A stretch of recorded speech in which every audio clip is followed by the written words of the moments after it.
and welcome to the Actual Tech Media MegaCast. My name is Jess, and I am excited to be here with you all today. But before we jump into our content, I have some basic information to cover with you. Let's kick off our day here today by taking a quick tour of your audience console. And we're going to start with the questions window. Now, if you haven't already said hi, there is a whole audience of cool humans out there, so reach out and give a wave to the other members of the Actual Tech Media community. Also, keep in mind that if you have any tech issues today, a browser refresh is going to fix just about anything. But if those tech gremlins are clinging on, no problem. Just throw a comment in the question section and our crew will be there to help. We also want this to be an informative webinar for you. So throughout today's MegaCast, we hope you'll get engaged and ask all of your burning questions. Not only will we have team members responding to you over live chat, we will also have a dedicated Q&A session at the end of our presentations. And if we do not get to your question during the webinar, don't worry, because the awesome experts that we have here with us today will be following up with you after we wrap. All right, next up on our tour, there are going to be lots of cool aha moments in the MegaCast today, and if you want to share those with your community, we've made it nice and easy for you. You can use the Twitter button right there in your audience console, and the hashtag for today's MegaCast will automatically get added to your post. And our last stop on this guided tour, be sure to check out the Handouts tab for some resources and takeaways from our speakers here today. We have an info pack collection of solution briefs, white papers, data sheets, free trials, ebooks, upcoming webinars, and more. So many great resources, so be sure to go explore. And if that wasn't enough fun, we also have some exciting prizes we will be giving away throughout the MegaCast today. I'm going to tell you a little bit more about those later on, but a few quick reminders for you all. You do need to be in attendance here live at the webinar in order to qualify to win a prize, and we will follow up with all winners after we wrap the MegaCast today. Now, all winners must submit an IRS Form W-9 to Actual Tech Media, and all winners must meet the Actual Tech Media prize terms and conditions. Now, hey, if you're not sure what those are, no problem. You can find the full T's and C's in that Handouts tab. Again, just click into the Handouts section, scroll down to the bottom, and you'll find the full T's and C's waiting for you there. Now, the absolute most important thing to remember here today is that we love getting all your insightful questions during these live webinars. In fact, we love it so much that we have a special additional prize for all you inquisitive folks out there. In today's MegaCast, we will be giving away a prize for the best question asked in each of our sessions. Now, the expert speakers and teams will review all the questions asked after the webinar, which means that even if your question does not get read out in a live session, there is still a chance to win. If you are a lucky winner here today and would like to donate the value of your prize, we have several wonderful organizations that we partner with. So let us know when we follow up about winning, and we will get that rolling for you. Again, we are so happy to have you all here with us live at the MegaCast today, and we want to keep that good feeling going. So let's connect on social. Reach out and connect with Actual Tech Media on Twitter and LinkedIn. We have lots of great content, and we always want to hear from you.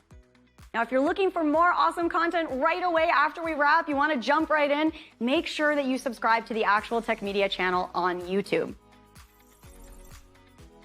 Another fun way to win a prize and to grow this awesome community is to refer an industry friend or coworker to the Actual Tech Media webinar series. Now, you're going to find a link to do that right there in that Handouts tab, and you will also be automatically redirected after we wrap today. Now, both you and your coworker, your friend, could win a prize, and we actually hold those drawings every month. So be sure you refer somebody awesome before you head out today. It could quite literally be a win-win situation.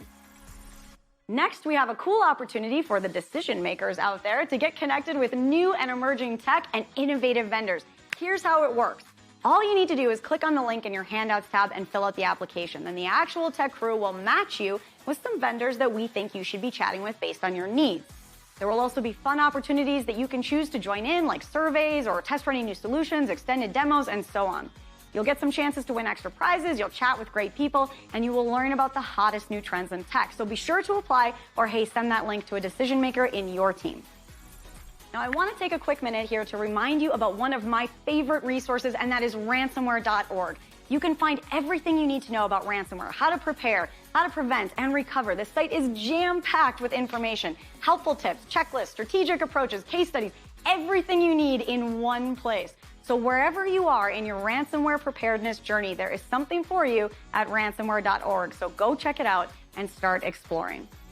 All right, I have one more exciting resource I have to tell you about today, and that is the Gorilla Guide Book Club. It's going to give you access to free enterprise IT books authored by top industry experts, so you can stay up to date on trending enterprise technology. And yes, these books are going to work on your Kindle, your mobile device, and they are completely free, super easy.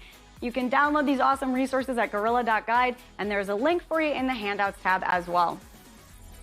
Okay, well, we've covered a lot of important things already, and I don't know about you all, but I am excited to dive in. So let's get rolling.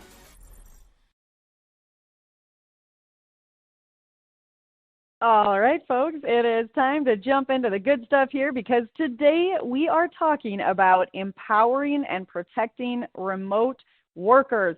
And this is something that I am extremely and genuinely passionate about, because for many of us, remote or hybrid is just the way that we work now. It's the new office space. And I'll speak for myself. I'm fully remote. And there are definitely things that I love about it. And there are definitely things that I really miss about the office. You know, there's all kinds of benefits, especially I have to say the morning commute. I do not miss that. Not getting in traffic, that's just a huge one. But there's also some challenges. And there's challenges, you know, to team building, to managing, to technology, empowering if you're trying to scale your teams, hiring and onboarding, and really just enabling your workforce to you know, work. And it's important to consider your specific environment as well.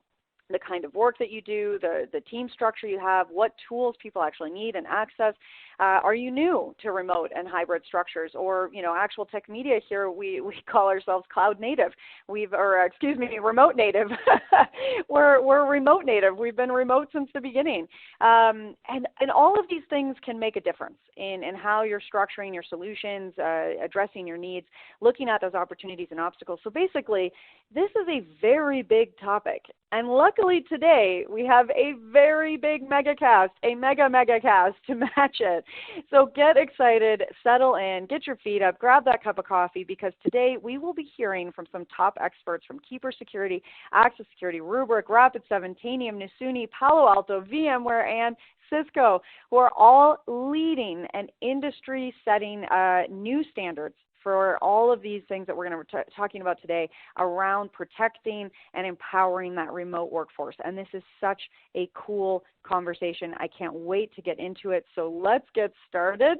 I'll start again by reintroducing myself. Again, Jess Steinbach. I'm a moderator here at Actual Tech Media. We will also be joined a little bit later on by Scott Becker, and Keith Ward is going to be here to do a little bit of a keynote chat. So you've got the whole moderator team hanging out with us today. And in other good news, let's talk about prizes. Today on the MegaCast, you could win one of 3 Apple iPad Airs, plus we will be giving away a $300 Amazon gift card every 30 minutes. So stay tuned for that, and that's not including the best question gift card that we've got at the end of each session. Now, as I mentioned a little bit earlier on, you can find the full T's and C's for all our prize giveaways in that Handouts tab. So if you do have any questions, lingering questions about that, head on over to the Handouts tab and check out those terms and conditions. But we are going to keep things moving right along here, because up next, we are going to be chatting with Keith Ward, who's one of my fellow moderators here, and he's going to be having a little bit of an interview conversation with Joey D'Antoni, principal consultant at Denny Cherry and Associates. Now, this is going to be a really great way to kind of give you some a bit of an intro idea to some of the challenges, the considerations, maybe some of the trends and things that you can be keeping in mind as we go through our sessions here today, as we're listening to our expert speakers. So kicking things off for us today, Keith and Joey. I can't wait to dive in. So Keith, I'm going to hand the mic right on over to you. Take it away, my friend. Hey, everyone, and welcome to this keynote presentation. I'm excited to be with you today and excited to be here with Joey D'Antoni to discuss this topic. So Joey, for those of you who don't know, is principal consultant with Denny Cherry and Associates. He's a Microsoft Data MVP, a VMware expert, and sought after author and speaker, sought after by us as well as other people. Joey, it's a pleasure to have you here today. Thanks, Keith. This is a topic I enjoy talking about, so I'm happy to have a nice discussion. Good. Terrific. All right, well, let's dive in then. Remote work is a reality. You know, let's just admit that. And it's a genie that is not going back in the bottle. There's a lot of employees who are going back to offices, but despite that, a significant number are still working in a hybrid setting where they're occasionally there, occasionally not, or a lot of them are staying remote full time. And companies are aware of this and are really having to recognize that and deal with it. So that creates big problems for the folks in IT that have to make all of that work and make it work securely. So first question for you today, Joey. What would you say are the biggest IT challenges in remote work for first organizations and then employees? From an organizational perspective, I think part of it is changing your mindset around how you do IT management for employees. I see this from both sides because my wife works for a pretty traditional organization, and they kind of manage things, and she's hybrid, so she's in the office 3 times a week. In our firm, where I kind of handle a lot of the technology stuff, we've been all remote since we started. We've never had an office. I still see them doing a lot of traditional things like tightly managed laptops or tightly managed devices, as opposed to loosely coupled devices that are kind of disconnected.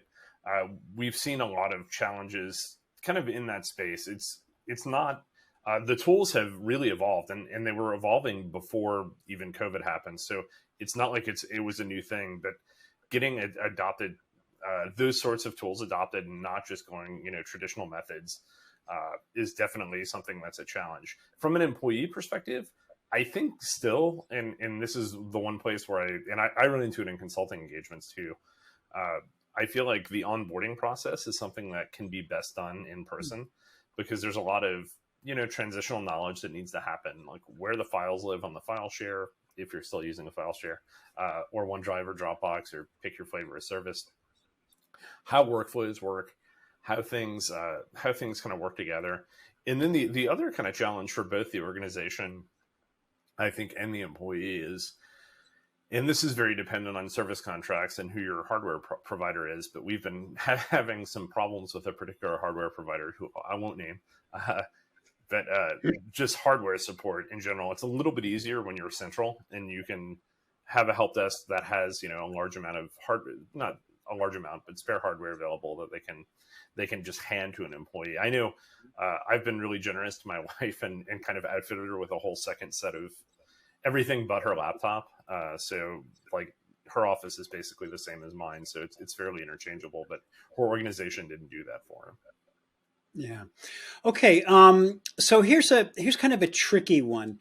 How do companies strike that balance between allowing remote workers to get work done and still staying safe? So if you lock them down too much, if you restrict access too much, workers won't be able to get as much done, right? So, how do you achieve that balance? And is there really a balance to find here, or do you just need to lock everything down? This is really an interesting topic because I can't remember which company's data breach it was, if it was LastPass or if it was somebody else a month or two ago. One of the attack vectors that the threat actors used was to go through an employee's personal computer that was connected to their network, and that was how they were able to get the malware in the network. I'm really a fan of secure endpoints and not so much as just always being on the network. I think that gives the IT organization a little bit more flexibility around giving the end users more rights so they can do their job, especially if you're talking about folks like software developers. But anything sensitive is going to go through a secure endpoint, whether it be GitHub or Office 365 or Google Apps. The alternative approach, of course, is to have a fully connected device. And those are managed just like they would be if they were in the office. And typically when we see those, that is where you see a little bit more locked down device where it's kind of traditional where users don't have any sort of administrative privilege. All apps have to come through a catalog. And I think that's always, whether you're on-prem or hybrid or even fully remote, that's always a balance of the needs of the security for the system. One of the places I've consulted before was a cloud provider, and being able to access prod at the cloud provider was its own set of pain. We had a dedicated laptop for that. The laptop could only run remote desktop and like Notepad.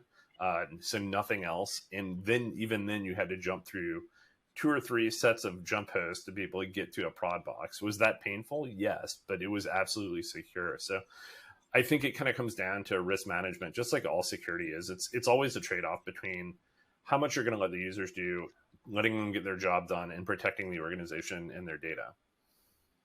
For sure. Okay, you were talking about secure endpoints, and one of the things that have always been out there, one of the most important things for these endpoints are VPNs. VPNs are still out there. They're still seen as a primary way to stay safe. So, in your opinion, are they still as viable as they used to be? And as a follow-up to that, are they enough these days? I almost think VPNs are more of a vulnerability than, I don't want to say than not having them. Some workers will always need VPNs. So you're always going to have a subset, especially of IT employees that are running the IT operations of the organization. Those are always going to require a VPN because they're going to need to have kind of back-end access, and you don't want to have those employees going over public endpoints. But your end users don't necessarily need to be on the network directly, especially when you're using things like Google Docs or Office 365 that have internet available endpoints that are all secured. And you can tie that into your organization's authentication using multi-factor authentication. This actually decreases the risk. And it's even something we like to see customers do in an on-prem environment because of that whole loosely coupled thing. Flat networks are bad in the age of ransomware. You don't want like your file server, your database server, and your domain controllers to necessarily be directly in line of sight of end user computers, because it means if an end user computer gets infected, all those servers are at risk and your whole infrastructure is at risk. So separating that stuff out and taking advantage of some of the newer technologies, shall we say, that are kind of enabled by some of the bring your own device management solutions. Intune's the one we use, which is from Microsoft, but I know there are a few others out there that allow IT departments to kind of manage those machines loosely without them being directly connected to the network. It's really cool because like I can manage updates on our other consultants' machines without having to have them connected to a central authority to do that. Oh, interesting. Okay. All right. We've got time for one more question here today. And in your opinion now, one of the things you're most well known for is data. What is the best thing a company can do to protect that data on remote devices? Is it the 3-2-1 rule? Is it other things? What's your take on that? 3-2-1 is important. The cloud is important. I also think trying to minimize the risk of data getting to those endpoints is pretty good. There's a lot of stuff in the, not necessarily zero trust space, but monitoring of data and tagging data so that sensitive data is identified. So you have a clear audit trail of when data hits a machine and maybe even policies around how long it can stay on a machine. One of the things I've heard that I thought was pretty cool in light of some recent defense scandals is that sensitive documents in some cases are only available on an iPad that can only be viewed in certain rooms. And that sounded awesome. Like I would love to be able to easily do that. We do a lot of work with Microsoft. So I'm most familiar with their stack. There's a lot of stuff in data loss prevention and in the Office 365 stack that enables us to do this. We've done some work with it. And it's complicated to set up, and it's not something. This is one of the tricky things about any sort of data governance activity, and this is something I consider to be a data governance activity. It's not just an IT operation. IT is not going to know what the sensitive files are. They might know some of them, but they're not going to know all of them. Those are all business decisions. And same thing with deciding the level of sensitivity and who has access. And that's what you need to do to be able to implement those controls to prevent that sensitive data from, either leaving the organization or getting on a laptop that might be unsecured. And then, finally, we probably didn't cover this, but please encrypt your devices. Encryption is not a panacea, but if an end user loses a device in an airport or something like that, you don't want them to, like that. If it's encrypted, that laptop is basically useless to anyone who gets it. And if it's unencrypted, they can read all the data on it.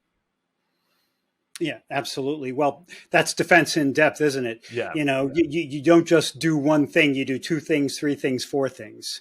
is basically what we're talking about, especially in the remote era where things are just more vulnerable than they've ever been. Well, Joey D'Antoni, this has been a pleasure talking with you about remote work and some of the challenges. This is an issue that companies are going to be increasingly facing in the future, and I really appreciate your time and insights on that today. Thanks for joining us. Thanks, Keith. It was great.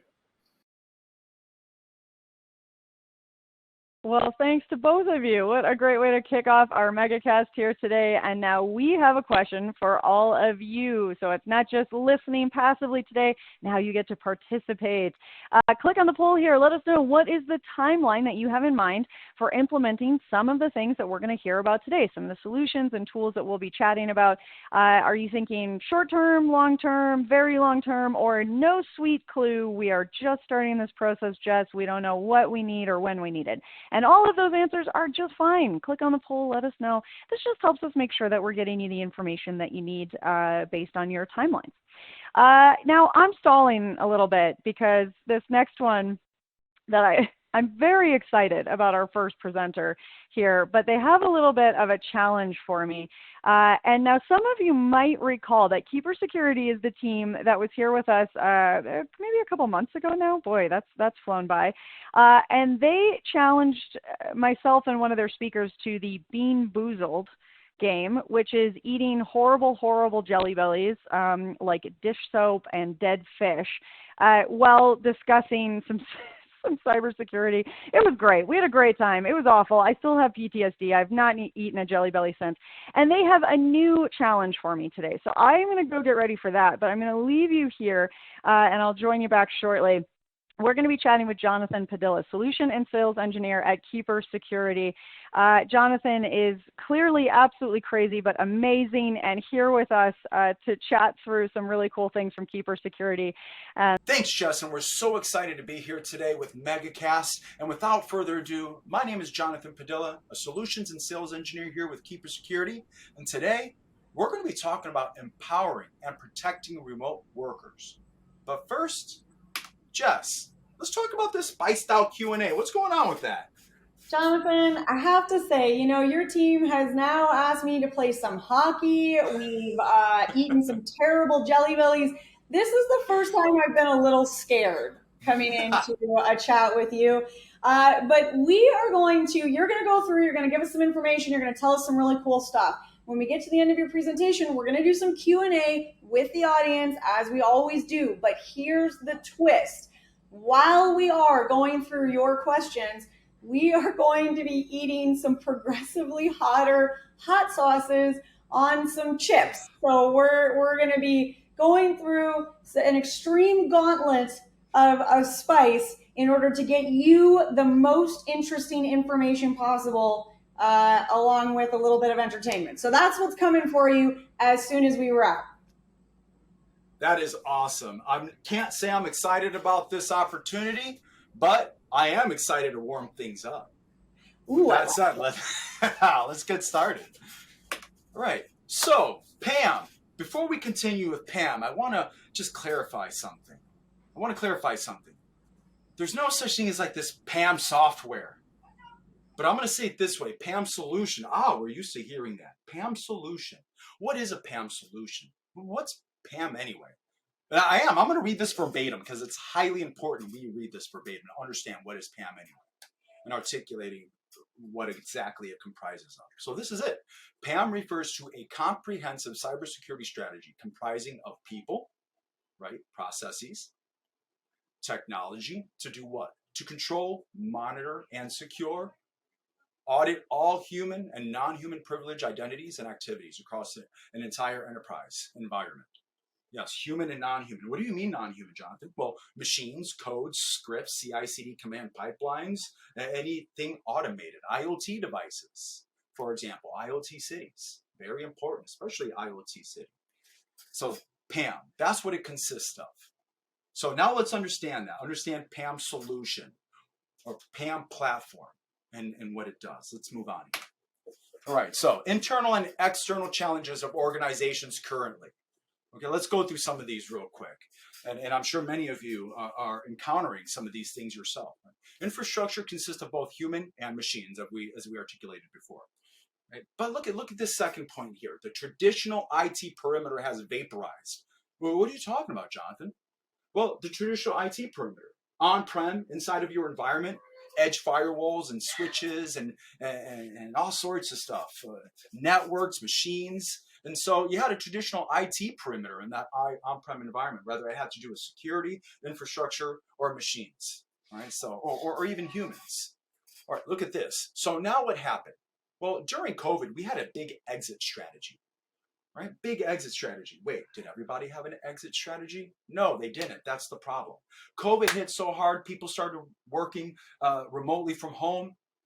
They had a great on-prem traditional IT perimeter and security, but now they're working from home, and the vulnerability and the attack surface has increased dramatically and tremendously from working from home. I mean, I know I was scared when Keeper said, hey, we're working from home now. I'm like, oh man, there's a lot of people who are working from home that don't know how to work from home securely. Oh my God, their networks, their machines. There's a lot going on there. I'm sure a lot of you felt this pain. So traditional cybersecurity solutions are heterogeneous. Let's talk about that real quick as well. Heterogeneous, not homogeneous. Right. So what's heterogeneous mean? It means that your cybersecurity solutions, you are paying into multiple pieces of software or solutions to cover your what? Your cybersecurity strategy, right? Your PAM strategy. But what happens with heterogeneous environments? Right? Heterogeneous environments, they dramatically increase your operating risks. What do you mean, Jonathan? Well, you have disparate pieces of software, right? Individualized pieces of software. They're not homogeneous. They don't work together at all.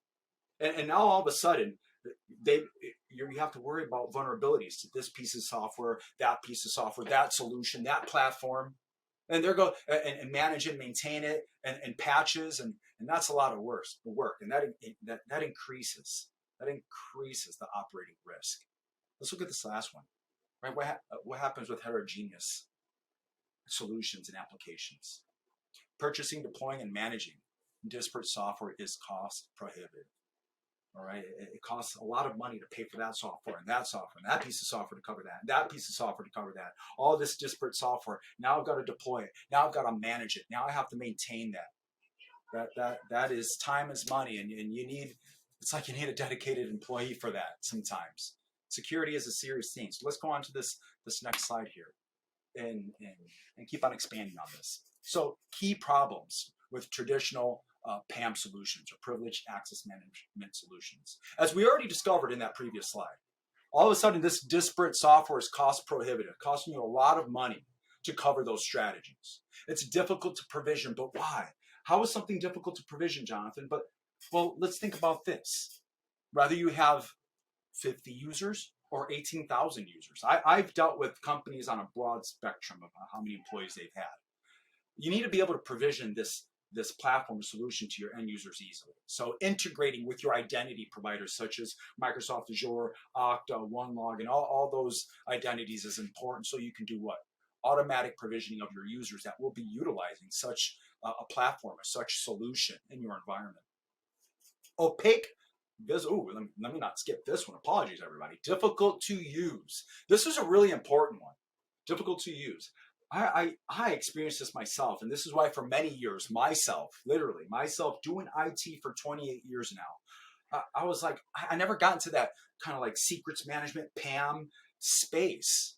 And why? Because I always looked at it, I'm like, man, those guys are smart, high level, working on code and that command line. It was just, for me, it was difficult. I didn't know how to use that. I'm like, forget it. I can't use this. It just, even with just credentials, just passwords, I'm like, I can't use this thing. It's too hard. So I'm like, I'll just keep on doing my processes, which causes vulnerabilities. Or in my early days, I didn't know that. In my early days, I didn't know any of this stuff. I wasn't able to use it. So hard to use that I just didn't. That causes vulnerabilities. Opaque visibility. What do you mean by that? Well, I need to understand who's using what. Who's using a machine, who's using a privileged account or a privileged username and password, or what code or script or machine is using our information that's privileged as well to run automations. I need visibility into that. And many PAM platforms don't provide that visibility. it's kind of hard to track that information. So all of a sudden you're paying into another piece of software. Again, disparate, heterogeneous, not homogeneous. Inadequate security. What do you mean by that, Jonathan? Oh, this goes across the board. It's a broad spectrum, starting from outside of your network, coming into your network, what your network topology is like in security, down to your users and devices, and the software and solutions that you're utilizing are inadequate security. What do you mean by that? Well, across the spectrum with the software aspect of it, softwares could cause vulnerability, maybe because how they store data. They store data in clear text instead of an encrypted format right there on your device. Let me say that again. Doesn't it sound nice when you're accessing information locally on your device and it's encrypted and you're accessing it securely? That covers inadequate security on a device and human level. That's important. And I said that for a reason. Let's continue. Let's look at this now. Let's look at this. This is something I was faced with. I was a IT director at an institution. And this is what I was faced with our PAM solution. I'm like, man, and as I said it before, I wish this was easy to use. 84% of them. We're talking about the people that are using PAM. I'm not alone. I was a sucker this whole time. I thought they were awesome, just slamming at it, doing their job. No, they have difficulties as well. It's not simple to use. And this is what they want. They want simplicity. They want cost efficiencies, right? 68% pay for wasted features. That's not cost efficient. It's not cost efficient. You're paying for something you're not utilizing. And last but not least, 85% require a dedicated staff member to manage and maintain that. Right? I don't have time for that. As an IT director, I don't have time to manage and maintain that. My help desk didn't have time to manage and maintain that. That was literally a full-time job with the PAM platform we were utilizing. And then I started questioning, okay, this PAM platform costs me this much. I'm paying this user this much equals this much. I was like, man, for this much money, I could be getting a way cool piece of software handling these strategies. Let's continue. Here we are. So Keeper is here to disrupt the market, disrupt the disingenuous approach to PAM, to their cybersecurity strategies.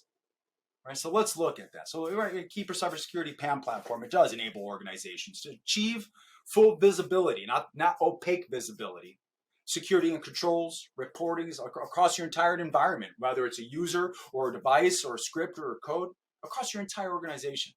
Keeper makes it cost effective. I'm sure you guys have questions like, well, how? We'll get into some of that. Fast provisioning.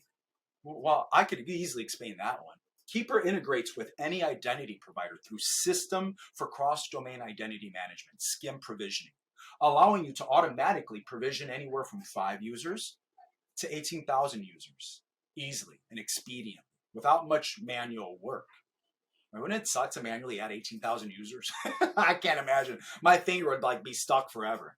It's something that's easy to use. And when I think easy to use, and naturally, just my natural sense says something easy to use has a GUI interface. It has a GUI interface. That's easy to use for me because I understand. I can point, click, I can see things. I'm more of a visual person. Pervasive visibility. Pervasive visibility is important. So you have full visibility across your entire organization of what's going on. Whether it's basic credential usage to log into a website or application, or a high-level script and code doing a function on a system, or whatever you're doing. Visibility into that. Active visibility. Understanding maybe at that moment by getting an email or an SMS message, or my favorite is a webhook, like I don't know, like Microsoft Teams or Slack or something like that. Pervasive visibility, expedient, immediate. I could take action with pervasive visibility. Last but not least, world-class visibility. Keeper's encryption model is quite amazing. We encrypt information within the vault level. In the vault, your information is encrypted, unlike traditional PAM platforms, which only encrypt and decrypt at that vault level, right? Like just you unlock the door of your house, you walked in, and normally all the doors in your house, to the bathroom and bedrooms and everything are just, there's no locks to them. They're just, you walk right in, great. Well, no. In the Keeper house, you better have a key to every single room, house, drawer, silverware drawer you're going to open up, pots and pans. You better have a key to all of that, individual key to all of that to get access to it. Not this one master key to open, everything up. So that's important. Holding and storing information in a secure format and accessing it securely. Let's continue. So let's look at Keeper's PAM solution. Right? Comprising of people and processes and technology. So our PAM solution puts all pieces of our technology together to cover your strategy. Or maybe your strategy is just basic password management. Where we see 3 pieces of software here. That is considered PAM, depending on your approach. What is your cybersecurity or what is your PAM strategy in your organization? What are you trying to cover? Again, remember, you're paying into software and some of the features you don't need. Same goes for our platform. What do you need with Keeper? What do you need to cover your strategies? Is it basic password management? Well, we have that. We have that up here. Right? We have that right there in Keeper Enterprise Password Manager. It enables your organizations to manage, maintain, protect, secure, share securely, and have visibility and controls over those credentials that are getting utilized across applications, systems, whatever you're utilizing. And if that's your strategy, then fantastic. Guess what? Boom, that's all you need. Let's rock and roll.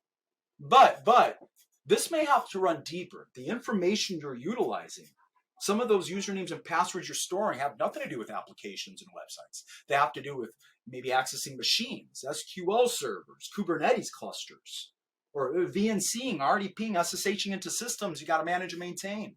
And here's the thing that drives me nuts. We have to do that securely because providing someone the credential directly leads to too many vulnerabilities. Well, and I do want to jump down right here to Keeper Connections Manager. We'll get into secrets management in just a moment. I'm doing it this way for a reason. Connection management provides you an easy, seamless, agentless, a single point of access to secure access to gain secure access and connectivity. So I'll say it this way without reading verbatim, to your infrastructure, your internal resources in your environment. Regardless if it's an application, system, it provides secure access to your organization's infrastructure, any aspect of it, whether you're accessing a system or a cluster or an SQL database. Providing secure access, not being able to see the credentials or having to type them out or copy and paste them. Just being able to say, I need to connect to this system, my admin allows me to, and now I'm connected. Now that needs to be done securely. So I love Keeper Secrets Manager. What is Keeper Secrets Manager? It's the practice of obscurity. I like obscuring information.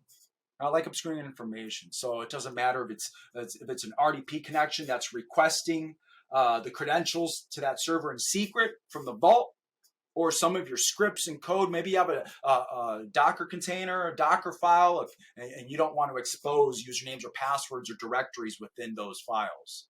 And you want to keep them secret.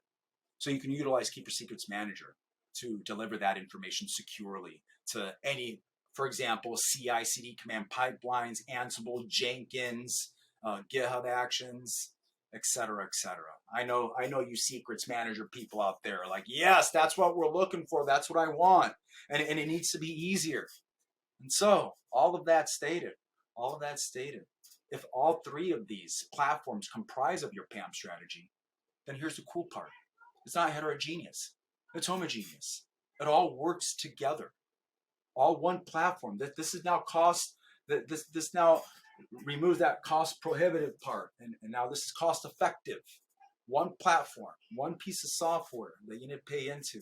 That's easy to use, easily manageable, and maintainable, because we're already handling that on the Keeper side. We're already handling that with our SaaS-based platform. Well, let's look at this though. So Keeper PAM addresses some key points, so requirements for some organizations. So now let's talk about what is PAM again. Well, let's look at it. Here's some of the needs in an organization. And these needs is what comprise of their PAM strategy. Password management, password sharing, password rotations against system accounts, service accounts, SQL accounts, Azure accounts, Amazon accounts. Yeah, Keeper can do a lot of stuff. secrets management for their DevOps team, privileged session management. I mean, I can list these through and through. You guys see that the need is there. Many of you can understand and relate to this. And I'm happy and excited to let you know that Keeper can cover those strategies. Well, now that I've got things heated up here with everybody, let's find out what's going on with this spiced out Q&A. Jess? Jonathan, I can't say I'm happy to be back here with you, but we're here. We're going to do some Q&A.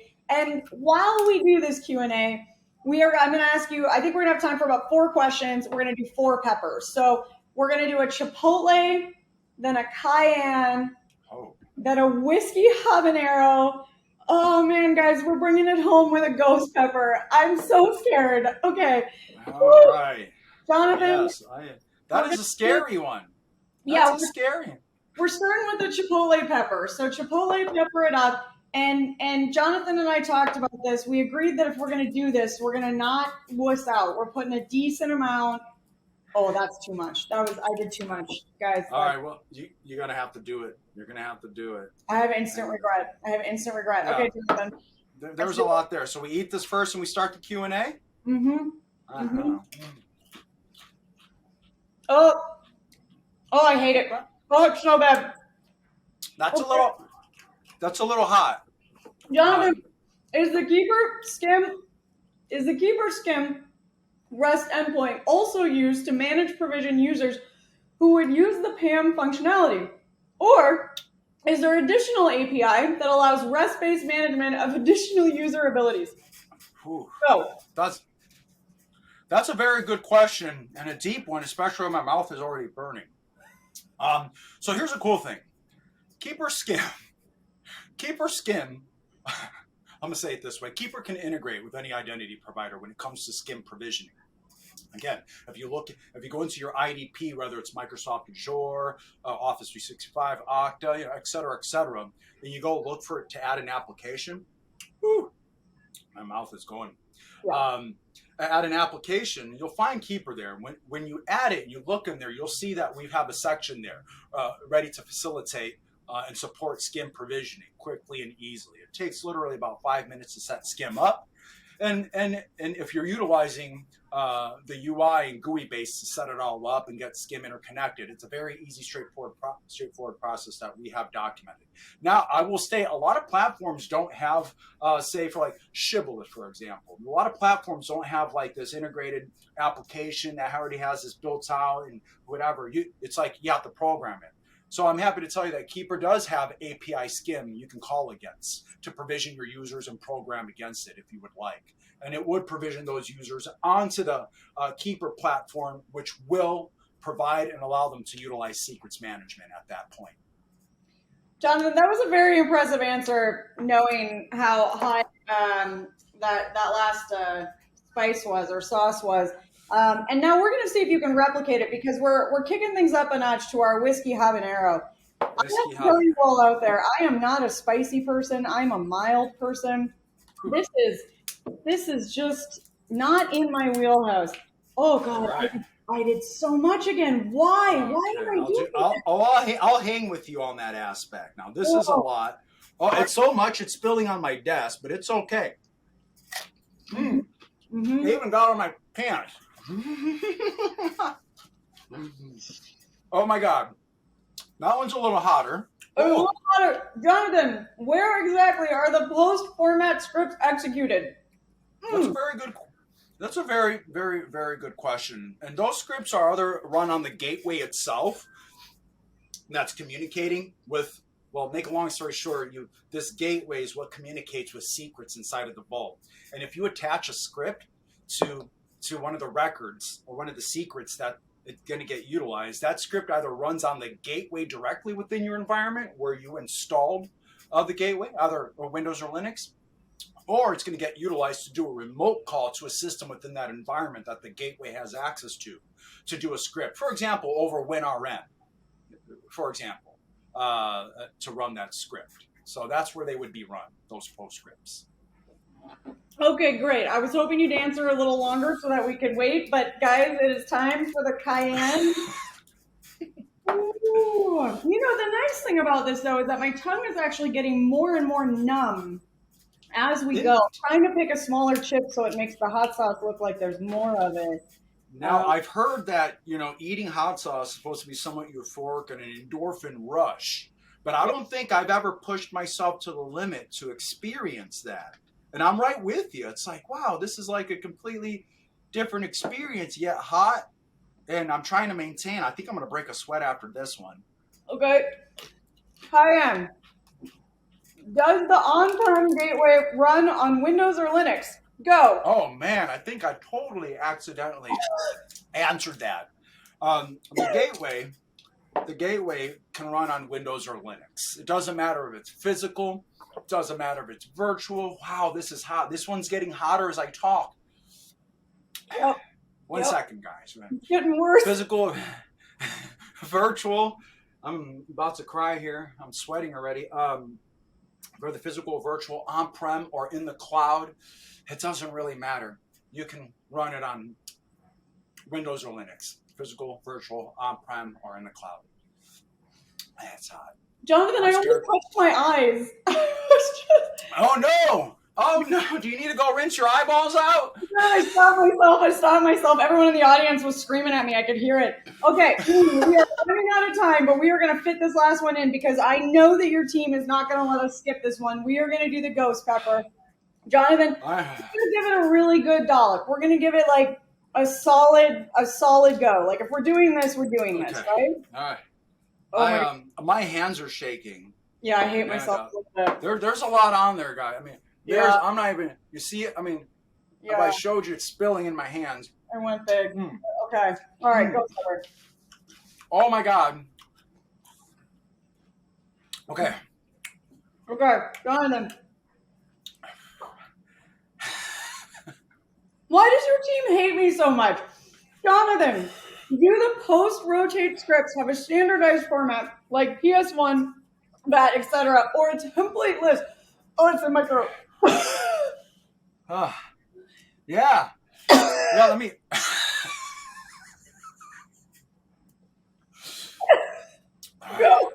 I've got nothing to drink. And this is getting hot. All right. Okay. So... I have the question, or do they have a standard format, right? A PS1, a BAT file? Yep. So yeah, absolutely. You can, a lot of people already, a lot of people are already writing scripts in PS1, PowerShell, BAT files, .sh files, Linux, all sorts of files. And yeah, those are standardized formats you can utilize. Whatever you're utilizing, whatever scripting language you're utilizing in your environment, you can utilize it. Do we have any current templates? Like, hey, here's a template you can use, and this script is going to do this for you. No, not currently. But so it's going to utilize the current scripts you have. I really like the thought and idea of throwing a bunch of really cool examples up there of what people could do. And we have some examples if you look at our documentation. But I think it'd be really nice to have a long list of some scripts available to people already templated out. It's a really good idea. Something to consider on our side, most definitely. Okay, you go. I am doing it, Jonathan. I am dying. I didn't think I was gonna be able to finish that sentence. I need to go. Mark, I'm gonna go drink the rest of this milk. Jonathan, we're gonna have to leave it there. Before you leave us, go real quick while it's still hot and spicy for you. What does somebody do if they want to jump in with Keeper Security? How do they get started? Absolutely. I would highly recommend that you can either go to our page and go to our contact us form to reach out to us to find out more about our PAM solution, see how it fits in your environment. Or if you're taking notes, if you're taking notes, go ahead and just email over to sales@keepersecurity.com. One of our dedicated ISRs are going to reach out to you and schedule something in so you can check out our platform and discover it. Well, Jonathan, I can honestly say this is one of the best, worst experiences I've had with you in a while. I appreciate you. I appreciate your team. Thank you for continuing to bring the fun and the info. And thanks for joining us today. It's been a time. It's been a time. Thank you very much. And I would say I appreciate it, which I really do. But I have something to take care of. Yeah, well, we gotta go. I'm gonna get that poll up. You go get some milk. I'll see you later. Sorry, I clicked my camera off midway through my sentence because my brain is not working. I was just trying to say that I'm going to get the poll up and Jonathan's going to go drink some milk, and then I stopped my camera. Well, there's a poll question up for all of you. Well, hang on. I'm going to mute and drink a glass of milk. Can you all answer that poll for me? Okay, all right, I'm back. So let us know what additional information you would like to get about the Keeper solution. Again, a great way to make sure you're getting the follow-ups that you need to the awesome and incredibly challenging conversation that Jonathan and I just had. Thank you to all of you out there. I saw some great feedback coming in about milk and peanut butter. I am going to go have a scoop of peanut butter now. That sounds like a great plan. Also, I was looking at the camera just now, and I thought I was putting a ton on. I think Jonathan was putting on like 5 times as much hot sauce as I was. So, okay, kudos to Jonathan. I will send him a message and make sure he's okay. While we're doing that, while you're getting to that poll, I'm going to go ahead and give away a prize. So we're going to start with a $300 Amazon gift card. Now, this is a quick reminder that you do need to be here live and present with us at the MegaCast in order to win. Our first winner of a $300 Amazon gift card, sorry, my brain is melting from ghost peppers, is Brandon Johnson of Ohio. Brandon Johnson of Ohio, congratulations on your $300 Amazon gift card. Now, we'll be in touch about claiming your prize after we wrap up the webinar. Don't forget, there are still lots more chances to win, so stay tuned for that. I'm also going to remind you guys to head on over to the handouts tab, and I'll keep reminding you of that after every session. But there's some great handouts and takeaways. So Keeper Security as a data sheet out for all of you, the next gen zero trust and zero knowledge privilege access management or PAM solution designed to fully protect your perimeters and multi-cloud environments with only the features you need. So this is a great follow-up to the conversation that we just had with Jonathan, and I promise we won't even make you eat hot sauce while reading it. So please do go and grab that. All right, well, we are going to keep things moving right along, and this next group has promised me they will not be asking me to eat any weird Jelly Bellies or spicy foods. So they're already on the top of my list. Let's bring them on out here. We are going to be chatting with Access Security next, and I am so excited to introduce these two speakers to you now. They're actually familiar faces here on the MegaCast, so some of you have heard them speak. You know that we're in for a treat. I love this duo. We're going to be hearing from John Spiegel, Director, Network Transformation, Field CTO, and Jay Tilson, Director of Strategy, Field CTO, both from Access Security. As I said, wonderful, wonderful presenters and always fun to listen to. I can't wait to jump into this. So I'm going to hand things on over to you. Take it away, team. Hello, I'm John Spiegel. I'm joined by my colleague, Jay Tilson. Together, Jay and I have over 50 years of experience running enterprise infrastructure teams as well as security teams. So we've sat in your chair and we've experienced the daily challenges you face. Recently, Jay and I left the enterprise space and moved to a company called Access Security. The reason? We both believe that networking and security are mired in complexity. We believe there's a better way. So thank you for joining us on our journey to empowering and protecting the remote worker. I think we can all agree that in the last few years, the technology world has evolved faster than ever before, especially with the pandemic being a major catalyst for what is now called the modern workplace. Users, devices, and data are now everywhere, but those legacy tools that we are so familiar with and we rely on today were not designed for the cloud and mobile world that we live in. This has made it difficult to empower and protect our remote workers, and the bad guys know this and are using it to their advantage. As a result, cyber attacks are increasing at an alarming rate. Ransomware was named the top threat type for 2021, with the number of attacks increasing over 140% in the second half of the year alone. Ransomware damages are expected to exceed $30 billion worldwide in the coming year. This means that in the new world of the digital citizen, securing our remote workforce is critical for every IT and security team to prioritize. So let's look at some more statistics. Jay mentioned ransomware was named the top threat in 2021. But there are other concerns for our security teams. Social engineering threats have increased by a whopping 270%. There's also a 1,500% increase in attacks against VPNs. The IPsec protocol, which we all rely on for remote access, has over 400,000 lines of code. It's also been around since the 90s. What this means is new bugs are being discovered almost every week. This also means that you are now the target. The remote worker, both the employee and their doppelganger off-the-clock persona, are now the bullseye for bad actors. Your digital work life and life personas are now on the front lines.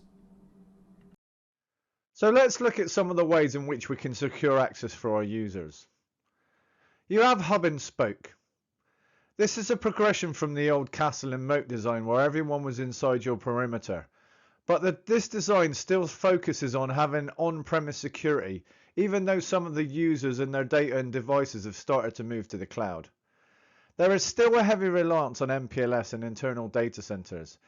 This model is complex to configure and to administrate, and you need to feed and water applications to ensure that they remain secure, and also you have to go through hardware renewal cycles.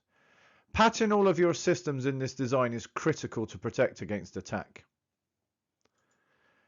Then there is virtual cloud firewalls. This is an evolution of the hub and spoke design, moving some of those legacy-based security systems that used to run on hardware to cloud-based solutions. The aim here is to remove some of the burdens of keeping systems secure. However, in a lot of cases, this means backhauling internet traffic to your corporate network and data center. This design is supposed to make things simpler to manage, but in my experience, it can lead to further complexity and cost. Then there is SSE. In my mind, this is the design of the future and what people should start to move towards. Security Service Edge. This is delivering all of your connectivity and security tools from the cloud. Gone are the days of patching all of your systems, and SSE is going to stand side by side with you in the battle against the bad guys. So Jay mentioned this new framework called SSE. What is it? SSE is part of a larger framework called SASE.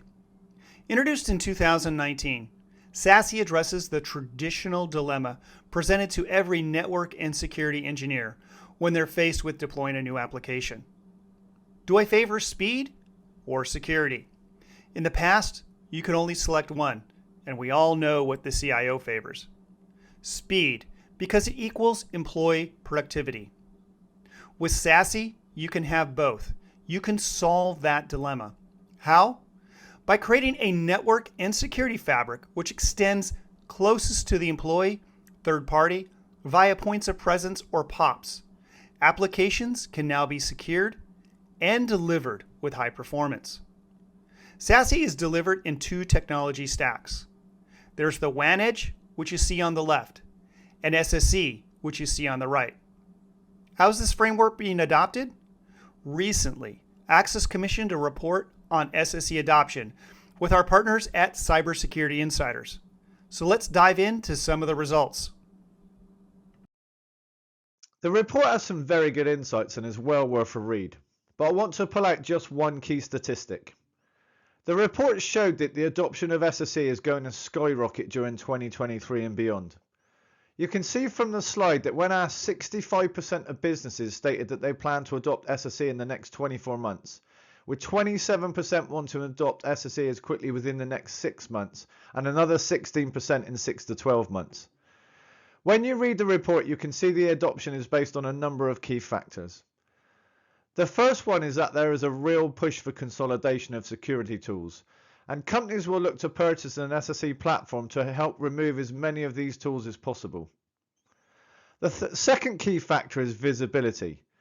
As I have mentioned before, users' data and their applications are now everywhere, and those legacy tools of the past that gave us visibility no longer work. People need tools to give them visibility of attacks because you really can't protect against what you can't see. And then there is zero trust. The US government has dictated thou must do zero trust, and the report highlights that people see SSE as a strategic move towards zero trust, and many companies will start their SSE journey with Zero Trust Network Access, or ZTNA. Given the growth of the hybrid workforce, the rise in SSE adoption isn't a surprise. The report shows that SSE is seen as a strategic initiative to enable and secure the workforce, with 39% of the respondents viewing SSE as the most important part of their zero trust strategy. This is over identity, over SSO, or even MFA. More importantly, companies are looking to implement SASE, with 67% of businesses planning to implement SASE's strategy with SSE versus WAN Edge as their starting place. So before we dig deeper into the Access SSE platform, I have some exciting news. HP and Aruba Networks recently acquired Access, and this deal will bring together the best-in-class WAN Edge company with the most innovative SSE platform on the market. The result is going to be a unique approach and a unified approach to SASE.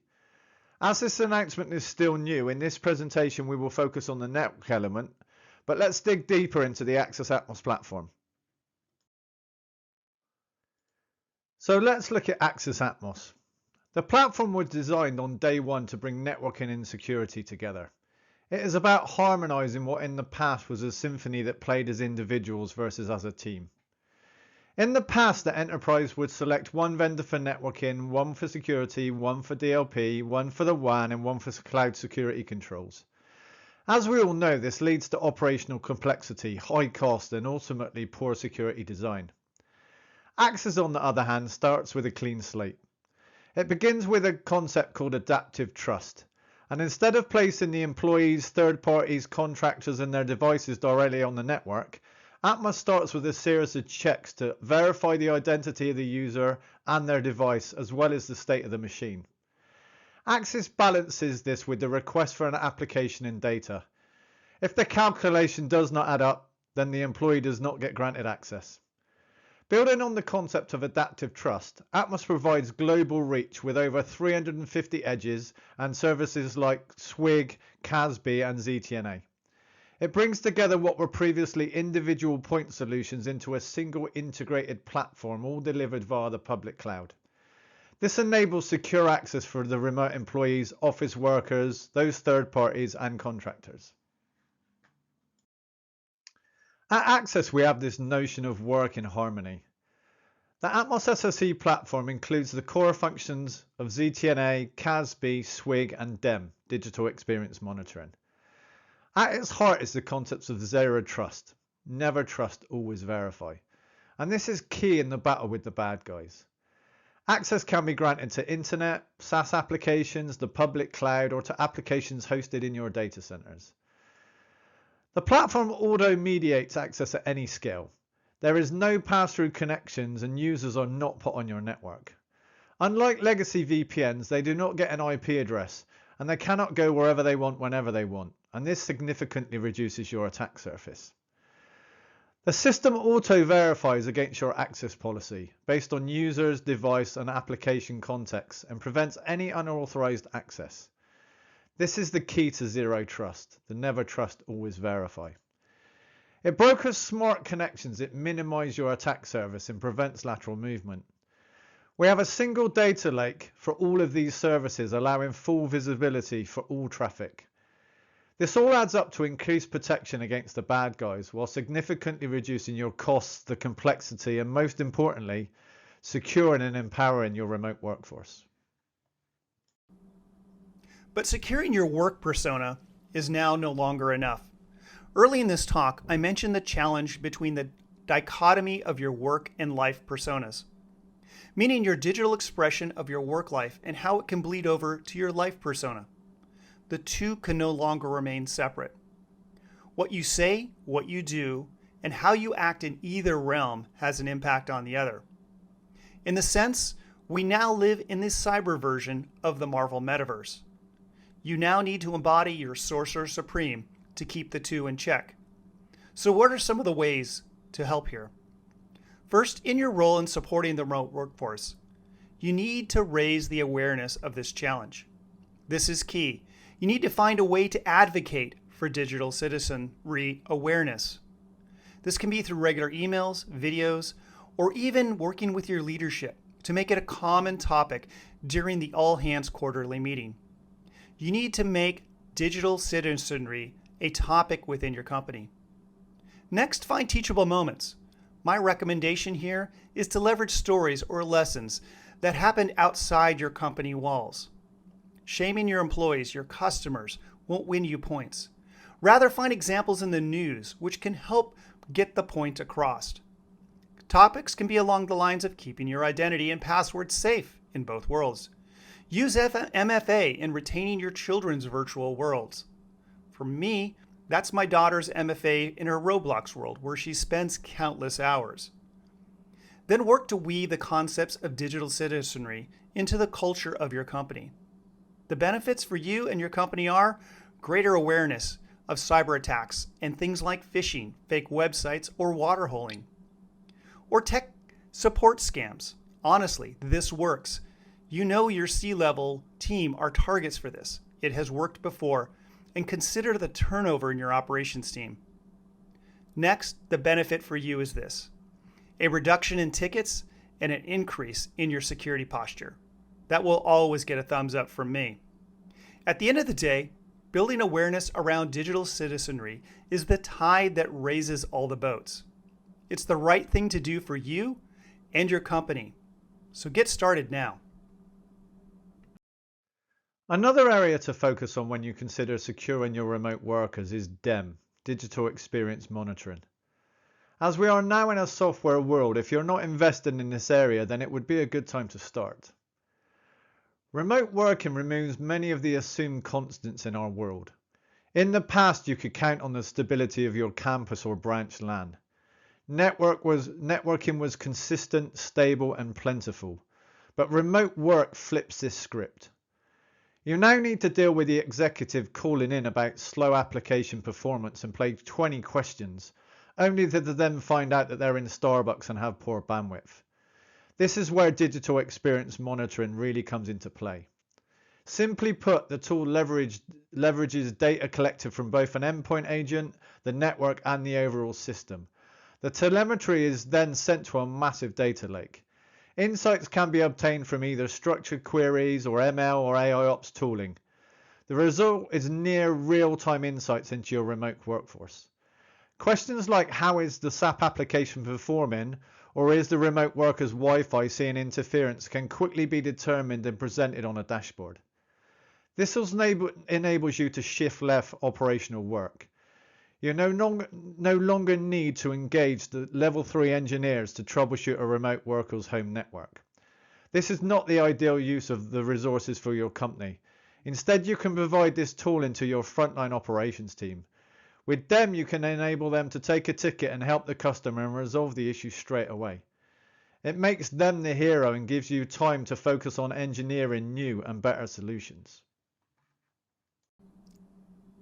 So here is the Axis Atmos Digital Experience Management Solution in action. Deep insights from a single UI on traffic, locations, latency, state of the device in question. The Atmos DEM can even go further. It can show the posture for both the individual as well as how the posture is across the enterprise. Is CrowdStrike enabled? Is your disk encrypted? What's the latency on the device that is in your remote workers' hands as they move from home to a cafe, to an airport, even on an airplane, or actually to the office? Insights like this make your life easier. They reduce what I call the mean time to innocence for you and your team. Your KPIs also improve, and I believe as well your enjoyment at work. Fewer tickets, more success. At the end of the day, that's what DEM is about. In addition to the exciting news that Jay provided on how Axis will join the HPE Aruba network family, we also felt like it would be great to share this too. Late last year, NASDAQ.com interviewed Frost & Sullivan's cybersecurity analyst, Trof Whitmore, on the topic of how cloud will change cybersecurity. Trof rightly calls out the challenges of distributed applications and now this newly distributed workforce. He then offers up his view for the future. He calls out a transition of hardware assets of the past to software, and it will be delivered from the cloud. He then reviews a list of vendors in the space with a special emphasis on access security. He says they're one of the first vendors in the space to poach not only customers from a hardware-based space, but also from a cloud ZTNA space too. So to conclude, when you consider your options for empowering and protecting your remote workers, it is essential not to leave out networking security. There are now newer and better solutions available that overcome the complexities of the past. Solutions that are based on adaptive trust offer lower operational complexity, greater visibility, and most critically are provided at a lower price point versus legacy approaches we saw in the decades of the 2000s. Reach out to Access or the greater HP Aruba Networks team to learn more. The best place to start is to replace your VPN. Use the QR code or go to our website at www.accesssecurity.com. And thank you very much for listening. So while we're getting the guys back on our line, we do have a question for all of you out there, and what we're wondering is what additional information you would like to get about the Access solution. So obviously some great information there from John and from Jay, and lots more to get into. And I'm sorry that we're sort of missing the back half of this. Like I said, I'm just checking to see if we can get their lines reconnected. So what I can tell you is that we will ask them to finish the presentation and make sure that the entire presentation gets into the on-demand version. So when you come back to watch this MegaCast on demand, because I know that you all watch and rewatch, and who doesn't want to see, I just lost all my taste buds for all of you earlier, and I know that you all want to watch that again. So please do come back and watch that on demand, and make sure that you've got an eye out for this Access Security presentation, because I've seen the slides from Jay and John, and it's a great presentation. So I hope that you can get through to the rest of it. All right, well, we are going to, in the meantime, yeah, Jeffrey says pesky tech gremlins. Yes, that is 100% right. For those of you who don't know, I have a little portrait of Gizmo next to me at all times, and I'm shaking my fist at him right now. All right, well, we're going to keep things moving. And like I said, we'll see if we can get John and Jay on with us for some live chat. So do take some time now and answer that poll up on the screen here, what additional information you would like to get about the Access solution. And we are also going to, Jeffrey says too spicy, it burns the feed. Oh, well played, Jeffrey. Yes, yep. We got a little ghost pepper on the line there. That's clearly what happened. Now I am also going to give away a prize. So we are going to this time give away one of the $300 Amazon gift cards, and then we're going to give away one of our grand prizes. Now, if you forgot, the grand prize that we have with us today is an Apple iPad Air. So I'm going to give away one $300 gift card and one Apple iPad Air. And you do need to be here live and present with us at the MegaCast. So our very next winner of a gift card is Chris Davis of Virginia. Chris Davis of Virginia. And our very next winner of a Apple Air, iPad Air, is Tony Scarborough of Alabama. Tony Scarborough of Alabama. You have won. All right, so we will be following up with both of you, Chris, Tony, and all of our winners after we wrap. Also keep those questions coming in, because we are looking for that best question gift card. And we do want to hear from you.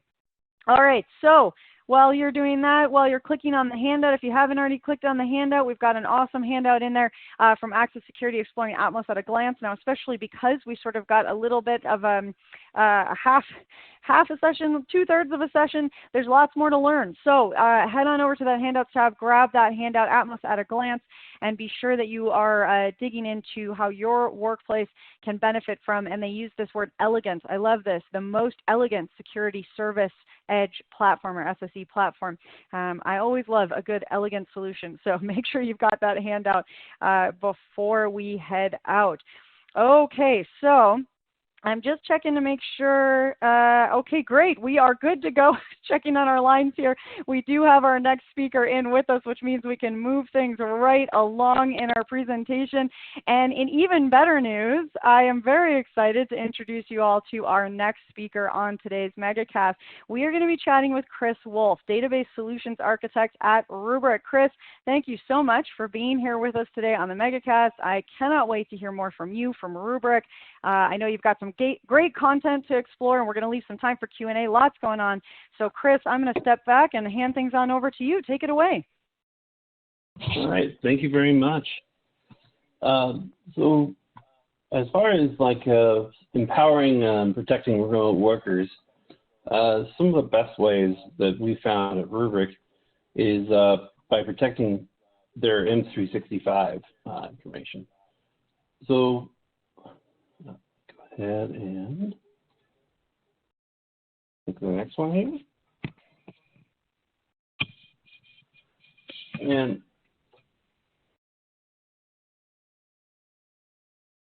so here's the situation as we see it, talking to other organizations, security experts, and Microsoft themselves. Microsoft 365 is a tier 1 business critical application, just like the other SaaS apps you use to run your business. Without their 365 data, Mailbox, SharePoint, OneDrive, and Teams, your users are down. They're unproductive, and IT is in the hot seat. At the same time, the computer security firm Mandiant has given us a heads up, warning threat groups are actively targeting Microsoft 365 and understanding how to attack it. They go on and tell us 365 is a gold mine for them. And most orgs hold a lot of business critical and confidential data inside of 365 itself. And we have seen instances where M365 has suffered ransomware, malicious deletion of files, as well as many incidents where there are inadvertent deletion of business critical data that unfortunately was unrecoverable. We've seen data that says 71% of 365 users have experienced an account takeover, a type of identity theft and fraud where malicious third party gains access to users' account credentials. 81% of those have experienced an email breach. The result is IT and security leaders for the first time are evaluating the use of third party data protection. And analysts tell us that 74% of Microsoft 365 users have identified the issue and are evaluating the need for third-party data protection. So the combination of M365, now more than ever, being a tier 1 data source and threats associated with that is leading to these two fundamental questions. You were hit by a ransomware attack on M365. Did that happen to you? The shared responsibility model is that Microsoft is responsible for keeping its cloud functional. Its subscribers are responsible for protecting the data they create within the M365 cloud. Microsoft even includes in their M365 service agreement that you regularly back up your content and data that you store on the services or stored using third-party apps and services. A couple key questions arise. If you put measures in place to recover your on-premise data from ransomware, what are you doing with your M365 data? And then apart from the ransomware recovery, what would you do if you experience a rogue deletion or even accidental deletion?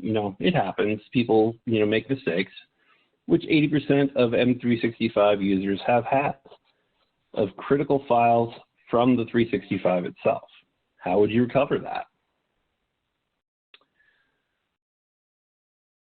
For the data security space today, everything for the enterprise is around multiple layers of protection to the overall threat response scenario. Perimeter security, network security, endpoint security, and your application security. But of course, it's not a matter of if, it's a matter of when these layers are going to be breached, no matter how much you've invested in them.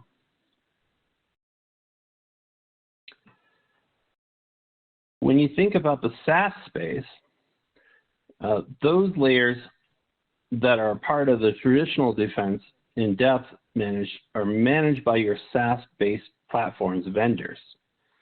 It's part of what you make the switch to, it's part of why you make the switch to SaaS, where the provider is taking ownership of those security layers. This can make your life easier from a security perspective and put security out of your purview. But keep in mind, those layers of enterprise security are different for SaaS. For the SaaS-based world, those layers become identity and authentication layers. And the main entry point into the SaaS-based world is your user credentials and user logins, which threat groups can use to gain access. Then you have Microsoft native tools that come in, like Rubrik, also follow some concepts of zero trust data security.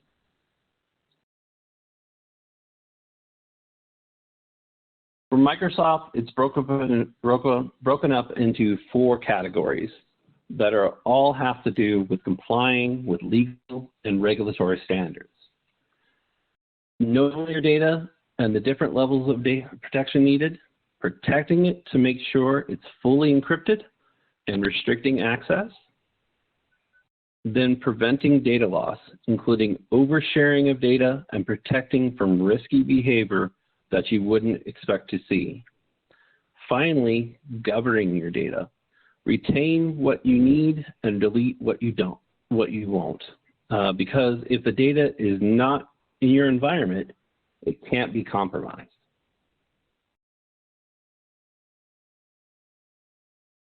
So if you think about Microsoft 365 tools as part of your defense in depth strategy, you have to identify and authentication layers, yes, but those identity and authentication layers can be breached. And how do native tools from Microsoft allow you to respond on their own?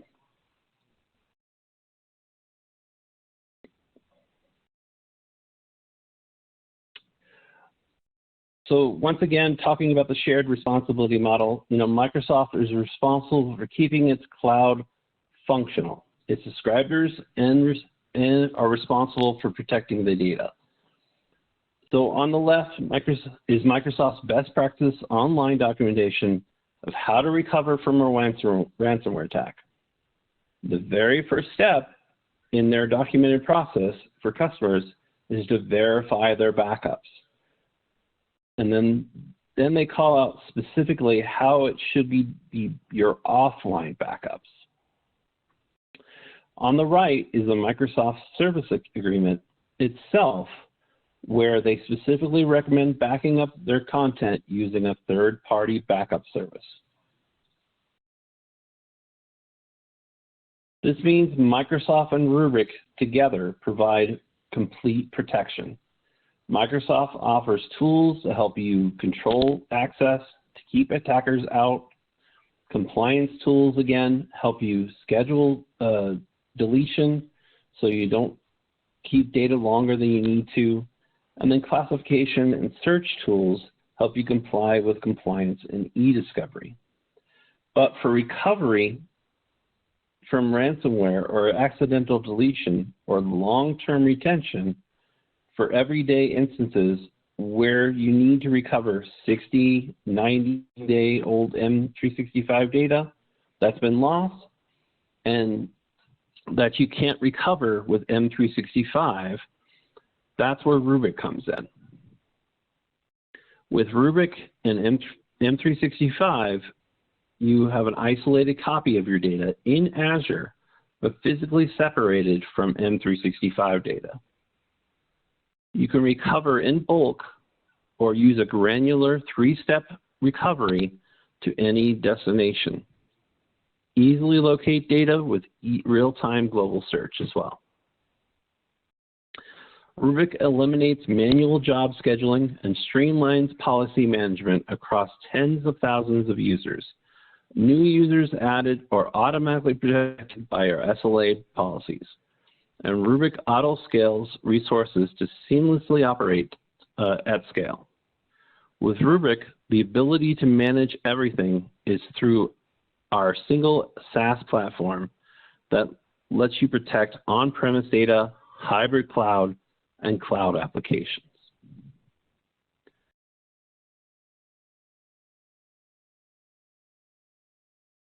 You now have that logical, secure air gap between your core data and your backup data protected by Rubrik. Thank you very much for your time.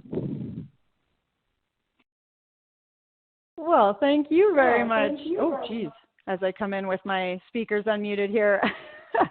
Well, Chris, thank you so much. That was such a great presentation and a really wonderful way to jump into this information. I know that there's a lot more to cover, and luckily we're going to keep you around for a little bit and get into some questions. But while we're doing that, I actually am going to put a poll up for all of you out there in the audience. And what we're wondering is what additional information you would like to get about the Rubrik solution. So obviously, you know, as we just said, this is a tip of the iceberg of all the cool things you can do with Rubrik. And there's lots to dive into. So please do take a minute now and click on that poll. Let them know how you would like them to follow up with you. While you're doing that, Chris and I are going to get into some Q&A. Chris, you ready for that? Absolutely. Okay, I thought we lost you for a second. All right, Chris. Well, let's get into these. I'm going to start with this one here. Can you talk a little bit more about the workloads that Rubrik supports in M365? Yeah. So currently we do Exchange Online, including email, contacts, and the calendar, OneDrive, SharePoint Online, and Teams. Great. So all the important things. That's perfect. Okay, let's see. How about does Rubrik log who accesses the backups? Ooh. Yeah, we have that information built into the API, basically. Perfect. So you can have reporting on all of that. Exactly. Yeah. Okay. Awesome. Sorry, jumping through a few questions here because we've got lots of new ones coming in all the time. Does Rubrik support immutability with Microsoft 365? Yeah. So short answer is yes. The way we store your data is through Azure Blob Storage.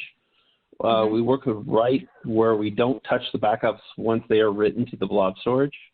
And Microsoft has a provided worm type of immutability where you can lock down the data up to 30 days as well. Awesome. Okay. And oh, this is an interesting one. You know, because we get asked a lot about implementing new things and is this going to slow performance or speed up performance? And we have a question here. How does Rubrik sustain performance? So two main things. You know, when we're backing up, doing any kind of a backup, you need compute power, obviously. So our setup provides a Kubernetes cluster that automatically adjusts to the customer's needs and is maintained by Rubrik themselves. So no need for them to get involved. Rubrik will take care of that. And then secondly, you know, when we're doing the API calls, obviously Microsoft, any kind of cloud provider, as it were, it will kind of like push down the priority sometimes in throttling those calls. So to overcome that, we provide multiple enterprise applications set by the customer to give a bigger pool of resources to sustain that performance. Okay. This is an interesting question because Edgar's asking you to step back a little bit and answer. Obviously, he's saying without bias. So, if you're looking at the support that's being offered once you're a Rubrik customer, Edgar's wondering, how is that support? Can they count on Rubrik along the way, and maybe training, information, ongoing interactions with your team? Yeah, our support's pretty top notch. I work with them pretty every day, helping customers throughout the world, and so I definitely have that available anytime. It's 24/7. So. Yeah, I can attest. The Rubrik team is very quick to respond and fun to interact with. Kind of a follow-up question here, because you were just talking about the logs, and Christian's wondering if you could actually give a little more detail on how logging is, how it's actually accessed, and how it's stored. So through that, Kubernetes cluster, obviously, I'm not going to get too deep into the woods because otherwise I wouldn't be able to give you that much information. But basically, we'll log it all through the Kubernetes cluster. It's then pushed to the Rubrik storage itself, usually through an online kind of situation, through a SaaS platform. And then we have reporting inside that SaaS platform that'll access those logs and give you information about what happened specifically on a certain thing, basically. So. Okay. I love this question. I'm always happy when someone asks it. Especially because there's a lot of folks out there that are weighing a few different ideas, vendor solutions. They're trying to figure out what's going to be the best fit for them. So if you were going to give them the key uniques that you see coming from Rubrik, what do you think makes you stand out? Simplicity is the best part, aside from my Microsoft 365, I'm a database guy. So doing the database where I don't have to worry about, where are my backups, where, am I aligning the databases up right when I do my restores, things like that. Rubrik does all that for you. Same thing is pretty true with Microsoft 365. If you want to find a specific file, you can go drill into the folder itself and just get that file where you don't have to worry about, do I have to restore the entire drive? You could if you want to, but you don't have to. Okay. Is that what, one of the questions that we see come in a lot is, how do I make this argument to my higher ups? How do I pitch this as a solution? Would you say that simplicity is that biggest argument, or is there another, sort of ROI that you would throw on there? So, how much time do your people spend on this kind of thing? ROI is definitely a big selling point when it comes to Rubrik. If they're able to do, one button press to restore things, rather than them taking hours and hours to find the right thing, maybe, go look on Stack Overflow for the right script to be able to do what you're looking to do. This is a lot easier where you can just push a button and it does it by itself. That saves tons of time on staffing, is what I would say. Yeah, that's a great point. And time, and also there's sort of the time saving side of things, but then there's also the side of things of reducing fatigue and getting your people to be able to do the things that they do best. And so you're actually getting more. Not only are you saving them time, you're increasing their productivity, their engagement, and there's a huge mental boost with that as well. Exactly. Yep. Well, Chris, honestly, this is so interesting, and I really wish we had a little bit more time to keep going, but we are going to have to leave things there. But before you leave us, if somebody out there is really excited about Rubrik, wants to jump in and get rolling right away, or just start learning a little bit more, what would you recommend as their very first step? So if they are already in contact with a Rubrik sales representative, set up a meeting with them. Nothing wrong with doing a business review, talking over your situation, see how we can help more. If not, Rubrik.com is really easy to get to, and you can just click there and we'll contact you that way. Well, perfect. I love that. I think that's a great place to, a great next step. And Chris, I want to once again thank you for being here with us today for that wonderful presentation and for taking so much time to get into some of these audience questions. Now, Chris, I'll also tell you that we did not get to all the questions today, so we are going to make sure that we send those along to your team so that you guys are able to follow up. So for anyone out there that asked a question that we didn't get to, stay tuned because you will get some answers back. Chris, again, thank you so much. Absolutely. Thank you very much for your time. All right, and to all of you out there who took some time to answer that poll, I appreciate it. Keep those answers coming in. I also suggest that you head on over to the Handouts tab. Now, I'll keep reminding you about this because the Handouts tab, it's just absolutely full of resources and information that you all should be spending some time with after we wrap. So if you don't, obviously we're going to keep things rolling along presentation to presentation, so it's hard to stop and kind of dig in too much to these handouts now. But if you open the tab or download the PDF and hold on to those for later, this will give you some great follow-ups and ways to kind of jog your memory once we've wrapped up the MegaCast today. So Rubrik has a really incredible handout for you, the Safeguard Microsoft 365 data. So if Microsoft 365 is top of mind for you, this is a great place to start. And obviously, securing that data is so critical. So Rubrik is looking at cyber attacks as well as accidental deletion and how to rapidly recover that data, talking about Exchange Online, OneDrive, SharePoint, and Teams, as we just heard from Chris. So please make sure that you've got that handout and spend some time with that after we wrap. And again, a reminder that all the questions that you asked are going to go to that Rubrik team, so you will get some follow-ups from them, even if we didn't just get to it with Chris now.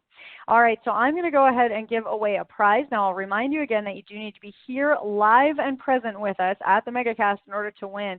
And this next one's going to be a $300 Amazon gift card, and we're going to give this to Ted Latovsky of Minnesota. Ted Latovsky of Minnesota. You have won a $300 Amazon gift card. Congratulations to you, Ted, and we will follow up with you after we wrap. Don't forget, folks, lots more chances, lots and lots more chances to win today. It's a big old MegaCast, so there's a lot of prizes to give away. Stay tuned for that. And also keep those questions coming in because you are then entered to win that best question gift card. All right, well, my friends, we are cruising along in this MegaCast today. We're going to keep things moving here. Up next, we will be chatting with Stephen Davis, Lead Customer Advisor at Rapid7. I am very excited for this one. The Rapid7 team always has cool things going on, and I know that Stephen has some great things planned for us. So I am going to step back and hand the things on over to you. Take it away, Stephen. Hey everyone, and welcome to this webcast where we will be going over how to harden your environment against attackers in a remote first world. My name is Stephen Davis, and I am a lead customer advisor here at Rapid7 with the Managed Detection and Response team. Okay, let's talk about preventing initial access. So preventing initial access, there's a couple steps here. And the first one I want to go over is multi-factor authentication. Multi-factor authentication, or MFA, is no longer a nice to have added bonus, kind of like an additional security step that TLDR, it is now a requirement. It is no longer, oh yeah, it's nice that we have that. It is necessary on all publicly accessible services like email, VPN, virtual desktop, and infrastructure. And there is a wide variety of vendors that offer multi-factor authentication. So it's important to identify the one that fits your environment the way that it is currently working. A lot of them come with additional bells and whistles depending on the vendor that you are choosing for your org. But it's really important that you choose the one that fits your environment. All the added bells and whistles doesn't do anything for you if it's not applicable to your environment. So there are many different types of MFA. The most common one that I've seen in my tenure as of recently is the first one I mentioned on that bubble there, the on-device prompt in app, where you log into a system, you log into a service, and then it automatically sends that request to an application on your mobile device, at which point you are then able to, just push, yes, that's me, or enter in a code that is seen on your mobile device. Okay, so that's probably the most common one that I've seen personally. Another pretty common one that's gaining some traction because of just how secure it is compared to the others is, security tokens and security keys. All right, back in the day, the pretty much the standard was the old SMS type, but with how malicious actors are able to clone SIM cards and deal with all that stuff, SMS text messaging is not the safest course of action. Is actually not recommended to be used. with most multi-factor authentications, right? So again, you definitely want to try and find one that has that really, really good, strong sense of security, but isn't so overly complex that your users are just, we don't know what to do, which would cause them to be more lax in their judgment when, a pop-up comes up on their mobile phone and they're just so used to hitting yes, yes, yes, that they're inadvertently letting somebody into the environment that shouldn't be, right?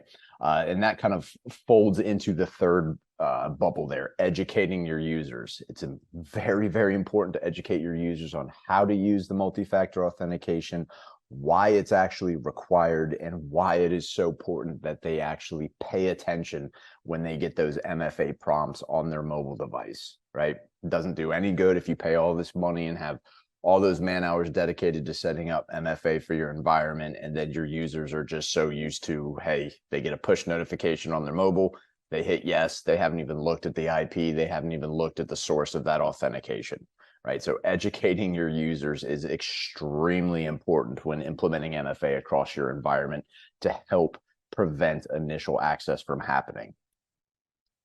Vulnerability management is another part of preventing initial access.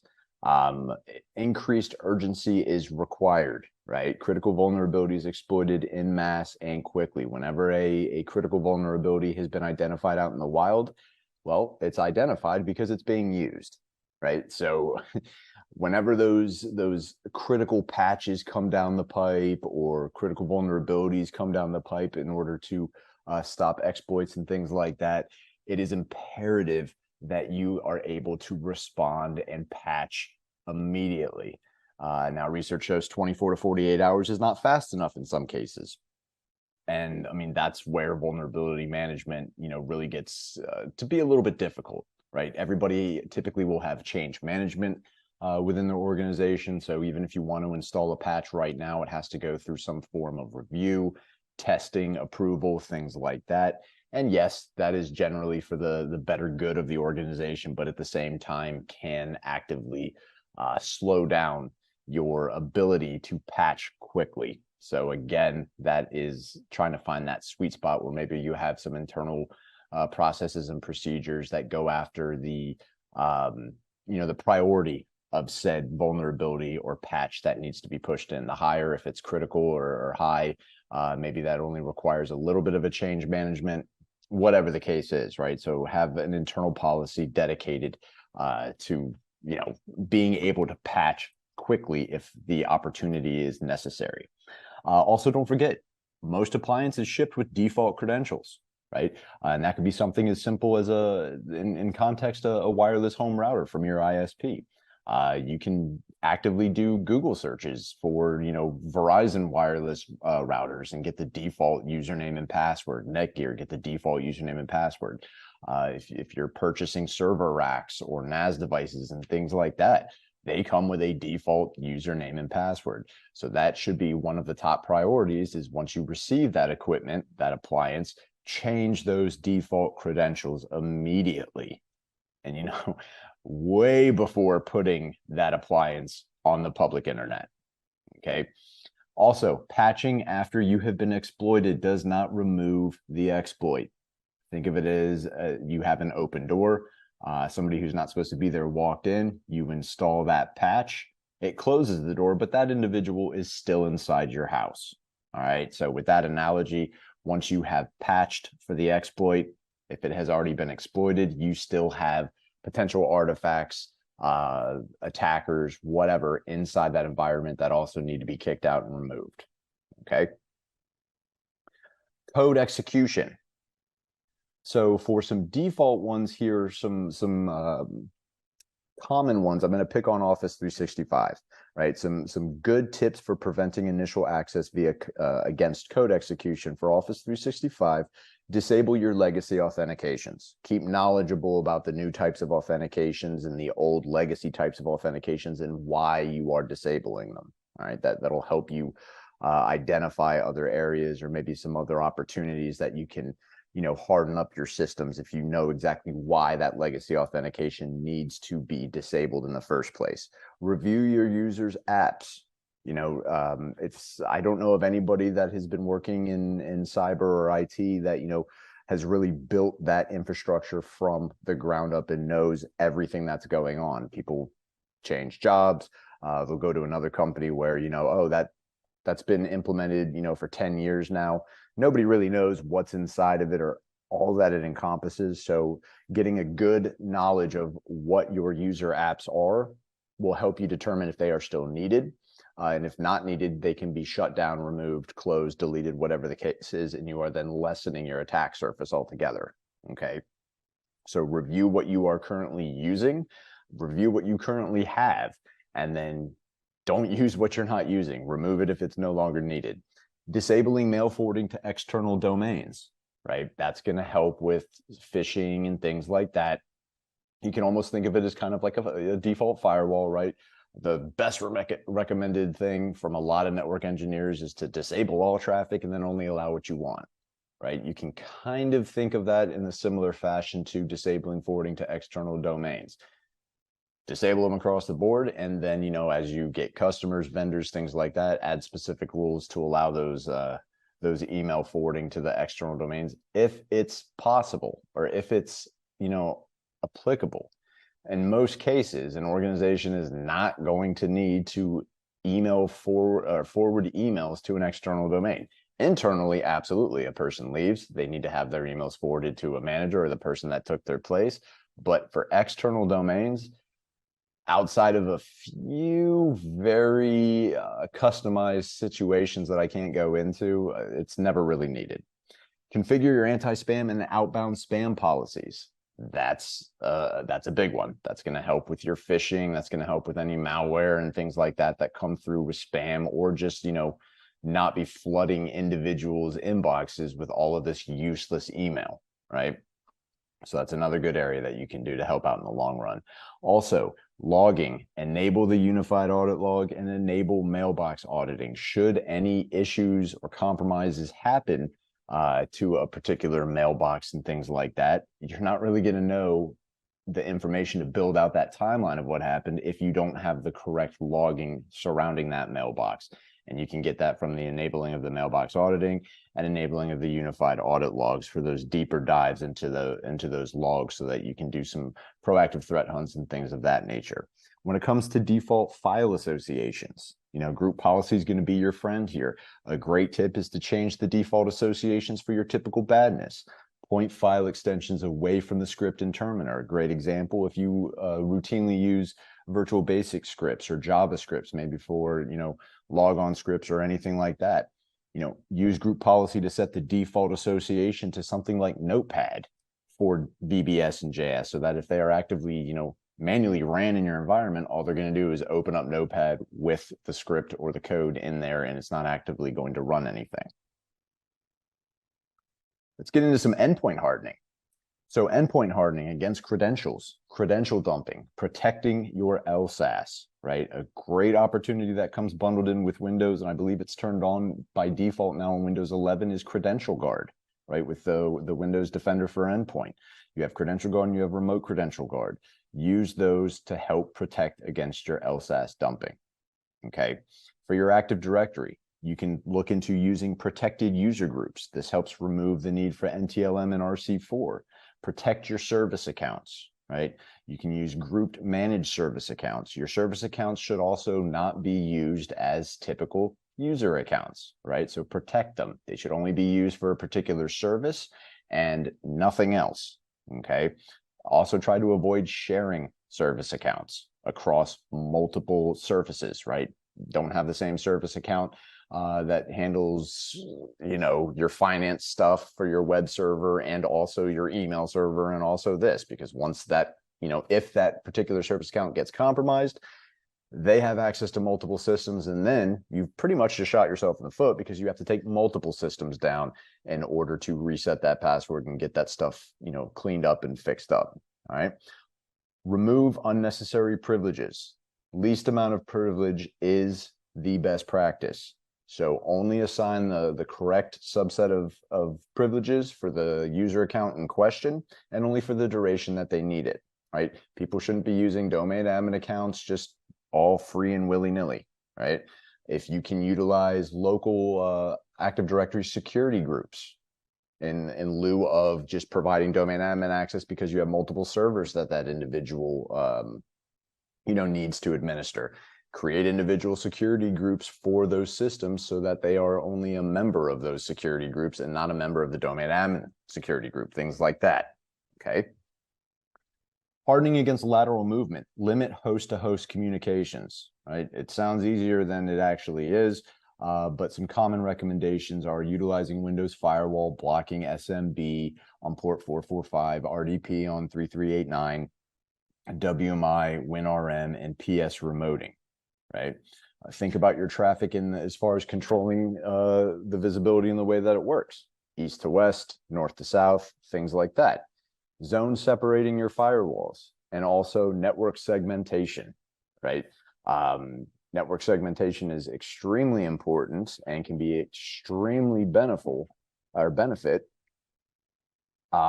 if it is done correctly and properly, right? Think about it. If somebody gets in your environment, they're not going to know how your network is segmented. So they're going to spend a lot of time searching around, which would in turn set off a lot of alerts potentially and highlight their activity and help you respond quicker before they've actually done any damage. All right, malware execution. The goal of this is to reduce your attack surface reduction. So here are some sample rules. Block Office applications from creating child processes. Block executable content from email clients and web servers.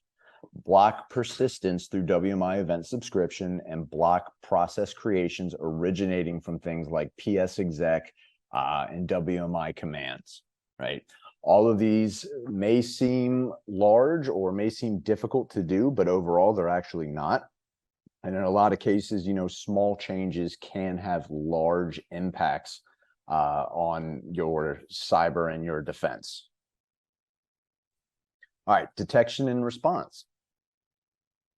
So the tool capabilities of your detection and response are of utmost importance. You want a good EDR solution.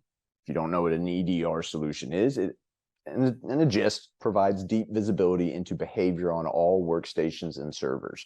So you want a solution that is, potentially lightweight, isn't bogging down your systems, but provides good, deep visibility into the behavior on those workstations, whether it be the behavior of the user or it be the behavior of the actual asset itself. All right. You want a good SIM that is going to aggregate those logs from all workstations and servers that are under the visibility umbrella of your EDR solution. That SIM can be useful for creating custom alerts, detection rules, actually detecting things and creating response workflows. Essentially, just it's the overtop layer of your EDR solution, or one that your EDR solution feeds into, so that you can get a lot of good visibility into your environment and have the confidence of being knowledgeable about it so that you can detect against threats and respond accordingly. Also, another fantastic portion of your toolbox should be something that can help you perform containment. And by containment, we mean to quickly isolate any compromised assets. It doesn't do you any good if you can sit there and quickly detect that an asset has been compromised, but you have no way of isolating it from the network outside of calling somebody from in a different office branch to see if there's anybody there that can go unplug that system, right? So make sure that your EDR solution has good containment opportunities and options that fit your environment. Event logs. Event logs are extremely important. I've always been a proponent of, better to have them and not need them than need them and not have them. So in my typical environments, I like to say log everything. Logging configuration best practices, right? You want to log for PowerShell version 5. You can also visit malwarearchaeology.com to get some other good insights and best practices as far as, what event log configurations you might apply to your own environment. Whatever they are, you would want some form of centralized logging, right? Where those logs are shipped to a central secured location so that then they could be reviewed, proactive threat hunts can be run, and you don't need to worry about the logs being retained on that system, whether or not they get destroyed. Attackers routinely do that to cover their tracks And it doesn't do you any good to be searching for information or, trying to answer those 5 Ws when the logs only reside on that particular endpoint that has been compromised. Okay, so that's where the centralized logging comes into play. Maximizing your local log retention. Well, space, is cheaper than it used to be, but theoretically and realistically, no one's going to be able to keep every single log that they have forever, right? So find that local log retention that fits your needs, couple weeks, and it really would depend on the system that you are, retaining those logs from. But obviously, the farther back you go, the better. And you could even incorporate something like maybe, on that server, it can keep 2 weeks worth of logs, and then it gets migrated over to a backup server, or your backups take the backup system takes a backup of that server, so you have those logs, and when they roll over, it's okay because you have them in another stored location. So again, that's going to be more customized to your environment, but try and find a way to maximize the local log retention. Also, don't forget about your backup and recovery. Validation of your backup and restore procedures, understanding the time it takes to restore, right? If critical stuff goes down, how long does it take to get your email service back up? How long does it take to get your web service back up so that, you can continue selling your services or selling your products or doing whatever your industry is, right? Some ways that you can, have a good backup and recovery plan. It might be a warm standby in the cloud, to which you can then quickly deploy in Azure and AWS and get right back up and running relatively quickly. You could also have an offline or segmented approach, which is a tiered strategy for utilizing both physical, on-prem, and the cloud. Whatever your backup and recovery is, make sure it's tested out, make sure you have good documentation, and make sure that it is working. All right. You can have the best plan in the world, but if you've never actually tested it on day one when you need it, it might fail miserably, and that's a whole nother ballgame. Okay, to recap, many are unfamiliar with the native hardening capabilities within Windows. Remember, I mentioned Credential Guard. That does come with Windows, right? Microsoft has a lot of good types of services, features, whatever you want to call them, embedded into the operating system that just aren't turned on by default. So definitely take a look at whatever Windows versions you're running, whether it's endpoint or server, and check out, and you might be surprised that they have potentially exactly what you need in order to harden your environment. May not be the prettiest as far as, aesthetics and pretty graphs and things like that, but in most cases, it can get the job done. Small configuration changes can significantly move the needle for defenders. Something as simple as disabling Office macros, right? That's not very difficult to do, but that can have a pretty dramatic effect beneficially to you as the defender, in things like malicious documents and stuff like that require, the user to allow macros to run, and then that malicious code runs, right? Now, if prevention fails, hardening does still increase the LOE required by attackers. And by LOE, I mean level of effort. Nothing is going to be 100% secure unless you turn it off. And if it's turned off, you can't use it, so it's no benefit to you. But if you cannot reach a high level of security, as long as you make it just not worth the time of the attackers, it's better than nothing. So don't worry if it's not 100% secure or it only gets you 80% secure. If it's difficult for attackers to actually obtain access to your infrastructure or your endpoints and servers and stuff like that, that is better than just not doing it. And then obviously they have free and unfettered access to come in and do whatever they need. Okay. Thank you very much for joining this webcast. I appreciate it and looking forward to the next one. Take care. Well, I am also looking forward to the next one. Thanks so much, Stephen. That was an awesome presentation. And for all of you out there that are also looking forward to your next conversation with Rapid7, here's a quick and easy way to get that started. You can click on the poll that you see up on your screen. Let them know how you would like to be followed up with, how you would like to follow up, what information would be helpful for you to get. So this is basically clicking the easy button, right? You're just letting your future self sit back and relax while Rapid7 hands you everything that you need in order to follow up on that awesome presentation that we just went through with Stephen. Stephen, thank you so much again for that.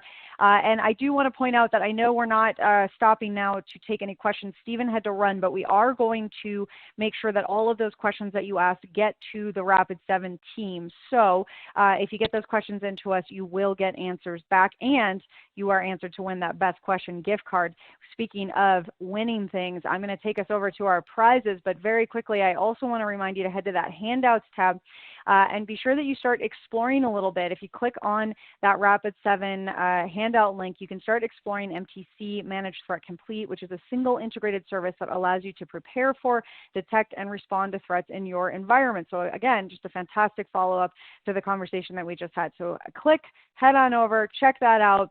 All right, I said prizes. You all got on the edge of your seat, and then I backed it off.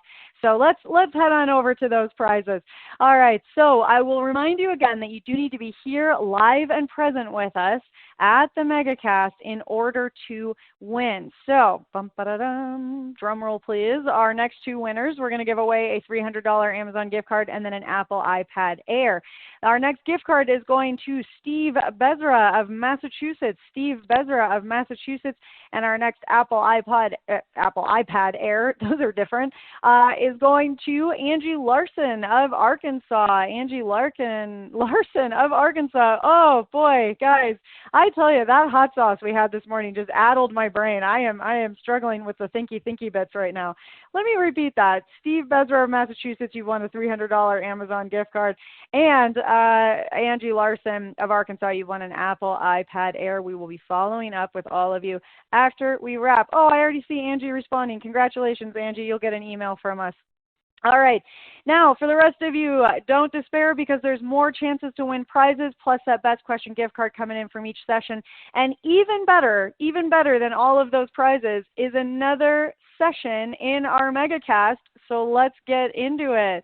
Up next, it is my absolute pleasure to introduce you all to our next presenter here on today's MegaCast, and we're definitely keeping the fascinating conversation rolling here because we will be chatting with Liam Kearns, Director, Technical Account Management at Tanium. Liam, thank you so much for being here with us today. I'm very much looking forward to hearing more about how Tanium can support remote workforces. I know we want to leave some time for questions at the end, so I'm going to step back and hand things on over to you. Take it away, Liam. Awesome. Thank you so much. I'm very glad to be here. As mentioned, my name is Liam Kearns, and I am a technical account manager here at Tanium.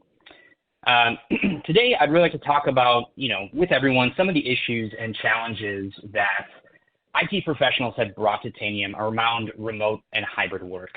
So first, let's define some of those challenges for us. Now, there are many challenges in IT, and many of those have been made even more difficult due to the recent shifts of hybrid and remote work. Now, these three challenges we're looking at here have been some of the most discussed in recent conversation. So to kind of frame those up, start with holistic asset management. Holistic asset management is really a challenge centered around several questions that IT leaders have been asking themselves as this new transition has been occurring. Questions like, how do we find all of our devices? And how do we keep the inventory of devices that we do know about fresh and not stale, or, worse, manually entered? How do we quickly gather additional information that we didn't plan to originally inventory? Or, what do I do if something happens and I have to drill into specifics on my devices? The kind of additional information scenarios. Or consistent vulnerability management. Vulnerability management and its part in risk analysis has become an even bigger challenge in the hybrid and remote world. We're often seeing conversations from IT organizations around questions in their environment like, do we have an up-to-date scan of the endpoints? Is it a complete inventory of vulnerabilities? Can I even get that information from my remote users? How effectively is that information I am getting making it from my security teams to my operations teams so that we can actually remediate the findings? Or, can I actually remediate someone that's permanently working remotely? All those hybrid remote workers again. And then the modern employee experience. So, let's face it, realistically nowadays, the digital experience is the remote experience. It's the work experience, right? We all live in an environment where many meetings are taking place virtually, like right now. Our primary work interaction is through our computers and applications, and we can interface with coworkers from everywhere. But this has left a lot of us that have to ensure that the experience is working, asking questions like, are my employees' machines working well? Or are they working at all, for that matter? Can I get ahead of the problems that crop up before I get an onslaught of tickets that I have to send my teams to work through? And how many people are even experiencing a problem anyways? So these challenges impact, of course, every IT organization, but doubly so for those with hybrid and remote workers. So I guess the question arises, why are these problems so persistent? And the answer to that question really is that it's largely a tools problem. Most organizations leverage a dozen, 24, or more tools to try and approach these needs. Unfortunately, many of them have legacy architectures that prevent them from being able to provide visibility, especially when it comes to that remote work. And generally, they're not designed to allow for speed and scale for which IT teams have been tasked with resolving issues with. On top of that, maintaining the infrastructure necessary for all these various tools is time-consuming in its own right and adds additional cost and complexity to the spider web of IT solutions. So if we look at these two different examples here, some centralized systems, with their point-to-point design, create blind spots when a direct connection isn't possible, and it creates bottlenecks in dense networks that slow down even basic tasks like generating simple reporting and orchestrating things like system patches. Distributed networks solve some of those problems by providing better local speed by bringing the control into satellite locations, but still lack that visibility to things that are off-premise and unable to see those caches and relays. Plus, speed is restricted by the necessary synchronization of the branches to the main server. These types of architectures fundamentally weren't originally designed with a modern hybrid IT world in mind. So what's the Tanium answer, right? Tanium provides a decentralized architecture, leveraging the managed endpoints themselves to enable visibility and control to endpoints wherever they are in the world with no additional infrastructure necessary, while also being able to dynamically distribute files, actions, and anything else needed to maintain the IT endpoint estate. So this means that Tanium can effectively support everything from the user that needs a patch at the coffee shop to the small network on an oil rig in the Pacific using a satellite connection. Crucially, this enables a very high level of confidence in the data we need and the results of the actions we take. So whether it's cloud or on-prem or remote or hybrid or domain joined or otherwise, it's true visibility and control at speed and scale for managing the whole IT endpoint estate. And I should mention that's all with a single client. So with that kind of baseline set, let's go ahead and tackle some of these challenges we discussed earlier. So the first one here, holistic asset management. Asset inventory, realistically, is as old as IT itself. We know what we want to have, but getting that data has been historically challenging. Getting that data with confidence, doubly so. So what does good look like for asset management? Well, it looks like a continuous cycle that starts with finding all the devices on your managed networks, making sure that inside my boundaries, everything is accounted for and properly managed. It's then automating the collection of data about my managed devices. Taking that data and surfacing critical information is hugely important in our constantly changing environments so that we can be ready for whatever comes next. And lastly here, we need to be able to quickly get additional data on the fly so that we can be able to comprehensively respond and manage whatever scenarios come up. So let's address that first step. I'm sure many of us have asked in the past, how many questions or how many devices do you have? And provided an answer along the lines of something like, I have 10,000 to 13,000 devices. And the reason for this uncertainty in that answer is because our tooling doesn't give us confidence or comprehensive information. So for example, if I don't have a device managed in the thing I'm reporting with, how do I even know it's there?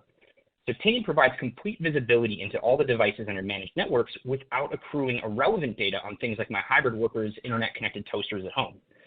This high-fidelity discovery gives me the confidence to know and, of course, take advantage of all of my devices. So if we see here, we can see a diagram that shows how we use the managed clients, which in this case are those little red circles, to scan the space between them on the network to discover unmanaged devices. So this functionally means that the discovery process is significantly less disruptive than traditional methods, right? I'm not doing a whole network sweep in this case. By nature of this being much smaller in scope and staggered, we're reducing that overhead. And we're also providing higher detail as it's being done over short network distances and not trying to traverse network boundaries. Next to that, we have an example of that data being automatically aggregated and displayed in Tanium for easy notification and filtering of all of the findings that we're seeing in the environment. The next step is to automate the data collection of those managed endpoints, right? Actually get deep into that information. I'm sure we've all filled out an asset tracking spreadsheet at one time and know how it basically immediately becomes stale. Of course, most of us have some tool that periodically generates reports for us these days, but even that can be a very manual process and typically doesn't adequately account for all of my remote and hybrid devices. Tanium automatically and continuously generates an up-to-date and accurate inventory of everything that we want to know about our managed devices and doesn't require our teams to constantly watch and interact to ensure it's being gathered. So with this approach, you never have to have that wonder, how much is missing? How fresh is this data? Am I actually seeing the real truth out there in this very moment? And on top of that, by the way, all of this asset data we aggregate can be fed into your other tooling, like your ServiceNows, your Flexeras, your SIMs, your GRC systems, to enrich those existing investments and really empower those workflows and the users that use them. So what we're looking at here is just one of many pre-built, or you can also create custom dashboards that give us a live view of the current state of my inventory. These can be used to help identify areas of need for hands-on work, so the people that actually have to go through and remediate the issues in the environment, or they become a great resource to be delivered to stakeholders at every level. So if you're getting questions or you have questions of your team about what is the current state of the environment, you can easily access that information, even if you're not a primary user of the Tanium system. With all that data being collected, it's important to be able to focus on and surface critical information. So we all probably remember Log4j. Some of us had to start from square one, some had partial information, and some of us may have had more information than we thought, but weren't really able to get to it through the noise. Tanium can help provide the detail that you need when you need it. So one example from a Tanium customer, they leveraged the platform to be able to look across their 100,000 endpoint estate, both on-prem and remote devices, and identify 26,000 impacted devices from Log4j in minutes. Then they use Tanium to produce mitigations and deploy those to those affected machines in less than 7 days after the initial 0-day notice. So a massive increase in the speed to remediation. Those supporting libraries, those portable apps, those things from the Windows Store, those attached peripherals, those administrative rights, and a bunch more are all things that Tanium gathers and presents in an easy-to-consume way. That way, you're ready ahead of time for when the next systemic vulnerability rears its head. In what we're seeing here in this view, we're actually showing a software bill of materials filtered down to all the instances, in this case, of Log4j components that are anywhere in my environment, including the file location on disk and the file hash. Because we know with things like Log4j, it may not be in a specific spot like a regular installed application. It may even be several layers deep within compressed files. But we're surfacing all those locations here in one spot. But this could also be something like Java or another supporting library or any of other of these system components that we might be interested in inventorying before a problem occurs. So lastly, we need to be able to get that additional information on the things we weren't planning for. I'm sure there might be some head scratching if we're all asked, say, for example, right now, to furnish the MAC address for every Bluetooth controller on every endpoint, or what the details were of all the connected monitors to your managed machines. However, these are just the type of things that Tanium can gather whenever needed in seconds. One actual example of this in the wild was a Tanium healthcare customer who, at the start of the pandemic, sent everyone home, like everyone else. They quickly realized, however, that they had no idea which endpoints were at people's homes that had a webcam that was either built in or attached, which was, of course, very necessary to enable the new telemedicine practice they were implementing to cover the time frame. Fortunately, a couple of questions later, in Tanium, they were able to identify the machines and the users that needed them and shipped out that necessary hardware to get that coverage. No one had planned on needing a report or data about it beforehand, but they're able to do so on the fly and after the fact. So what we're looking at here is an example where we've asked a question in plain English to discover, in this case, every running service on the endpoint or endpoints, which could also be used to identify which services aren't running on my endpoints, like a disabled security stack, for example. Let's tackle the next problem here, consistent vulnerability management. Now, vulnerability scanning has always sounded simple, but I would say that years of experience have shown that many of us that it can be anything but. Centralized scanning, for example, can't look outside the network very easily, meaning I'm blind to my remote device's current state. Point solutions only tell me that something is wrong, but don't allow me to remediate it. often only have vulnerability data to prioritize with no easy way to correlate that with all the other things that generate risk in my environment, like the other settings and compliance and so forth. And on top of that, all that data is siloed and has to be manually exchanged with the teams tasked with fixing the findings.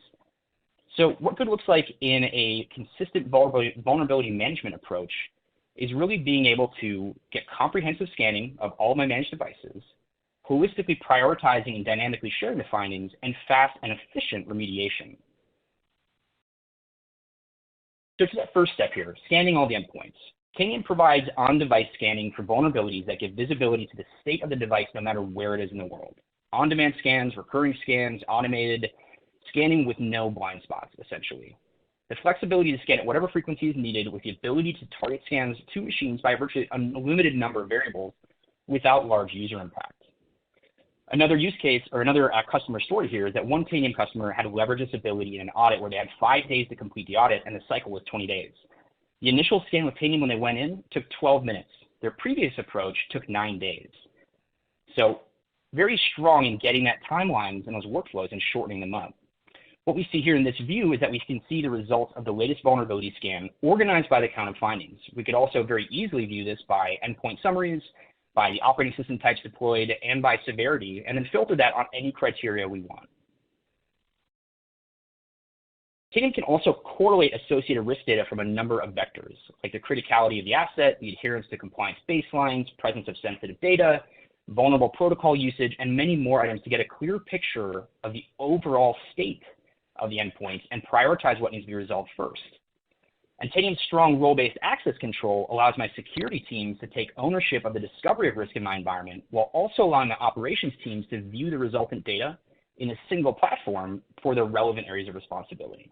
So this means no more data silos, no more exported spreadsheets and pivot tables, and definitely no more games of telephone and having information be mistranslated.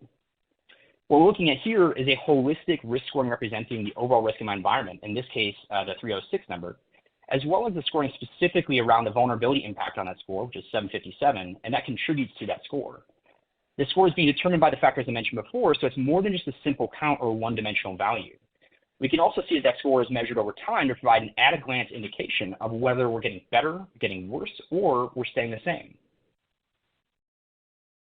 Now, Tanium's platform approach allows those teams that need to remediate to do so on the fly.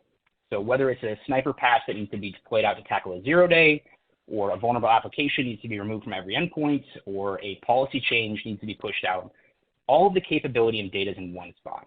So this can save our teams from having to jump between one tool for patching, one tool for application management, one tool for pushing configuration script, and so on and so forth. And like everything else, these remediation actions can occur on any device, no matter where they are, on-prem, remote, hybrid, and so forth.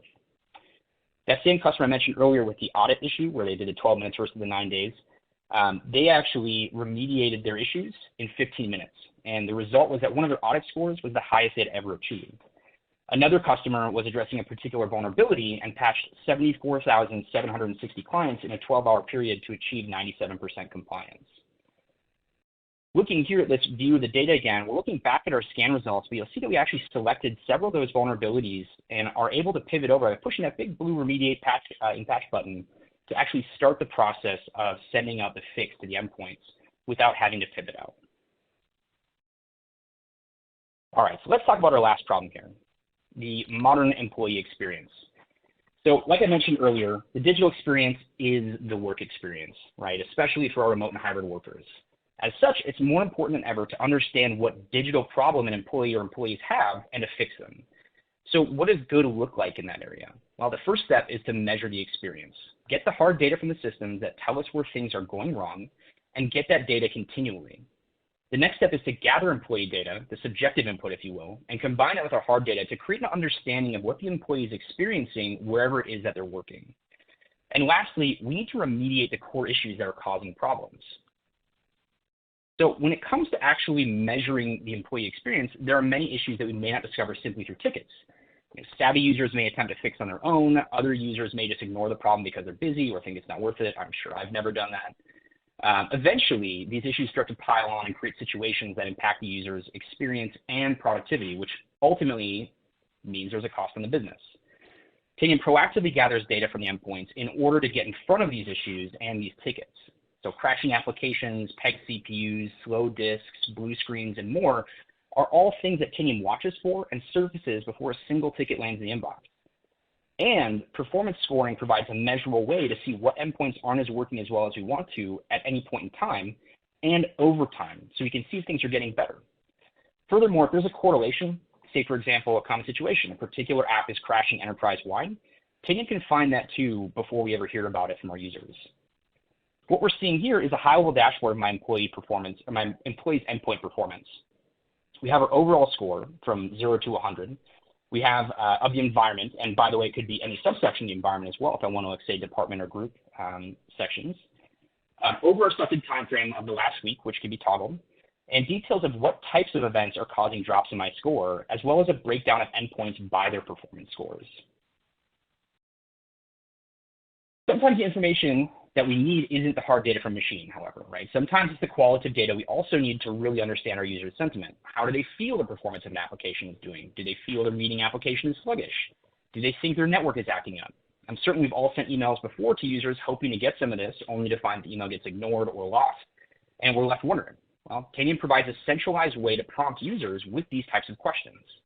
And it doesn't have to be a blanket questionnaire. We can be very prescriptive in targeting. Maybe I only want to send a survey out when a machine is seeing specific performance problems. In this dashboard, we can actually see the results of a survey that was sent out, in this particular case, asking about employee sentiment on device performance. And we can quickly see how many endpoints received the survey, how many responses we got back, and the breakdown of those responses. Additionally, we could select any of the information we see here on the screen to drill in the details.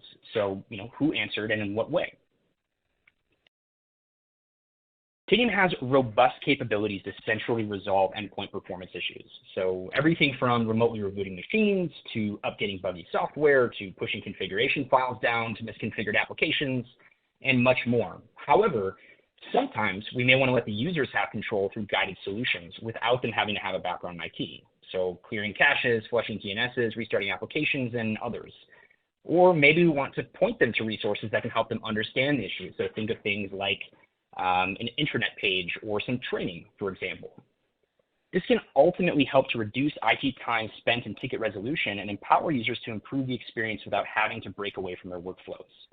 In this shot, we're seeing a real example of what a user would see when receiving a questionnaire from the IT team regarding some identified performance concerns with Google Chrome on their endpoint. So if that user actually clicks that yes toggle, then it would automatically restart Chrome for them to help free up memory. So in closing, Tanium does all of these capabilities and more on a single platform, and I really just want to leave you with a quote from one of our customers. In my career, I've never seen this level of real-time visibility. Tanium is dedicated to providing IT organizations with uncompromising visibility and control across all of their endpoints, no matter where those devices are, from a single platform, including our hybrid and remote devices. And with that, I'd like to thank everyone for their time, and I'd be happy to take any questions. Oh, that's awesome. Thank you so much for that presentation. I can tell that the audience was really engaged because we got a lot of questions. Jeffrey's just chiming in to say, amazing presentation. I completely agree. I do want to jump into some of these questions here. I'm just leaving this quote up another second because I find that really impactful. But I'm going to head on over to our poll question. And we're asking all of you now, so if you've been sort of sitting back and soaking in all the information, now it's your turn to participate. If you can lean forward or grab that mouse and click on the screen in front of you. What we're looking for is what additional information you would like to get about the Tanium solution. So lots of great options there, data sheets, white papers, case studies, pricing information. Maybe you want to get your hands on it and get into a demo or a little bit of a trial. So any of the ways that you would like to continue exploring Tanium, click on that screen there and Tanium will follow up with you and get you the information that you need. While you're doing that, we are going to jump into some of these, really, and incoming questions. They're just coming on hot here. I like it. Liam, you ready to dive in? Let's do it. Okay. All right. Well, I'm going to start, actually, you know what? I'm going to start with this one. Normally, I kind of try to end with these, but Kevin just asked, and I think it's a good one. Can you give us a quick idea of how Tanium would stand out, what you think your key differentiators or uniques are? Yeah, absolutely. I mean, the predominant piece there really is around the visibility control of the environment and truthfully the efficacy of it. So, whatever particular challenge that we're trying to tackle, we find that we tend to do it better than any other solution out there. And that really comes down to the speed of the ability to actually take action and the visibility you get from being able to see every device, regardless of location, and understand immediately what the real situation is in the field at that moment in time. Perfect. Okay. How about, and sorry, I stopped myself there because I was thinking about what you were saying as I was asking you new questions. I do just want to hit that visibility thing again. I think that's so important. And the other thing that I love about how you integrate that in is with the experience at the center. And you brought this up a few times where you'd name a feature and then you would bring up how the employees are going to interact with it and how the employees feel about it. And I think that's so easy to forget. We get so focused on the technology and the shiny new solution and the thing that works and forget to think about how that it only works if our employees are using it and making that a part of their life. And I just love that Tanium really keeps that experience at the center of everything they're developing. And I just wanted to highlight that as well. Liam, can I automatically target endpoints for various remediations? Yes, absolutely. So you can target endpoints on anything either existing or predicted future states. So whether a device is currently operating normally, but then it moves into a state where it's no longer operating normally, we might want to use that to trigger one of those questionnaires for the employee information, or we might want to just automatically send out a remediation to it. Okay, I like that. Yeah, not just the visibility, but the customization. Okay, does Tanium provide whether an application that's installed is actually being used? Is that part of the visibility? Yes. So it's actually a conversation around a hard return on investment for a lot of our customers in that, not only being able to understand what applications are on our endpoints, but what of those are actually being used. Because I'm sure many of us have had the case where a user of ours has asked for something like, say, Visio Professional. They might use it for a day or two at a time and then forget it's on there for the next 2 years, but we're paying that license fee that whole time. And so Tanium can help you understand where those applications are, what the usage looks like, and even go down the process of automatically removing them if there is no usage on a specified amount of time. Oh, interesting. Okay, yeah. So not just flagging it, but then helping you take that next action step as well. Exactly. How about can I identify users and devices that are off network and target them specifically? Yes, 100%. Obviously, in this conversation, it's very important because we're all talking about remote and hybrid users here today. And really what that comes down to is being able to use a number of different metrics to determine that endpoint is offline. So things, for example, like it's not in my netted IP address space. I can dynamically query on that and put them in a group that automatically allocates them as remote users when they're not on premise. And then when they come into the office, I automatically shift them into a different group that includes all the endpoints within my managed network. Okay. What other capabilities does Tanium provide? Yeah, a broad range. So we discussed a little bit here around compliance and the digital employee experience as well as asset inventorying. But Tanium also works in many different spaces. So sensitive data discovery and tagging, also in places like threat hunting or in areas of analyzing lateral movement risk and various other capabilities within the Tanium space. So there's a number of verticals that we can help with in the IT operations. As well as IT security, and apply broadly both, again, to the hybrid work environment. Now here's a fun one. We just got a question asking for a real-world example. I'm wondering if you have a favorite, we ended with that awesome quote. I'm wondering if you have a favorite use case or a surprising use case, either or, that kind of jumps out in your mind.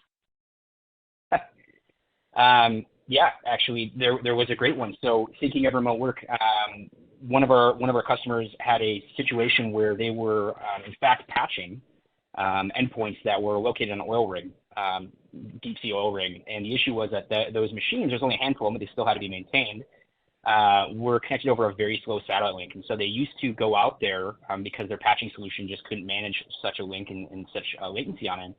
So they used to go out there and actually fly someone out in a helicopter, as I understand it, with a USB drive with all the patches loaded on every so many months. To actually manually apply the patches. They put Tanium in place and immediately started being able to patch those devices automatically with a regular cadence. And probably much to the dismay of the helicopter IT support, no longer had to have someone go out there. I was just thinking that. I'm sure that many people were very happy about that, and there was a handful of people who lost their helicopter privileges that were very unhappy about that. But that's an awesome use case. Okay, I love that. I do wish we could keep going, but Liam, we're going to have to leave it there. Before you leave us, though, for anyone out there that does want to jump in, get started, either to learn more or to really just get rolling with Tanium, what do you recommend as that first step? Yeah, absolutely. You can reach out to myself for any information, or alternatively, you can go to our website. We have options there for both self-hosted access to a test environment, as well as the ability to partake in our free Tanium risk assessment, which is a holistic environment risk assessment that provides insights into many different areas of concern for IT teams. That's great. Yeah, and side effects may include increased experience and a loss of helicopter, just FYI. Thank you very much, Liam.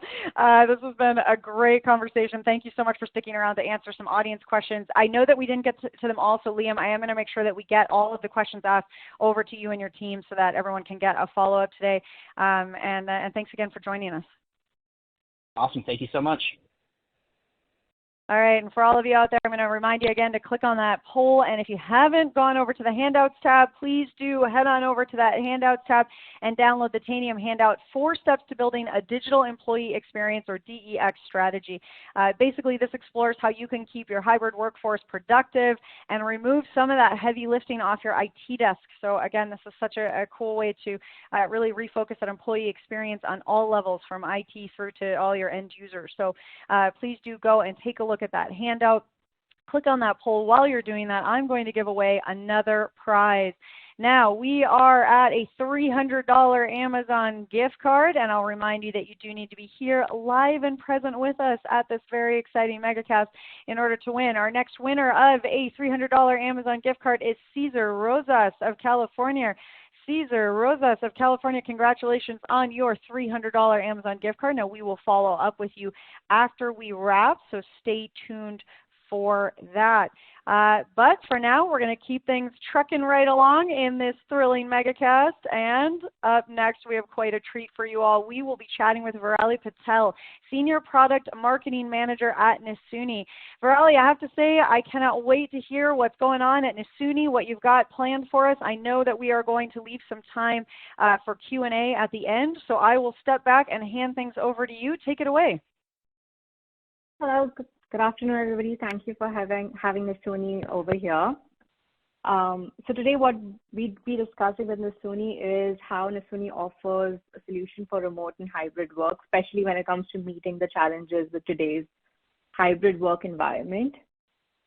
So I know we've all been through this. Let's take back a few years. I know things have changed significantly since then. What's definitely clear is that remote work is here to stay. But the challenges that rose in the pandemic are still kind of tagging on. We're still dealing with issues with infrastructure. Companies are still not ready at the scale that they'd expect for remote work, and there are times when users are just not as productive. I know in our own business itself, I think we anticipated a big boom, and then suddenly you had to enable certain technologies and make sure that end users can perform to their best level, be it challenges such as internet, speed too slow, you can't really access your files. And throughout all of this, I think security is always a factor, but working from home kind of expedites it even more. I think we see a whole set of issues that rise in the remote and hybrid work environment that we are in right now. So this I thought was interesting. So Nisuni is basically in the file shares environment that we are in. So file shares right now hold up to 80% of company data. So it's almost 80% of all your files that need frequent access internally or externally. And then right now, 50% of IT spending goes to shadow IT. So shadow IT is definitely a risk for businesses around, where they're putting their hands, you're copying data to and fro, and that kind of raises some security concerns, no doubt. And this is where kind of Nisuni pitches in. So Nisuni we're basically providers for file data services. So we include services such as file storage, your backup, ransomware protection, and now we've also extended our capabilities to provide file access for your remote and hybrid users.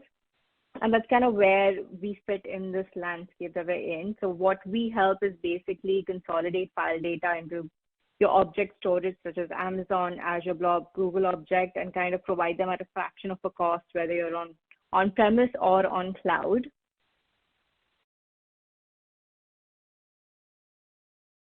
And then this is where Access Anywhere comes in. Access Anywhere is our remote and hybrid work solution that basically extends your files, whether you're on the go, you're in the office, you're basically at home chilling, or you're basically on the move throughout.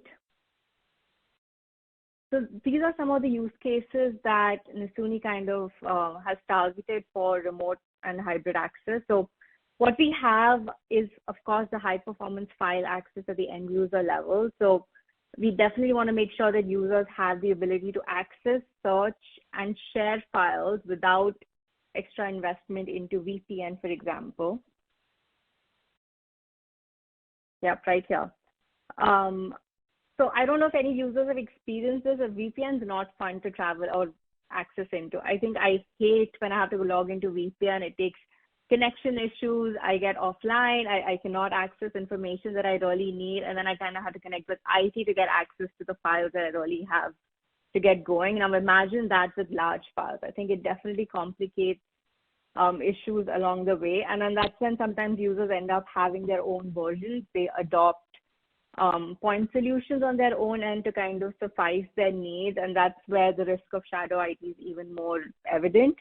And the other key use case that we offer with our Access Anywhere serving is external file and folder sharing. So Nasuni has our corporate file data. Now imagine if you had to share your content externally instead of going to third-party solutions. We kind of extend your external sharing from the corporate file environment itself. So it's easier for users to collaborate with your partners, clients, contractors, even if it's one-way or two-way content that you're collaborating on, without any compromise for performance or security. So this is something that our customers who've tried around and have great comments to share with. We've got a bunch of customers who've already been successful in facilitating remote work and have changed the ways that they're accessing their critical file data. So here we have TNP, which is an architectural engineering company, and they use Nasuni right now to share files with external parties, and they've kind of extended the corporate file shares into their team's environment to access their project file data. They found that moving data onto Nasuni was an awful lot more effective and efficient when it comes to collaborating with their teams internally, for sure. And then we also have TVWA, which is a global media and entertainment company. They are now deploying this technology across multiple divisions, so not just with one center, but across the globe and kind of unifying their corporate file access. The teams are working remote, and for them, productivity is crucial, especially when they're off-grid, and access is definitely challenging around, and that's where Access Anywhere is facilitating their workflow around.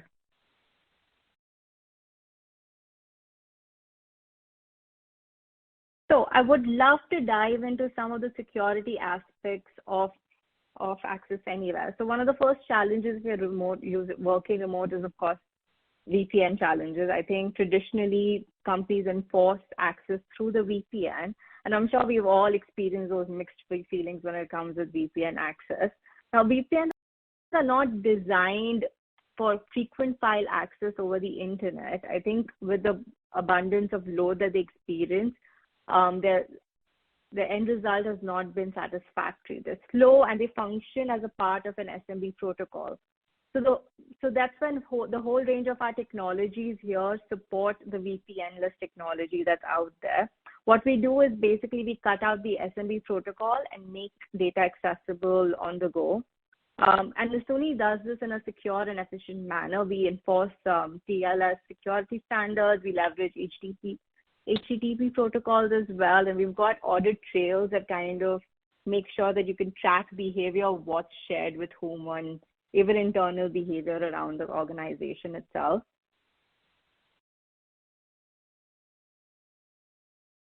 And then, of course, security is paramount. The data security is definitely important, especially when it comes to a remote and hybrid work environment.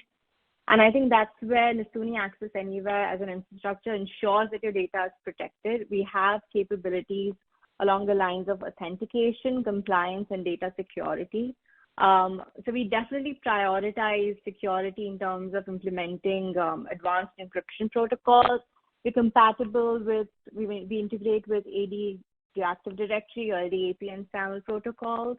And then we also have a bunch of compliance capabilities. So you can maintain your detailed audit logs. You can govern your file sharing experience the way you would want, be it in the way of password sharing. Is it you want to enforce a stronger password around? Do you want to enforce a download limit for your users as well as possible?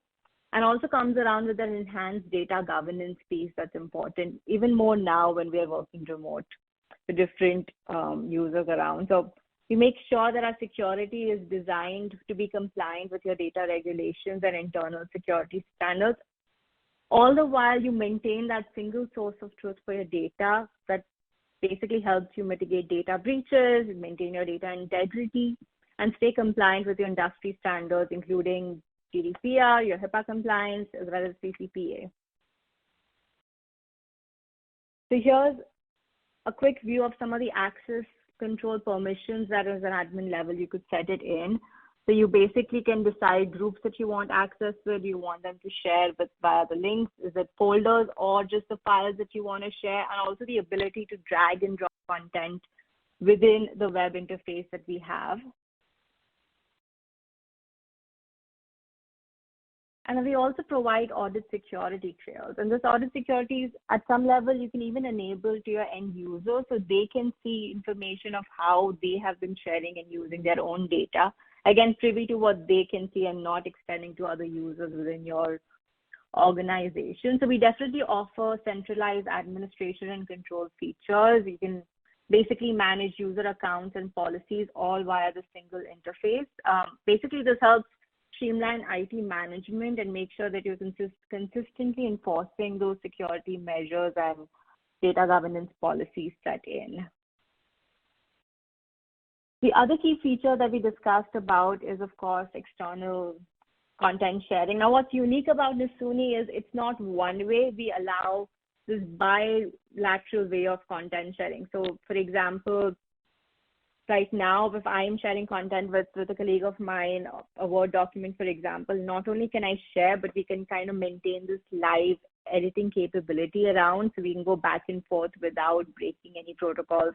Imagine the file version controls that you kind of deliver. I mean, I'm sure right now the default way would be we attach a file via email, then one person makes the edits, you download the file. And then imagine by the end of the day, you're stuck with multiple versions of your files that are just a nightmare. And I'm sure IT doesn't like having the fact that there are different versions that are going out of their ecosystem around. And I think that's where the external content sharing capability with Nasuni really shines out. I mean, the fact that we also offer no file size limits. So you basically, with a quick share link, can deliver access to your content with your collaborators externally. You also have organizational policy sharing settings that you could enforce. So link expirations, your download limits, reason for sharing, the requirement for passwords, and also the fact that end users can manage access. So, for example, I share a link and I wanted to make sure that it was the wrong link and I didn't want that access to be there. I can basically undo my access codes within my web access control around. Let me walk you through a quick demo that would make this a little more clear.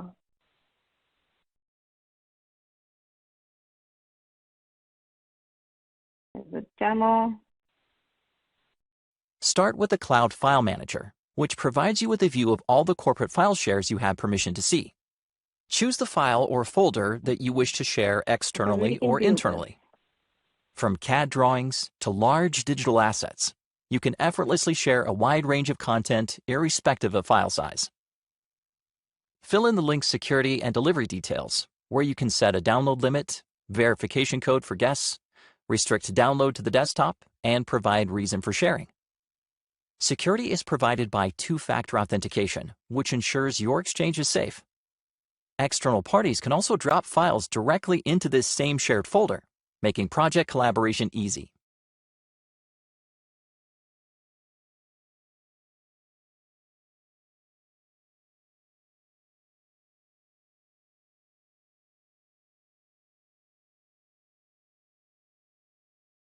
So what we just viewed right now was our file sharing capability via the web browser. We also have the same capabilities that are accessible via the Mac and Windows browser, Windows app itself. So basically users have the flexibility to choose which platform do you want to share content by. The other cool feature that we also have that's kind of a part of Nasuni is our ransomware protection. So basically, we have the Nasuni snapshot protection capability that allows endpoint backups of all your data. So let's say right now you by mistake deleted some of the, if you have accidental deletions of data, data corruption, or any unforeseen events such as ransomware attacks, we definitely back all of this data in so you do not stand the risk of losing all of your critical data around.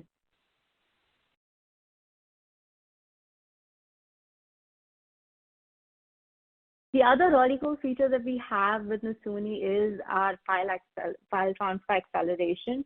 We basically have this technology that takes in your end user's existing bandwidth and kind of makes sure that it optimizes the workflow or the bandwidth that they have available to basically move the data around. So what this does, for example, if you have maybe like 5 GB files, what we do is we basically split the files into pieces and it's sent in parallel over multiple streams, basically optimizing your bandwidth. The same is also the case with small files. Instead of sending them in a linear fashion where you're basically stuck up with a bottleneck depending on your bandwidth efficiency, we kind of accelerate that workflow with our file transfer acceleration. Particularly with remote users, sharing large files can be slow. Companies need a solution that offers high performance. Nasuni Access Anywhere's file transfer capability can be the answer. Large files are split into pieces and sent in parallel over multiple streams. This optimizes the end user's bandwidth and minimizes latency at the same time, boosting remote performance.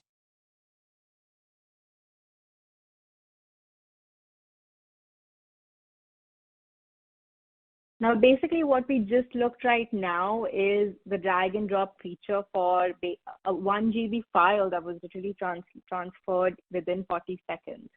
I think on an average, this would basically, I have been on the other end where it's taken me at least 15 to 20 minutes waiting around for files to kind of come through. And that's when Nasuni's file transfer acceleration basically makes sure that we can deliver files up to 3-4 times faster than the traditional mechanism that most users are used to. And this is definitely beneficial for some of our media and entertainment and engineering firms where they're dealing with large files. I think a fun fact was we recently had a customer who said that they were literally delivering hard drives from one location to the other because they didn't have a secure way to transfer their large file loads around. And I thought that was remarkable. The fact that we're still in that day and age of backups with hardware and then shipping them across the continent just to make sure that it's safe and secure, it kind of blows it out of question around. So I think that would be a quick overview of Nasuni and how we're trying to set up the space within the remote and hybrid work environment.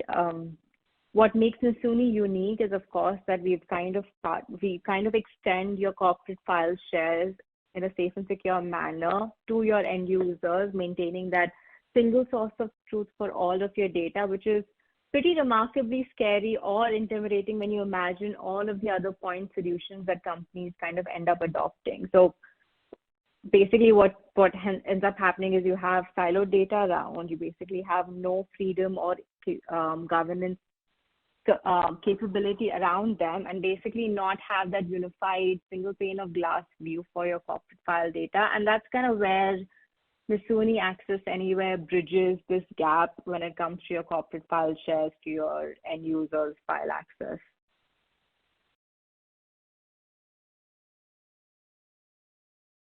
With that, I think I'd take a wrap. If anybody has any questions, anything that I can expand on.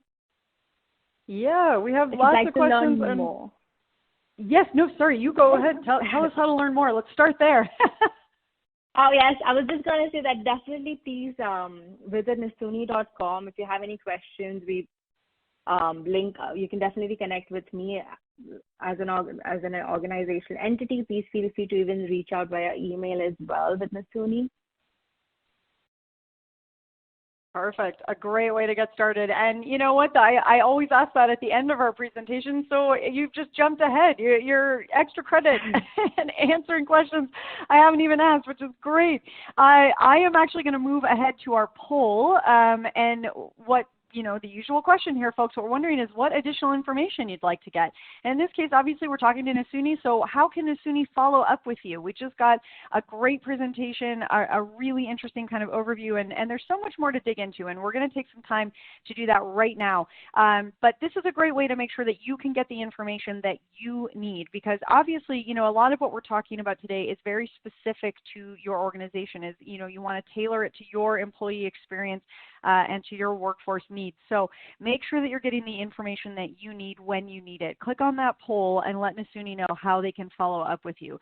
While you're doing that, we are going to jump into some audience Q&A. Vrila, you ready for that? Yes, I'm all ready. You're all ready. All right, I want to start with this one because I think it's a good one. So Bill here is wondering about the size of organization that this is going to make sense for, both in terms of, is there any size where the usability wouldn't quite make sense, but also, let's talk cost. Is this going to be affordable for small companies as well as large enterprises? Well, thank you for the question. So I can definitely say a fact that we have a whole breadth of customers. So we have customers who have anywhere from 10 terabytes to a petabyte of data that leverages Nisuni at a core level, and Access Anywhere extends that capability uniformly. So whether you're an organizational size of 100 employees all the way to 2,000 or even 10,000 and beyond, Access Anywhere is compatible with your file infrastructure. Okay. And I think that is really important to be aware of that. Oh, sorry, go ahead, Verly. And I know that pricing was questioned in as well. I'd love to get into a conversation around pricing details. Of course, we have different pricing mechanisms when it comes to Nisuni Core. And the Access Anywhere is kind of an add-on that builds on top of having all of your data within the Nisuni environment. So it kind of goes into so it basically depends on your capacity as well as end user licensing that we model it out. Perfect. Okay, so sounds like it's certainly worth a follow-up conversation there too if you're wondering about your specific size organization and making sure that the cost and the solution are going to fit what you need. But sounds like there's lots of good options there for you. This question here from James, can you have a standby appliance that is mirrored in a different location for disaster recovery purposes? We can have that standby in. I think it also depends on how you've architectured your file access. So of course, Nisuni would set up its own virtual machine and kind of connect that with the Access Anywhere piece in there. So as long as it's within the range and our IT tech teams really go through the deployment environment, we can definitely work around the disaster recovery piece that you have from your environment and infrastructure. This question's been coming up a lot today, and I appreciate that everyone's really looking for these sort of differentiators. So we do have a question here, what are some other advantages that Nisuni is providing for remote work, and what's different about file sharing with Nisuni? So I think the fundamental difference with Nisuni is the fact that all of your file data, 80% according to the statistics that are out there, if you could house them all in one place and then have Access Anywhere would be that road that kind of connects it outward. So instead of having multiple roads, you kind of have this single road that kind of makes sure that all of your file data, irrespective of shared with external parties, internal parties, irrespective of the file size, sits within a single IT pane. So that's definitely something unique with Nisuni itself. And then the entire file information around is backed up by our ransomware protection. We have some additional add-on capabilities as well that really streamlines and facilitates your file data needs that you have. So I think that's what makes Nasuni truly unique in that sense, is that single pane of glass and control. Yeah, of course, that insight is so vital. Does Nasuni Access Anywhere perform the same with a VPN?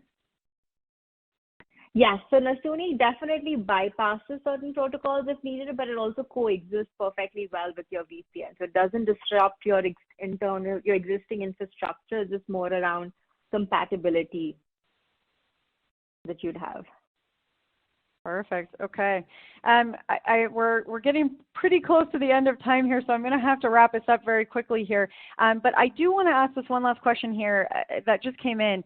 How does Nasuni address the challenges of file storage and collaboration in a hybrid cloud environment? Anything that you'd want to specifically address with hybrid cloud environments? So I think with the hybrid cloud, it's definitely unique where companies right now are migrating off. I mean, there are lots of customers that we have are planning to move from their on-premise to the cloud, but of course there's hesitancy of completely migrating to the cloud. And that's when Nasuni is great at it. And then the Access Anywhere piece kind of enables that irrespective of your existing hybrid infrastructure, we enable that you have access that's uniformly delivered throughout. So whether your data sits in some pieces of on-prem or on cloud, you kind of have that holistic access to your files. I love that. All right, well, we kind of already touched on this a little bit earlier. As I said, you get extra credit for answering before I asked. But for anyone out there that does really want to get started with Nasuni, other than visiting the website, and maybe that's it, but is there any other first step that you would suggest for someone out there?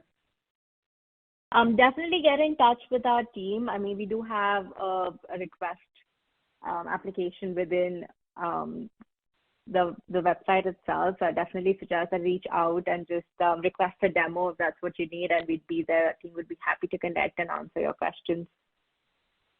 Perfect. Well, that's nice and easy. Well, thank you so much for being here with us today. That was such an interesting presentation, Brelly, and I really appreciate you taking some time to answer our audience questions. It's been a lot of fun chatting with you.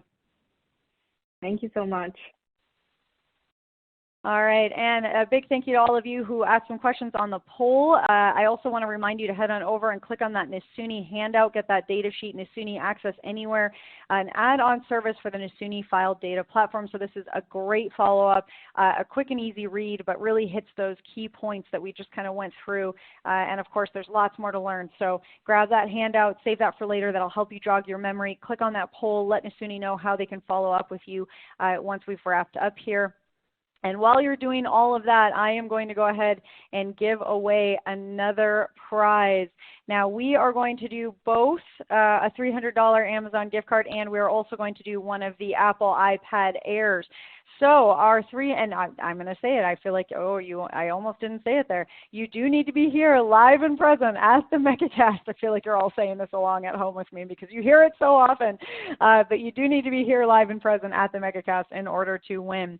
All right, our next winner of a $300 Amazon gift card is Wendy Wohler of Indiana. Wendy Wohler of Indiana. And our next winner of an Apple iPad Air is December Bales of Washington, D.C. Cool name. December Bales of Washington, D.C. You have won an Apple iPad Air. All right, folks. Well, don't worry if you didn't win. There's still lots more chances to win, and we have that Best Question gift card coming up after each session, so stay tuned for that. All right, but for now, we are going to keep things rolling along in this MegaCast. I told you folks it was going to be a big day today, and I meant it. It is a big day and absolutely jam-packed with information, and we're still going here. We've got lots more sessions to go. And this one is definitely going to be a highlight. I know that you are going to get a lot out of our next presentation. So up next, I am very excited to introduce you all to Sivaskaran Rajaskaran. How cool is that name? Director of Product Marketing.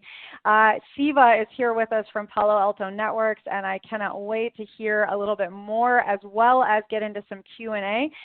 So Siva, I am going to hand things right on over to you, and I'll meet you shortly for some audience Q&A. Take it away. Hey, thank you, Jess. Good morning, everyone. This is a wonderful day where we wanted to talk to you about how do you empower and protect your remote workers. We want to solve this problem using our Prisma SASE, which is our SASE platform from Palo Alto Networks. My name is Siva. I'm a Director of Product from Palo Alto Networks. First, if you think about how the world has been changing, work is not a place anymore. It is just becoming an activity that we all do.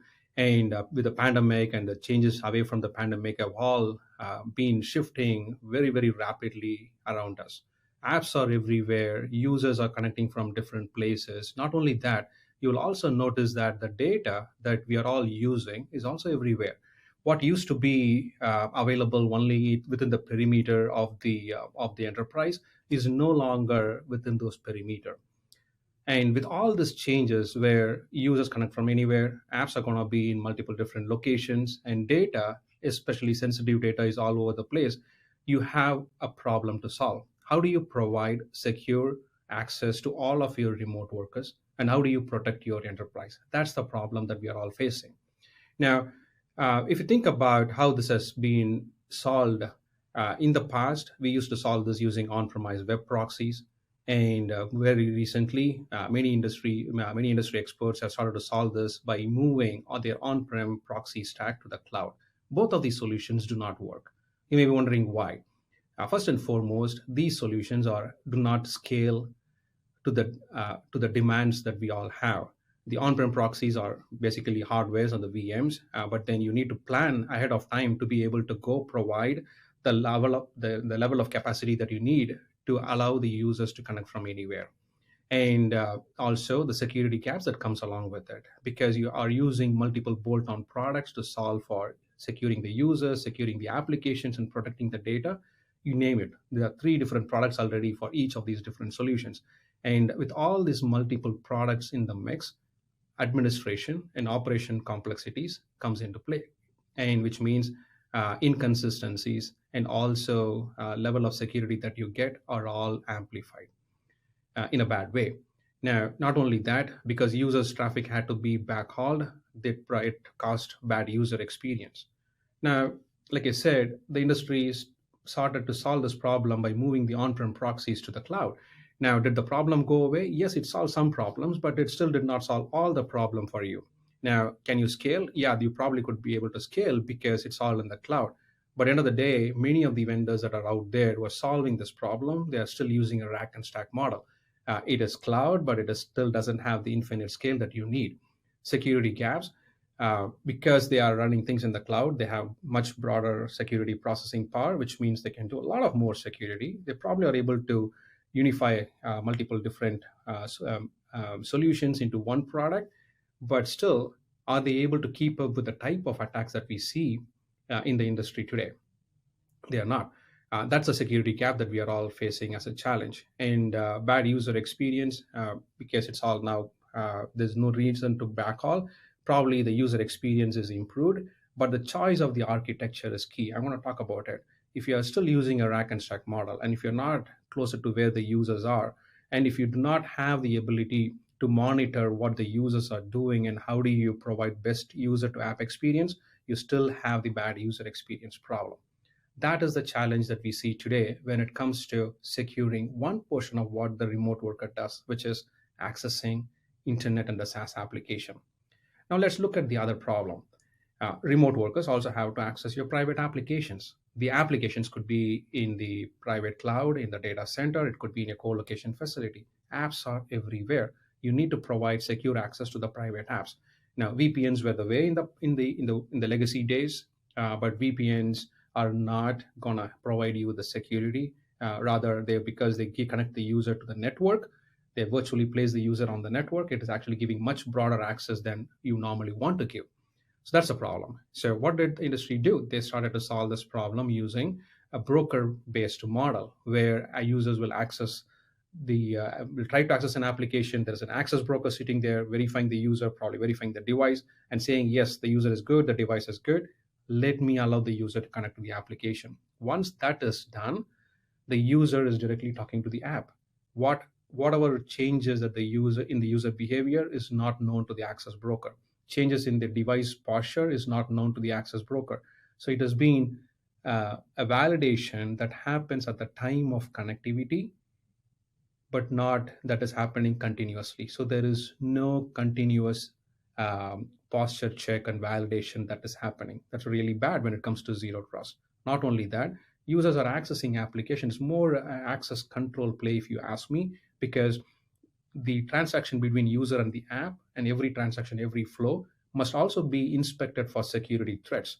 None of these ZTNA 1.0 solution that I call them have the ability to provide security inspection for the traffic between user and the app.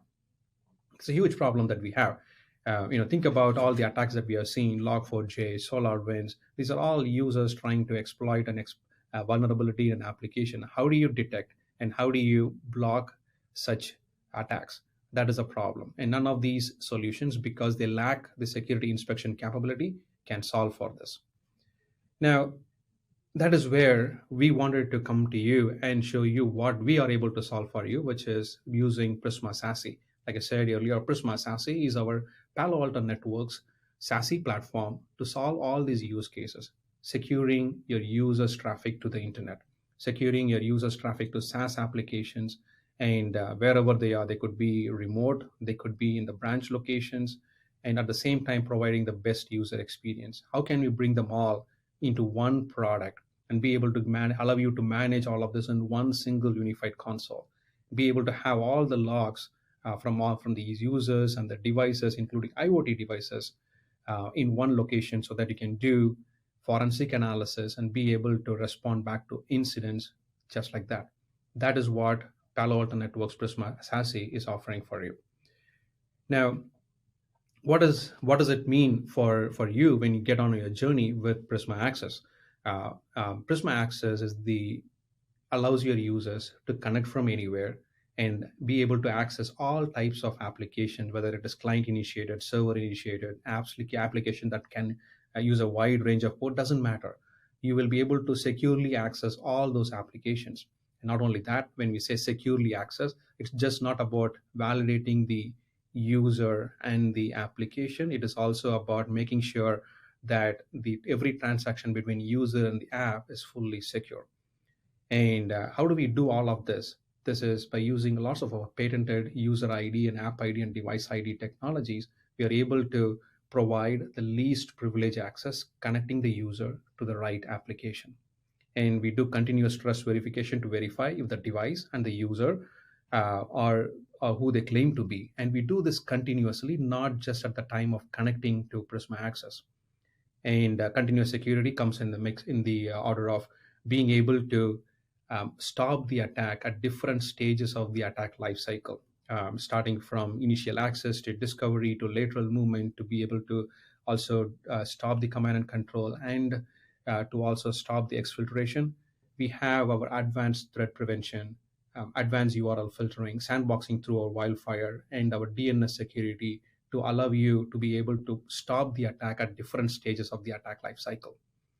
And data, we talked about data. Data is key. When a breach happens, attackers are after data. How do you stop exfiltration of the data?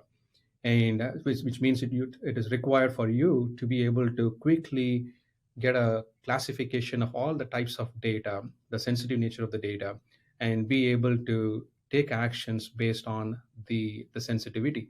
And we provide data protection, not just for internet and SaaS application, but also for collaboration applications like Microsoft Teams, Slack, and also for private applications, wherever these applications could be. Protecting all data wherever they reside is possible through our solution. And lastly, we talked about applications. Applications could be any different types of apps, client initiated, server initiated, application that could use a range of ports that can dynamically change. How do you identify those apps and be able to provide secure access to those applications? That is what we solve for. So that's what Prisma Access does for you.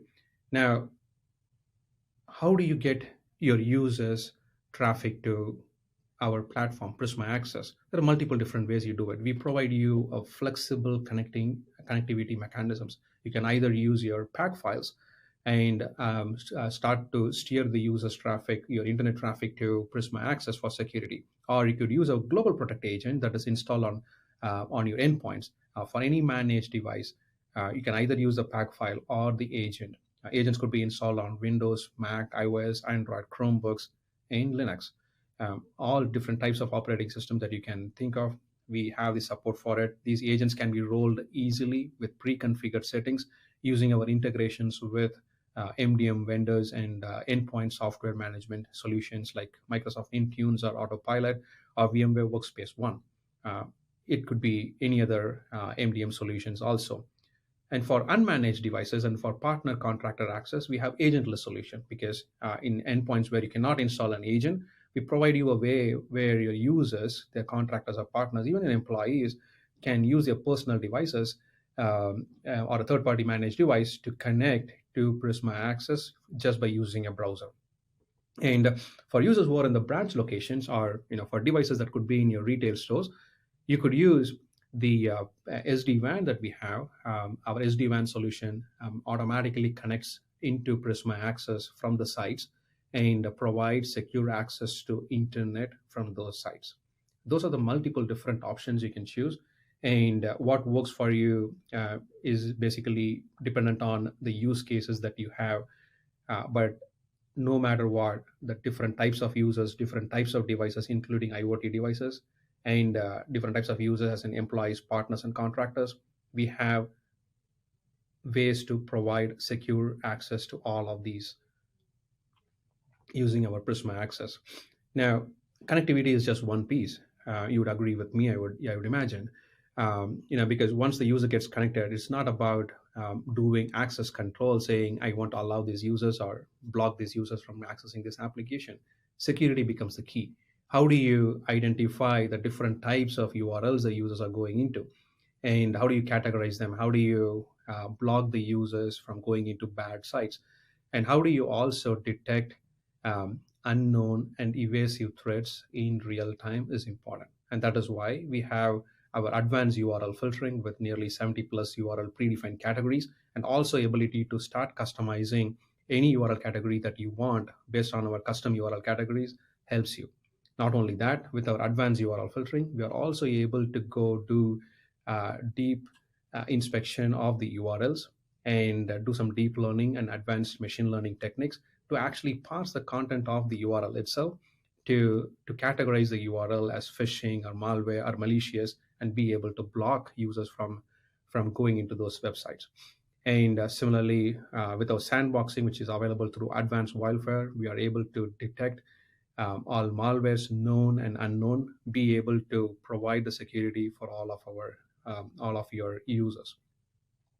And so connectivity and supported by superior web security outcomes is what Prisma Access offers for you. Now, this is where we all need to take a step back and look at what type of security do you need. Given the threat landscape that we are in, you're seeing a lot of different types of attacks that are becoming very, very common. Attackers have become more sophisticated and they're using more evasive techniques to prevent the security tools from detecting and stopping them. So that's why we're using a lot of machine learning models to continue to identify new emerging threats and stop them in the tracks. SaaS phishing detection model is now able to understand any phishing toolkits or phishing models that are hosted on SaaS applications like Box, OneDrive, GitHub, or any of those SaaS applications. You cannot block them because those are all productivity applications that you need to allow your users to connect and access. But at the same time, if these apps are what the adversaries are using to host phishing web pages, you need to be able to detect and block them. So our advanced URL techniques is able to detect and block those type of threats. And not only that, attackers are now using mechanisms where they are able to actually be able to intercept multi-factor authentication protected applications. MFA protected applications are intercepted, and attackers are now able to replay the session cookie of a MFA protected application and thereby completely impersonating as the victim when they access those applications. How do you prevent an attacker from being able to do a man in the middle and be able to steal the session cookie after a user has completed the MFA for that application? That's what we are able to protect against. And these are all different security threats that we see, and this is all our solution is able to identify and detect those for you. Those are all how you protect your remote workers when they go to internet and SaaS applications. Securely allow them wherever they are to access their internet and SaaS applications. Now we know these remote users are also going to access your private applications. Your private applications could be in your data center, it could be in public cloud, or it could be in a partner network. How do you provide your employees, your users, and contractors to be able to access those applications the most secure way? That's how. That's where our Global Protect is an agent that's running on the endpoint. The same agent that has provided you the security for internet traffic can be used to provide secure access to private applications. And all the security measures that we talked about, being able to detect data exfiltration, being able to understand malwares, and being able to detect and prevent users from going into malicious contents, etc. All of those capabilities are available when you access your private applications also. So how do we solve this for you? You can either use a ZTNA connector. A ZTNA connector is a VM that you host or run in front of your applications, and the ZTNA connector automatically forms a secure tunnel to Prisma Access.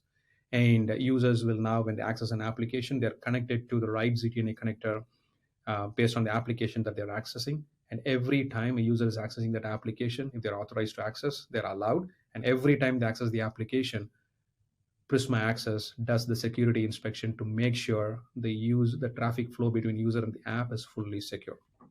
That's one way for you to access your private application using the ZTNA connector. The other way is a service connection model. Service connection model is where you can use any third-party device that is sitting in your data center or in your private network or in your public cloud, where this third-party device, which is capable of standard ICANN IPsec, can be used to build the IPsec tunnel with Prisma Access. And once the tunnel is built, at the same flow, user accesses that application if they're fully authorized, following the least privilege access controls, and continuous security inspection and continuous trust verification are applied for every transaction between user and the app. And we talked about two models, the ZTNA connector model and the service connection model. Now, I want you to also know about one more model that we have, which is the Colo Connect. What we are seeing is there are use cases where some of you may have requirements to support applications that require a lot of throughput and high bandwidth, low latency requirements are becoming critical. So for those use cases, we support what we call as Colo Connect. So this is the third model that you have. Now, all of this comes together how? Because we use our cloud scale architecture using GCP and AWS. By using this hybrid cloud architecture, we are able to provide data plane isolation for all of you. Every customer that comes to Prisma Access gets a dedicated, isolated data plane. With that, we are able to provide security, and we are also able to provide highly reliable, highly available architecture. Not just that, with our autonomous digital experience management, we monitor the transaction between user and the app and provide segment-wise insights for all of your users. That way, you're able to guarantee best user experience to all of your end users. Those are the things that I wanted to talk to you all about. There's a lot of more things that we can cover here. Jess, are there any questions from the audience here that I can tackle now? Yeah, there absolutely are. I have to agree with you. This is so interesting, and there's clearly so much more that we could dig into. But I think we're going to take a little pause. And Siva, I want to say thank you so much for getting this conversation rolling, which has clearly sparked a lot of interest from our audience because we have some great questions coming in, and we're going to take a pause here to dig into them a little bit. Siva, you ready to dive into some Q&A? Oh, yes, absolutely. I'm thrilled to hear what type of questions that we are hearing from the audience. Amazing. Okay. Siva, why is it important to access modern applications like SaaS, cloud, and internet apps directly? That's a very good question. If you think about it, users are everywhere and they want to be able to access those applications. You and me and all of us who are on the audience side, they will all appreciate this. We're all used to watching YouTube videos 4K HD, and we want to be able to have the same level of experience when we access SaaS, when we access internet, when we access the private application. So that's why backhauling the traffic to the on-prem data centers before they reach the application is not going to help. Internet and SaaS, they should be able to go directly and get the best user experience that they can. That is why I see direct internet access to internet and SaaS applications becomes very, very critical. Okay, well, let's try this one. What are the main differentiators between ZTNA 1.0 and ZTNA 2.0? Oh, such a good question. And, it's oftentimes many folks that I talk to ask me about this. It's very important to understand all of those. When you think about ZTNA 1.0, it's more about connecting the user to the application, and they do the application identification just based on FQDNs, IPs, and ports. And when you talk about FQDN, IP, and port number, you're really talking about layer 3, layer 4 constructs end of the day. So it is not connecting the user to the application, it is still connecting user to the IPs and the FQDNs. So you may ask me, so what does that mean and how does it matter? We talk about connecting, let's say, for example, you want to connect a user to an SMB application and you define the FQDN and you define the port number 445, but nothing stops another application like SSH to run on port 445. Did you really allow the user to go to SMB, or did you allow the user to go to SSH? By just configuring policies using FQDNs, IPs, and port number, we are still not doing good service when it comes to zero trust. You need to be able to identify applications using app ID. And if there's an application that is using a non-standard port, be able to detect and block it. It starts there. And then how do you also continuously monitor the trust level of the user and the device? And how do you use that to dynamically change the policy controls for the user? Because user behaviors can change. The device posture can change. You have to monitor for all of those behavior and take dynamic actions. And securing all data, protecting all applications, those are all places where ZTNA 1.0 completely falls short. And we have taken every effort to build the capabilities, thereby checking the boxes when it comes to continuous security inspection, continuous trust verification, being able to protect all data, secure all apps, and at the same time provide the least privilege access by actually looking at every transaction flow and understanding what is the real app here that the user is trying to access. Yeah, that's so interesting. That ability to take dynamic action is something I think we all really appreciate. And I also really enjoy that you addressed not just giving us a little bit more information about ZTNA, about your solution, but a little bit more about what that actually means in action and in practice. And I think that is so important to go one step beyond the theory and look at the practicality and what actually is the difference that it can make, or the impact that can have. So I appreciate you walking us through that, Siva. I'm going to sneak in one more question because I know we're getting very close to time here, but I think it is important to get into this because we have a question here. Siva, you had mentioned the least privilege access pillar, and one of our audience members is wondering if you could dive in a little bit more and explain the least privilege access pillar, and their question is, what did you mean by that? Absolutely. When we talk about least privilege access, you want to allow a user to just access the application that they're authorized to access. Don't give them any broader access at all. You need to start at a place where user is accessing an application that they're fully authorized to access. That's where it begins. And that means you need to be able to identify who the user is.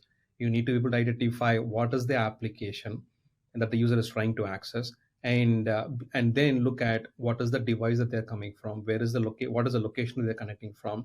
If everything checks okay, connect the user to the app. And I just want to go back to a few things that we discussed earlier. VPN connected the user using a secure tunnel to the VPN gateway, but once the user got in, they had access to the entire network. And the ZTNA 1.0 solutions, the solutions that predates what Prisma Access can solve for, those type of solutions, they are able to identify the user group they belong to, but when they connect the application, they are still giving them access to an IP and a port number. So the type of application that can run in the IP and the port, there are like vast many. We can have multiple applications running there. So they're still not trying to connect the user to the app. They're just connecting the user to the IP and the FQDN. That's where, when we think about least privilege access, I think there's an evolution. They gave access to the network. Now, then ZTNA 1.0 came and access to a specific IP, specific FQDN, and specific port number. Now, we are doubling it down more when it comes to least privilege access with Prisma Access. We are giving access to that specific application. IPs, FQDNs don't matter. Are they really accessing the application that they're authorized to access? That's what Prisma Access does. I think I was able to explain you the least privilege access and how it has been thought about, and where do we stand today with Prisma Access and Palo Alto Network solution. Yeah, I really appreciate that. And you're right. These things, these ideas, these concepts are always evolving. So it's important to make sure that we are evolving our understanding as we go through. And that's why we're here to have these conversations today, which, Siva, on that note, I wish we could keep going because obviously there's a lot more to cover and lots more to explore. But I think we're going to have to leave things there. Before you take off, though, for anyone out there that is really amped up and ready to jump in with Palo Alto Networks, which I'm sure there are a lot of folks out there who are just rearing to learn a little bit more, what do you recommend they do as their first step? How do they get started? The first thing I would recommend is, reach out to Palo Alto Networks account team, and they would be able to put you in touch with the right team. I'll be happy if they put me in touch with you when you contact the Palo Alto Networks account team.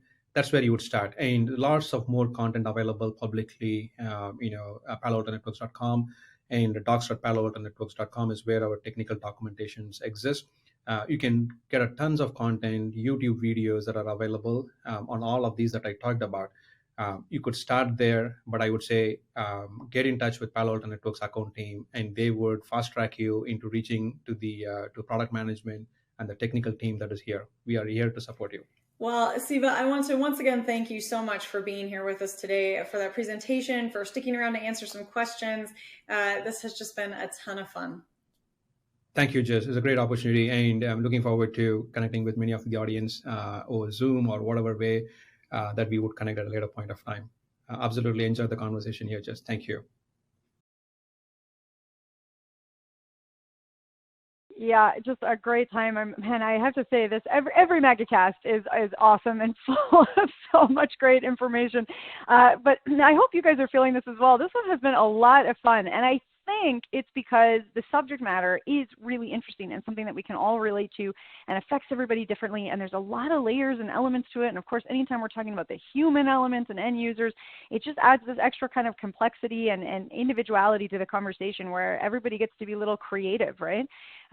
So I'm having a lot of fun digging into all these solutions. I hope you guys are. I'm seeing some high fives come in, especially for Palo Alto right there from Brankichka. Oh, I want to learn how to pronounce your name. And from Matt saying, love, sending out some love and high fives to Palo Alto. So I really appreciate seeing that. Always great to see.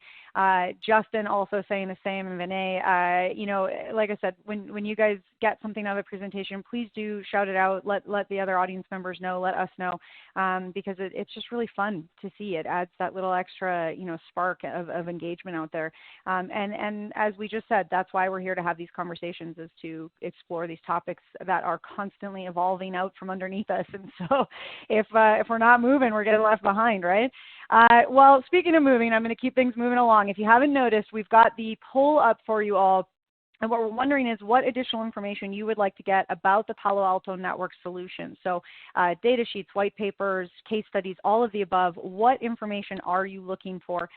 Please do take a moment now and click on that poll and let the team know how they can follow up with you. I'm also going to suggest that you click on that, head on over to the Handouts tab, and then find that Palo Alto link. It's number 7 right there, and click on that. And it's actually going to take you to the Magic Quadrant for Security Service Edge from Gartner. This is a really interesting read. It tells you right at the top, it's a 44-minute read, although my guess is it's going to take you a little bit longer because you're going to want to sit there and read and reread and explore it a little bit, but spend some time with this report. So open that tab now, save that for later, come back to it after we wrap, because you're going to want to dig into that a little bit further, I promise you. All right, well, while you folks are clicking on the polls, opening up handouts, getting all this extra additional information, I have another extra additional little piece of awesome for you, and that is, of course, my friend and fellow moderator, Scott Becker, who is here with us now to take on the end of this MegaCast. Scott, I'm very happy to invite you into this very fun conversation we've been having today. It's been a good one. Yeah, I'm looking forward to it, Jess. Thank you. Such a great topic about empowering and protecting remote workers, and I'm looking forward to covering the last 2 sessions here. So thank you. Go and take a well-deserved break, and I will Thank talk God to I'm you on in a it. bit. All right. And before we get to our next presentation here, it's time for another prize drawing. And so the winner of a $300 Amazon gift card is Victor Venning from New Jersey. So congratulations to Victor. We'll be in touch about claiming your prizes. And thanks to everybody who has answered the poll. We do really appreciate it. It really helps, and obviously it's great information that you can get from those from the poll. All the options there for additional resources. So I'm going to go ahead and close down that poll. And we're going to move on to our next presentation in our Remote Work MegaCast, and this session comes from VMware. And I'm delighted to introduce Steve DeJarnett, who's Director of Product Management around Security Solutions there at VMware. Steve, welcome to the MegaCast. Thanks so much. Great to be here. Thanks all of you for joining in. Let's kick it off here and talk about securing the anywhere workspace. As mentioned, I'm Steve DeJarnett. I lead product management in the end user computing group at VMware for Security Solutions. Now, I don't think this is new for any of you. The state of hybrid work in 2023 is still a bit unsettled. Everybody's still trying to figure out exactly what the next new thing looks like and what is normal going to be now. 81% of workers report higher job satisfaction when they can work from anywhere. Yet at the same time, we look at office occupancy rates, and they're anywhere between 20 and 70% versus almost 80% back in 2019. And business leaders are struggling with trying to find the right balance. They see that when people get together in person, it spurs a lot of creative juices and gets a lot of innovation going. But how do you find the right balance? And I think for all of us, especially in the security world, we say that in many ways, the pandemic, while it introduced the idea of everybody or large majorities of the workforce working remotely, the reality is we've always had distributed work. We maybe called it business travelers or sales reps or the odd person who had a remote office. So we've always had to deal with that, but often, most of the time, the vast majority of our employees were all in our four-walled offices. So all of you faced this struggle over the last few years of how do you, when everybody is remote, how do you establish trust in devices? How do you ensure that you've got safe and secure remote access? How do you protect your data when it's outside of maybe some of the security controls you used to use to protect that data? Many companies were faced with the choice of support personal devices or don't get work done, since their employees didn't necessarily have a computer that they took home with them every night or could take home. So as we've dealt with all of these challenges and continue to deal with them, how do we continue to do this and provide these capabilities? The other thing at VMware that we think about as well is not only how do you securely provide access to resources, but how do you ensure that your employees have a good experience while they're working remotely? How do you identify experience and performance issues and address them as proactively as possible rather than waiting for employees to get frustrated and perhaps decide that this isn't the organization for them, or even if they're still attached to the organization, how do you deal with the impacts to productivity? So we've seen a growing trend of endpoint management, end user services teams, and security teams choosing and finding value in working closer together. There's many synergies when you think about the work that each does. When you think about establishing policies and postures for devices, and then using the appropriate tools to help push and implement and track compliance with those policies, providing access to applications and resources, protecting the environment from threats and risks, and then identifying risks, identifying attacks and threats, responding to them, and automating as much of this as possible so that you take the repetitive things out of people's day-to-day activities and allow them to focus on things that are higher value. So we see a lot of value in those teams working more closely together. We also see huge value in those teams sharing data with each other about the kind of data they see. Often an issue that security operations sees with potentially a piece of malware or an attack on a device may manifest itself entirely differently to the end user services team. That may look like an experience issue with processes crashing, slow computer, high CPU usage, etc.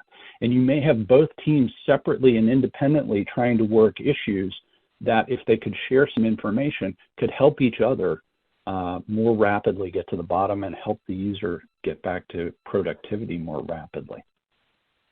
Now, when we think about the security threats that have also emerged, this is data from our partners at Lookout from Q4 of last year, but you see a very consistent trend here. This graph goes back to the beginning of 2018, and really about the beginning of 2019, what we saw was a marked uptick in threat experience by users on their devices. You see things like phishing attacks kind of leading the way as the biggest and most prevalent issues. App vulnerabilities bigger on Android, but with the potential that iOS is going to start allowing or being forced to allow side loading, maybe we see more vols showing up on iOS as well in the future. But whichever threat you look at, I think the key message here is devices are under ever greater attack. Some of that's because the devices are in our home environments. They're not in environments that are as protected as they were in the past when they were predominantly used in corporate environments where maybe you had a little extra layer of security around them. But also, it's easier to target those devices. There's more data on those devices. And phishing is one of the key vectors that we all experience and all see as an attack trend. This is data from Verizon's Mobile Security Index last year. This talks about trends in mobile phishing. Today, most customers, when you talk about phishing, think about email as the attack vector. And when you look at mobile, only 15% of phishing attacks come through email. So if your email security solution is 100% effective in stopping and blocking phishing attacks, you've covered 15% of your problem. The other 85% of the problem comes through messaging, social networking, productivity, games, etc. So there's still a big attack surface on those mobile devices. And it's never been easier to stand up a phishing campaign. So with that in mind, at VMware, we stepped back and said, what can we do to help our customers better secure their mobile device fleet? We've been managing mobile devices for over a decade. And with Workspace ONE and our Workspace ONE Unified Endpoint Management solution, we've recently introduced a mobile threat defense offering integrated inside of Workspace ONE. So now, as a feature you can turn on, you can implement mobile threat defense on iOS and Android devices. This is built into our Intelligent Hub application, which makes it easy for end users. It's the application they already have on their device. It's already providing management. It is providing the application catalog of the applications they use every day. It also provides context and ability to get live support whenever there's an issue on devices. So with mobile threat defense, we help users identify when a threat has occurred. If they load a suspicious app, if they click on a suspicious link, if they join a network that's maybe compromised, maybe there's a machine in the middle attack, and we provide the information via direct notifications to the user, along with detailed steps and information to help them understand the risk and what they can do, what they need to do to help protect themselves from that risk. The goal is fewer calls, fewer interactions with your support team, quicker self-service for employees to address threat and security issues, and acts as a mode of training. When you click on something and you find out that it was an attack, it maybe helps you better understand how to recognize those in the future. As I mentioned, this is built on top of our Workspace ONE Unified Endpoint Management solution that modernizes the way companies manage endpoints. Traditionally, you'd have different management systems for Windows versus Mac versus iOS and Android. And what we've tried to do is build one modern management solution for all of these. So any endpoint, desktop, mobile, rugged, virtual, even IoT devices on any platform across any use case, whether that's corporate-owned devices, personally owned devices, or even purpose-built devices. We give you one system to provide unified management, better experience for your end users, and more automation and autonomy for you and your IT and security organizations. Because we've got this presence on devices, this gives us access to great context about those devices. And that context can be used to provide really comprehensive conditional access and input to conditional access policies. Great information about the device, its status. Is it compromised at all?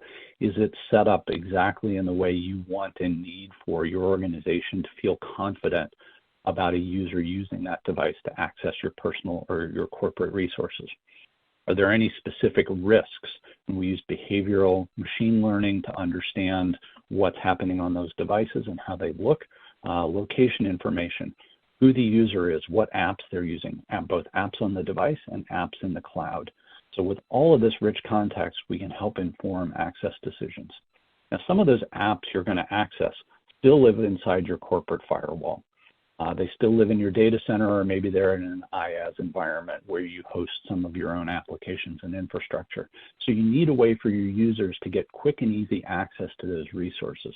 In the past, we do that with a traditional layer 3 VPN client, and a lot of us saw some of the challenges that layer 3 VPNs bring with unnecessary hairpinning of other traffic.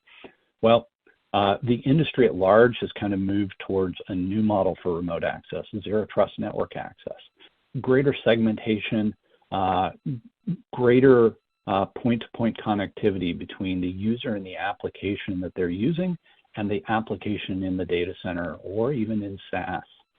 At VMware, we provide two different ways to achieve that access.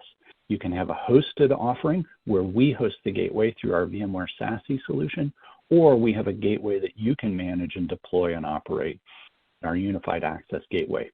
We support our Workspace ONE Tunnel product on all major operating systems, and it's available as a mobile SDK that you can embed in your own line of business applications. So you can build an application that is deployed on a device, maybe a personally owned device, maybe a rugged device, that has all the connectivity built in to access the back-end data systems or resources it needs. As I mentioned earlier, we leverage data that we bring into our data lake to do deep analytics and better understand your environment.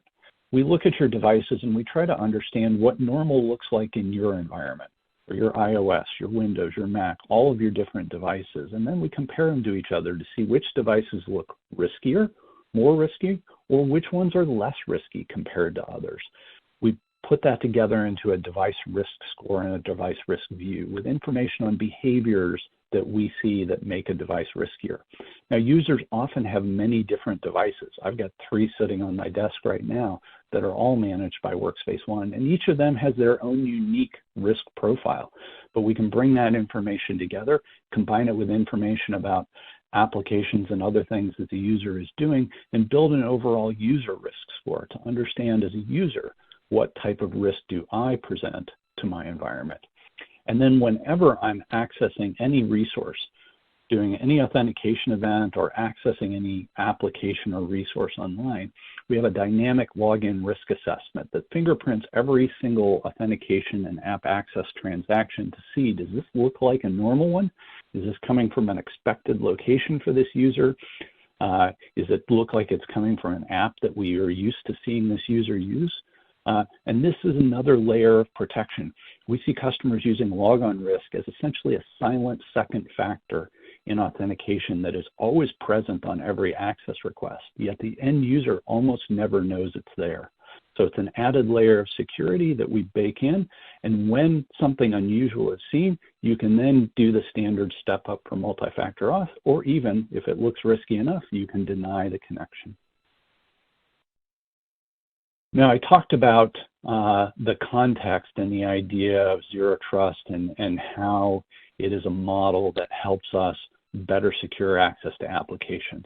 And when you think about all the context information that I talked about that Workspace ONE has, you combine it with data from other products from VMware, like our Carbon Black Endpoint Protection Agent, our Workspace ONE Mobile Threat Defense that I just talked about earlier, as well as security data from other third-party solutions. We can bring all of that data together, essentially fingerprint and validate the trust of the device, the user, and their behaviors, and use that information to inform access decisions. You're trying to access a highly sensitive application. You're on a fully managed device, set up and configured exactly as expected in the environment. That looks good. We're happy to let you in. You're trying to access a moderate sensitivity application, but you're on an unmanaged device coming in from an unusual location, maybe other factors are at play. We can block that access as just too risky. And so using this ability to define context essentially helps us bring zero trust to life. We've all heard a lot about zero trust. I think we all know by now that zero trust is not a product you go buy. There is no zero trust SKU that you purchase. But zero trust is an architecture and a philosophy. And starting from the idea of assessing posture, understanding the device, the user, the connection, and the application helps you implement this. And you can implement this in stages, but starting from a solid foundation of trust. So again, access to apps and corporate resources from anywhere is what VMware and our Anywhere Workspace can offer you. Core capabilities like single sign-on, self-service, for employees to pick the applications out of your application catalog that they want and need to use to do their job. When they're having an issue, our Workspace ONE Assist product helps you provide remote support so you can have an agent provide hands-on keyboard or look over your shoulder view to understand what's happening on the device and help get the user back into full productivity as quickly as possible. IT and HR communications with our Intelligent Hub, we give you a messaging vehicle and location where you can get information to your users just in time. And you can integrate your corporate directory so users can find their colleagues and connect with them quickly and easily. And especially on mobile where you've got telephony built in and other messaging services, that's especially convenient. Now I want to show you a quick demonstration of how we can take some of these capabilities, tie them all together, and achieve some security outcomes when a threat is detected on a device. So on the next, I'm going to bring up a video here, perfect. In this video, what we're seeing is a demo on a Windows workstation. So here we've got a device, we have our Carbon Black Cloud Endpoint Protection product installed on this Windows device. We're going to see here the view inside of our Workspace ONE UEM console where we see that this device is in fact registered. We see the apps, including the Carbon Black Cloud app installed. You can see some of these applications are managed, which means Workspace ONE pushes those applications onto the device for you. The end user doesn't have to do anything to install them. We also see that this device has a VPN profile installed, which means it's got the information pre-configured on the device to access your remote access corporate network. So we're just going to confirm in Windows that the VPN profile is there. We see in fact that it is configured. And so now what we're going to do is we're going to do what every good demo does. We're going to go ahead and launch some malicious code. And we're fully confident that our Carbon Black Cloud sensor is going to stop that on the device. We're going to go ahead and execute it right now, and we'll see that it is indeed blocked from executing and that Carbon Black did flag it as a threat that was blocked. And for some things, you may say that's just fine and we don't need to do anything about it. But in some organizations, they want their incident response team or somebody from the SOC to take a look at the system before they allow it back onto the environment. So what we've done behind the scenes is once this was detected, and this is that view from our Carbon Black Cloud console where we see details about the threat and the fact that it was blocked. This is our Workspace ONE Intelligence platform. In Workspace ONE Intelligence, as we'll see in a minute, we've actually triggered a workflow. So when we detected these two threats, the policy and malware violations here, we were able to kick off an automated workflow that actually removed the VPN profile from the device. So when we see a threat detection from Carbon Black, we kick off a action in Workspace ONE UEM to remove the profile, the VPN profile in this case, on the device. So by removing that VPN profile, now that Windows desktop no longer has access to internal sensitive applications. So we're protecting the environment from this device, and we see in Workspace ONE that the VPN profile has in fact been removed on that device. And we'll take a quick look on the device itself just to confirm as well. But by removing that profile, we're protecting the enterprise, we're protecting enterprise data by removing that access. Once someone from the SOC, the help desk, or incident response has had a chance to review the system, they can go ahead and apply a tag back to the device saying that the device is clean, and that can be used to automatically repopulate the VPN profile onto the device. So what I've just talked to you about is a bunch of capabilities that we deliver through what we call the VMware Anywhere Workspace platform. We take a series of industry-leading solutions, such as virtual apps and desktops. I didn't really talk about this today, but this is our VMware Horizon VDI virtual desktop offering and virtual apps. This is great for contractors who might need access to a Windows desktop, or maybe just one or two published applications to do their job. You don't want to issue a device to them, you don't want to give them full connectivity, yet you need to give them access to do their job. Horizon is a great solution for that. We saw our Workspace ONE Unified Endpoint Management, our Workspace Security offerings with Mobile Threat Defense, VMware Tunnel, and Workspace ONE Intelligence for automating workflows. And then finally, Digital Employee Experience Management. I alluded to this a little bit, but imagine having the ability to see what's happening on your employee devices, identify performance issues, app crashes, driver issues, high CPUs, slow boot time, other issues like that that are impacting your employees and their ability to do their job. And having the ability to see this, identify issues before they become outbreaks, gives you the ability to get ahead of things. It gives you the ability to deliver a better experience to your employees. And Digital Employee Experience is another key use case that we deliver in the Anywhere Workspace platform. We do this on top of a unified platform, unified administration, single pane of glass, lots of rich analytics. We have a deep data science solution that powers both security, we saw some of that today, as well as employee experience. Imagine things like guided root cause analysis, identifying experience insights based on analytics. The automation capabilities, we saw just a glimpse of that today, and then tied into identity service. The outcomes we're focused on: improving your employee experience, improving security, and helping you modernize IT. So secure work can happen everywhere, and VMware's Workspace Security solutions will help you make that possible. So thank you for your time. I hope that was interesting, and would love to turn it back over and see if we've got any questions from the audience. Yeah, excellent. Really nice presentation, Steve. Always love a demo that launches malicious code into an environment. Good stuff. While we see what questions we have here, I'll just put up the poll question, and we appreciate your answers on what additional information you'd like from VMware. So yeah, let's get into some of those questions. There's one here: can I define the required posture for devices in Workspace ONE? Yes, absolutely. So in Workspace ONE, you can actually define what a compliant device looks like in your environment. That can include things like what applications are installed on it, what profiles, VPN profile, other settings. You can even use things like CIS benchmarks to define detailed level configurations for your devices. And all of that is possible through Workspace ONE UEM, and then with our compliance engine, you can continually check to see, are all of your devices staying in their compliant state or not?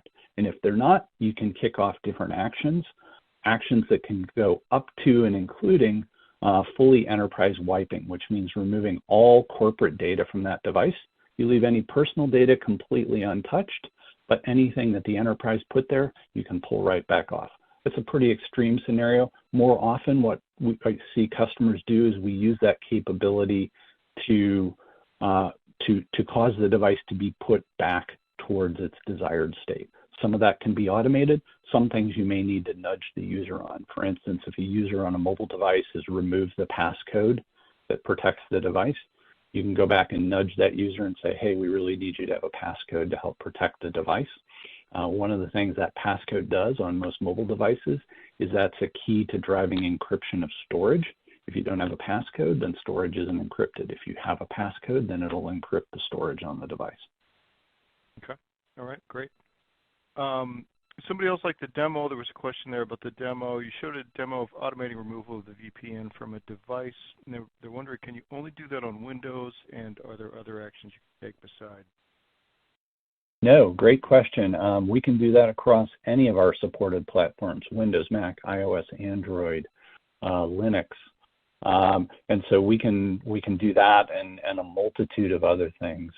Again, think about pushing specific configs. You can identify devices and group them based on capabilities they have or the current state that you view them to be in. You can basically apply tags to say these devices are currently not compliant. You can give that to your operations team, and they can just keep a running eye on all the non-compliant devices.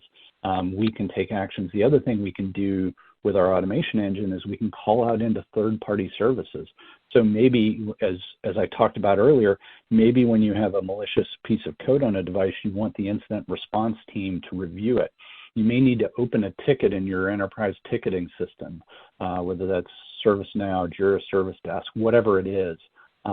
With third-party APIs, we can call out and automate the opening of that ticket for you. So you can take the detection of a threat and automate the workflows and processes your company uses to respond to that, and stop having sort of manual processes that human beings have to go through to get all the things open.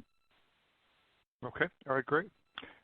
We got another kudos from Kirby, one from Junior, and there's a question from Bill wondering if this is affordable for small businesses with only a handful of remote workers. Is there sort of a sweet spot for Workspace ONE in terms of? There is. We have customers all. We have some of the largest companies in the world who manage over 1 million devices each. But we also have companies that manage 5 devices with Workspace ONE. You can purchase by device by the month. You can purchase by user for if you have users who have multiple devices. We have some nice pricing if you want to have 3 or 4 devices managed per person. So this is affordable all the way down to the small end of the enterprise. We even have some sort of starter bundles. Workspace ONE Essentials gives you some basic capabilities at a very, very affordable price. And then you can define, maybe you need some devices or some users that need the next level of management. Maybe everybody doesn't need the same level. So we've got a lot of options and choices here. Okay, tremendous. Well, that's maybe a good place to leave it. Unfortunately, we're up on time here, but if somebody does want to get started, Steve, what do you recommend? Well, reach out to us. I think we've got the data sheet and some leave behind materials here. That's a good starting point. And also, we'll have some connections to all the folks here, so we may reach out to you. But also, please hop over to VMware.com, and you'll find a place to say, I'd love to hear more about your solutions, and we will have one of our folks reach out to you and get you set up for a demo. So thanks so much, everyone, for your time. Really appreciate it. Thank you, Steve. Really appreciate the update on VMware. Okay, and now it's time for our next prize drawing. The winner of the $300 Amazon gift card is Lorraine Dunn, Colorado. And the winner of our next grand prize, an Apple iPad Air, is Scott Newell from Arkansas. So congratulations to Lorraine Dunn and Scott Newell. We'll be in touch about claiming your prize.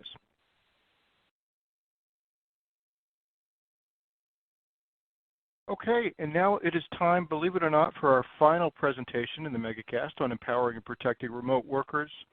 This session comes from Cisco, and presenting for Cisco is TK Kanini, who's Cisco Secure CTO, and Brad Garnett, who's Director of Talos Incident Response. So TK and Brad, thanks for being here today. I'm going to turn things over to you. Thank you so much. This is TK Chianini. I'm the CTO for the security business here at Cisco. Hopefully today I'll be able to share a product and technology view of a zero trust type of framework and architecture. And with me is Brad. Brad, go ahead and introduce yourself. Yeah. Hi, TK. Hi, everyone. Brad Garnett. I'm the director for the Talos Incident Response Team.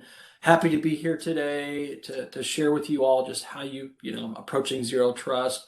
We're from a Talos standpoint, we're there to be there for our customers, protect our customers, but also, be there for them on their worst career day, but help prevent that worst career day as well. So looking forward to the conversation. Awesome. So, yeah, TK, I guess let's jump right into it. Before we address what zero trust is, can you share with us why zero trust? Why do businesses pursue a zero trust initiative? Right, and why now? Right, like why not 5 years ago? I mean, zero trust is based on some very old and foundational principles like least privileged. But let's ask the question why. I have a theory that I'll just share. If you go back, turn the dial back as far as you can go when you got into IT. Security was largely an inheritance issue, which is if you wanted your business to have secure applications, you would build trust and integrity into a data center, and then you'd put your apps in there. Or for instance, if there was a computer that you wanted to run secure clients or secure server software, you would make sure that the computer itself was secure. And if that computer was compromised, then the application, again, through inheritance, through transient properties, that application would then lose its integrity. Now, what's changed, I think everybody can relate to this, is we're asked to run our businesses now on not our data center, public infrastructure. We're asking our employees to work from anywhere. We're doing things that we didn't naturally do before. So trust becomes not something inherited, but actually something explicit. And when you're explicit with trust, there's a different mindset and there's a different architecture that's derived from that. And I think that's really what got us to where we are right now, with everyone wanting to be on a zero trust architecture journey. Some of the people, as you probably have observed, are somewhere on that journey. They're not all the way there. Maybe some are, but most are, somewhere along there. They have, maybe certain technologies already prominent, and they're building around that to achieve more of a zero trust outcome. Let me turn that back to you, Brad. What have you observed? Yeah, I mean, to your point, I mean, organizations, organizations are somewhere on that journey, different places, right? Some are at the start line, right? None. Some may have just started implementing multi-factor, and I could talk about that all day. How some of the new evolving techniques, how we've seen adversaries attempt to bypass MFA, everything from legacy protocols. It's always that one service account that's not compromised. And then also like continuous validation, micro-segmentation, right? That's one of the things that we constantly make recommendations when we're supporting customers during an incident. And then again, that all leads to, when you're doing all those things, you have MFA, you have that continuous validation, right? Identity, where are they logging in from, workload, workplace, workforce. That's going to help drive that's overall zero trust maturity.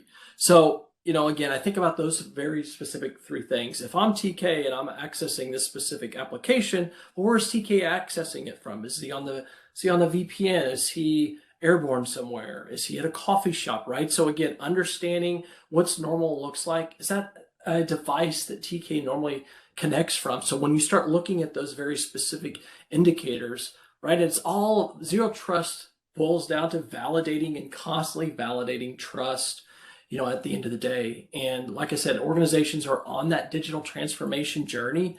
And adversaries are going after, right? That identity is so critical, and adversaries need those credentials, those valid accounts to be able to carry out an attack.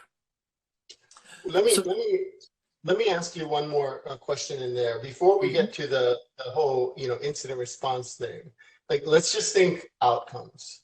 What, like, if I'm going to spend X amount of millions of dollars to refresh my architecture, to do this zero trust thing, like, what am I telling the board? What am I telling my executive peers? What do they get when they pay for zero trust? Like, what's the outcome of the technology? Yeah, no, that's a tough one. But I also think it's like, some folks think that zero trust is a technology. No, it's not. It's a strategy, right? You're constantly, moving. You have to be agile and quick, right? If a organization, let's say, there's this thing in the M&A process called due diligence. Let's say a organization has a very aggressive, M&A program that they do, right? Their zero trust strategy may be different than, let's say, a very heavily regulated organization that, how they approach kind of change management. Because again, when you look at those specific pillars as it relates to zero trust, right? Workforce, workplace, and then workload, those really three things, that's continuous. So organizations, again, it starts with understanding what are your regulatory kind of requirements, right? What's the downstream kind of risk, as well. So you have to start somewhere. But again, it's that your organizations, it's continuing, moving towards your workforce, your workloads, and your workplace, and being able to have that conversation, with your board. And one of the things that we've also seen, right, with things going on geopolitically, regulation, but also cybersecurity expertise being a boardroom conversation.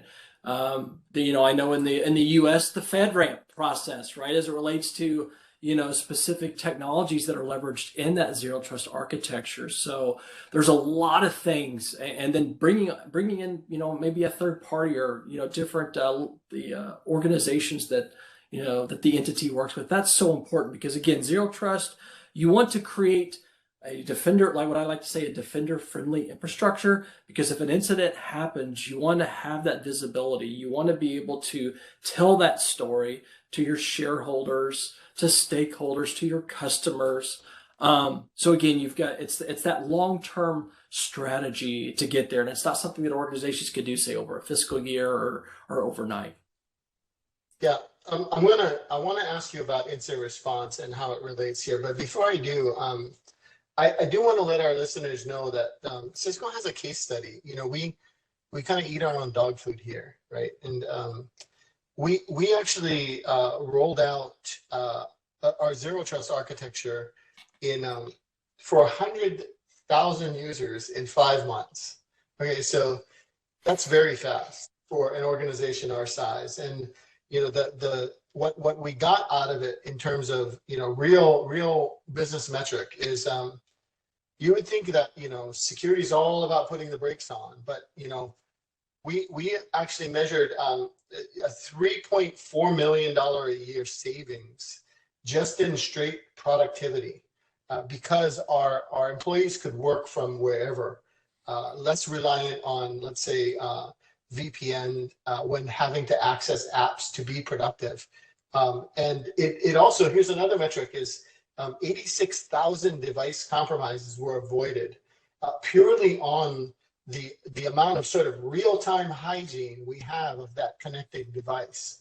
So that simple health check that says, oh, your browser's out of date or your OS is out of date, like all that hygiene when you're doing it at scale really, really adds up. So I just wanted to point that out. We'll make sure we have links to that case study for you. So back to you, Brad. In terms of incident response, what does a zero trust architecture do to the practice of incident response? Yeah, that's a great question, and I think back, I guess to kind of key off my response, I think back to like our security outcome study and really talking about, all the respondents that, Cisco that we looked at, but, how organizations, depending on where they're at on their zero trust journey, right, are able to get a 30% increase in resiliency score, right, between having a non-existent program to a very mature. I think back from an purely from an incident response perspective, that mean time to detect. If you have a mature zero trust strategy coupled with an XDR and a well-instrumented environment, that time to detect is going to be key to being able to quickly contain, but also eradicate an advanced adversary. We've seen attacks, right? Adversaries bypass controls. We've seen very determined adversaries. Hey, I'm going to actually just call TK over the phone and see if I can try to get have him click the button to authenticate and identify who he is. So the point being that those tactics are going to continue to evolve.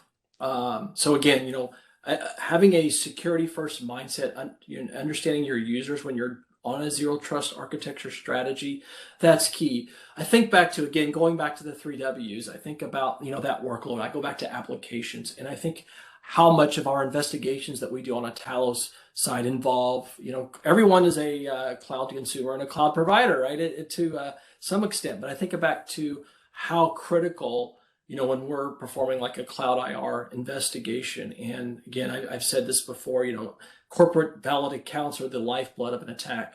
Your corporate credentials are worth more on the dark web to an adversary than your social security number, your date of birth, because of that initial access that it provides to adversaries. There's an entire ecosystem, the ransomware ecosystem, right, where those initial access brokers, if Brad and TK, maybe we have alliance to each other, but you know what, we're working with other adversaries as well. Maybe our role is just to get initial access into different environments. And again, we've seen adversaries, bypass MFA, that user fatigue, and then also, right, not deploy ransomware in an environment, right? Just exfiltrate data and then reach out to the C levels. Hey, here's a screenshot of the data that we have access to. So again, everyone's on a digital transformation, thinking about to the application layer, those credentials, that mean time to detect, that's going to be so important to investigation. It's going to be, extremely relevant. Is this like a very small contained incident, or does this turn into ransomware? Because again, oftentimes ransomware is the end game for adversaries. So how quickly an organization can detect, contain is going to be critical to preventing, right, your likely worst career day if it's a business impacting ransomware event. It's always that one service account that we forget, to properly configure and deploy multi-factor authentication that an adversary leverages as part of that attack chain. So again, it's I like to, it's about resiliency. TK, it's about removing single points of failure in a instrumented environment where a customer, let's say, is maybe midway on that journey from zero trust, right? They are validating, they're doing microsegmentation. They are constantly, hey, where's this device? Where's this person logging in from? Is this a brand new device? When's the last time they authenticated? What application are they accessing? Is this like the HR system, or is this just like a third party, application, right? Being able to have specific policies in place to connect those dots, that's super critical, from an incident response standpoint. So I think, our listeners are probably hearing this and going, well, where am I on my zero trust journey? Like, I'm thinking, maybe there's certain levels of maturity in the practice, in the technology. Where would you say, or maybe what is the core capabilities of a zero trust architecture? Like when you go to a customer, what one thing are you saying, do you have this in place? Like what would you identify there? I mean, TK, it's 2023. I mean, MFA, multi-factor authentication, is that a properly deployed and properly configured multi-factor authentication solution is paramount. It's 2023, right? I mean, this is a requirement. And then you look at specifically, again, like what NIST and with the U.S. government and then other entities, as they're moving towards that zero trust architecture, MFA is foundational.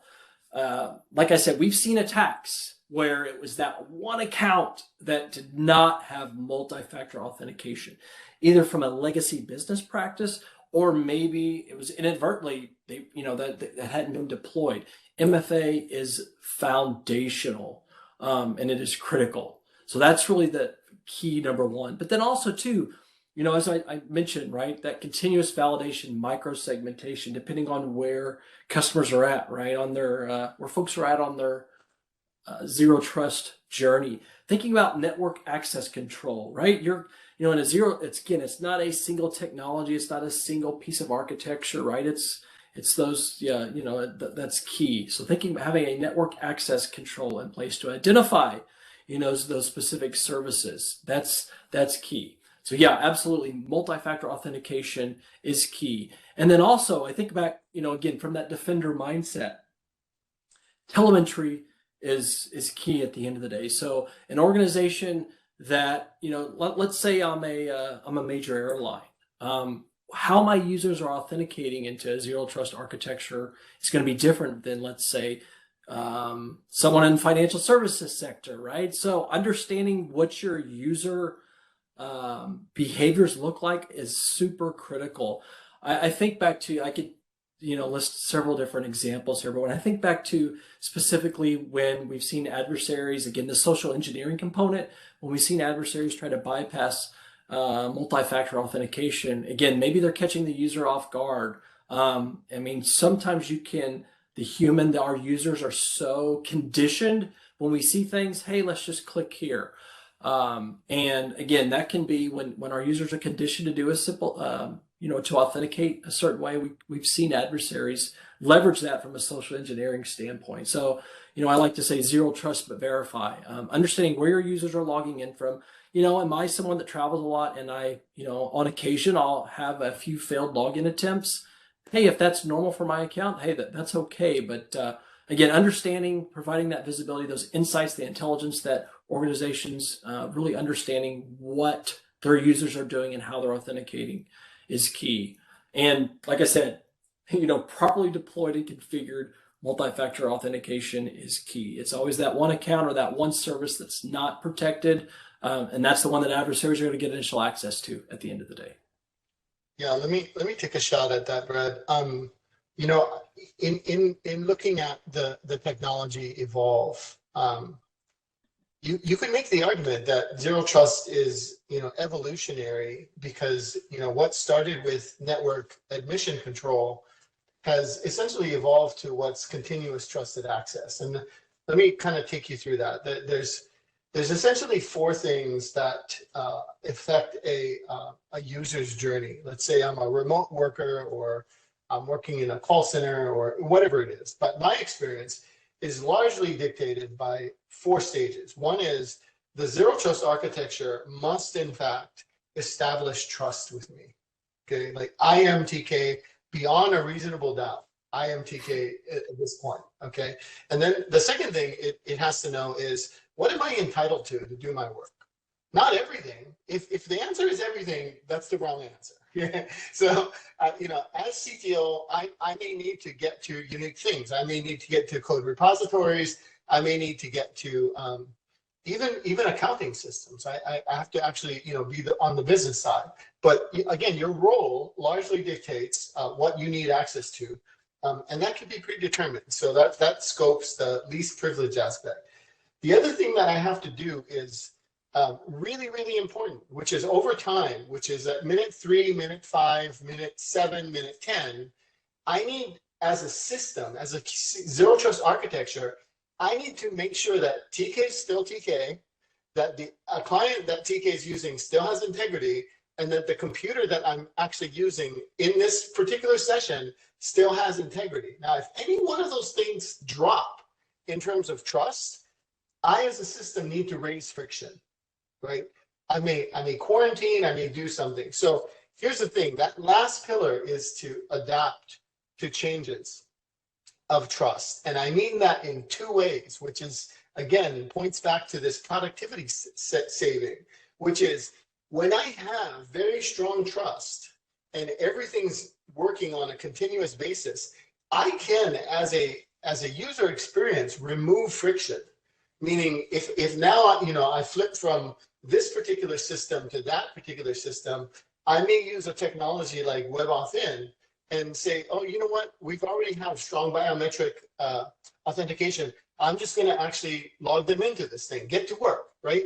So it's like a bouncer, not only like kicking out the bad people, but actually helping you find your seat and being productive. So that's sort of the opposite side. And maybe at minute 5, let's say disk encryption were to drop. I can signal to that SaaS provider or somebody and say, hey, you know what? We got trouble with this device. What do you want to do? Do you want to quarantine this thing? What friction do you want to introduce? Because in the end, that's the balance, which is if we have trust, let's get out of the way. Let's let the user do their job securely. If we lose any type of trust, get back in there, right? Now it's not just, it's not just a push I'm sending you. I'm sending you a verified push, which is like ultimate friction. Like you got to remember a number now. So that I think is, I mean, if I sound excited, it's because like this stuff honestly should have been here 10 years ago.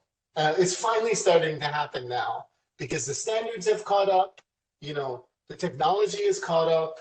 The pandemic did a really great job in saying, look, work isn't a place you go to. Work is something you do. You can do it at 37,000 feet. You can do it from a coffee shop. Like that was redefining. And now that we're going back to this sort of post-pandemic world, it's never going to be the same.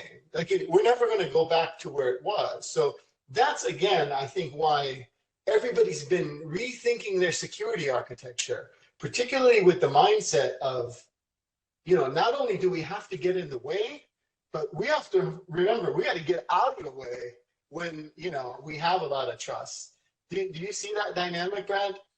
Yeah, no, absolutely. I was just kind of smiling when you were, I share that excitement, TK, and I think back to, when we're supporting customers that are having an incident, maybe they don't have MFA deployed in a specific, being able to leverage something like Duo. I was so excited, as at Cisco, right, with our IR team, whenever, we had that capability because it's frictionless to deploy. You can get it spun up in minutes. And again, those accounts are the lifeblood of the attack. And I think back to your comment on the verified push, right? And just how important that is, right? That fights how those users are conditioned, right? Just to click here, right? Now they actually have to enter it in, 4 to 6 digit codes, right? Depending on how the organization, has configured those. And then I think back to, right, Cisco, we're one of the few vendors that have the breadth to do that across, all those different pillars. And, I think back to what we're seeing on the front lines on the Talos side and then sharing that threat intelligence. Again, I'm excited about it. The adoption, I will say this, when, again, we're often called on a customer's worst day. So that user and that device trust, it's nice to see that adoption. But again, the multi-factor, that's only that one piece of that overall strategy, right? Micro-segmentation, and again, those policies driving that. To your point, protocols, the tools are here, right? The technology is here, right? We just gotta, organizations, depending on where they're at on their journey. And again, it's a great place to be. And again, the tools are getting better, right? To remove that friction, to enable organizations to quickly move to a zero trust architecture. Yeah, and in fact, I think it might. We have a few minutes, so we've mentioned verified pushed a few times. Let's really land that plane so that our listeners understand why that was invented and what type of threat it thwarts. So I'll build the scenario. So the scenario is this, which is, let's say Brad's going to work this morning. Let's say he has a biometric type of authentication. So he uses passwordless. So he's getting into all his system. He's using his fingerprint or something biometric. His day is very productive and he's very secure. Okay, let's say that I'm going to play the role of the bad guy. Okay, so for some reason, through phishing or whatever, or maybe I even paid money for it. I now have Brad's password, and I know that it's current. So at some point in time, maybe late on a Friday, what I do is I attempt to get into his system. I have the password and I have his credentials. So I log in. Now, the first thing that the Zero Trust system notices is I've never seen this device before. Okay, it's not Brad's device. So already it's suspect. So it basically says, you know what? I'm going to be sending Brad a push. And so it sends it a regular push, accept or deny. Brad's like, oh, hell no, that's not me, deny. But because I'm a bad guy and I'm persistent, I send him 300 of these things, okay? And Brad might get tired or by mistake actually hit allow, because guess what? All week, or maybe for the past year, he's never hit deny. Just out of human habit, he hits allow by mistake, okay? That's the thing we're trying to avoid. So what happens is, once he denies it for the first time, let's say, oh, I'm persistent. I send another push to him, but this time it's a verified push. And what happens is, as an attacker posing as Brad, now it's a verified push, and I see a number appear. I'm the attacker. I know this number. Let's say it's 4444. Okay. When Brad gets that, he has 4 spaces. He has to type in a number. He can't even do the wrong thing, okay? Because only I, the attacker, know this 4444. So all Brad can do is essentially say, deny. I don't care how many things I send him. Like, the bad guy's not going to call Brad and say, hey, dude, you know what? The past thing is 4444. Can you please let me in so I can attack your account?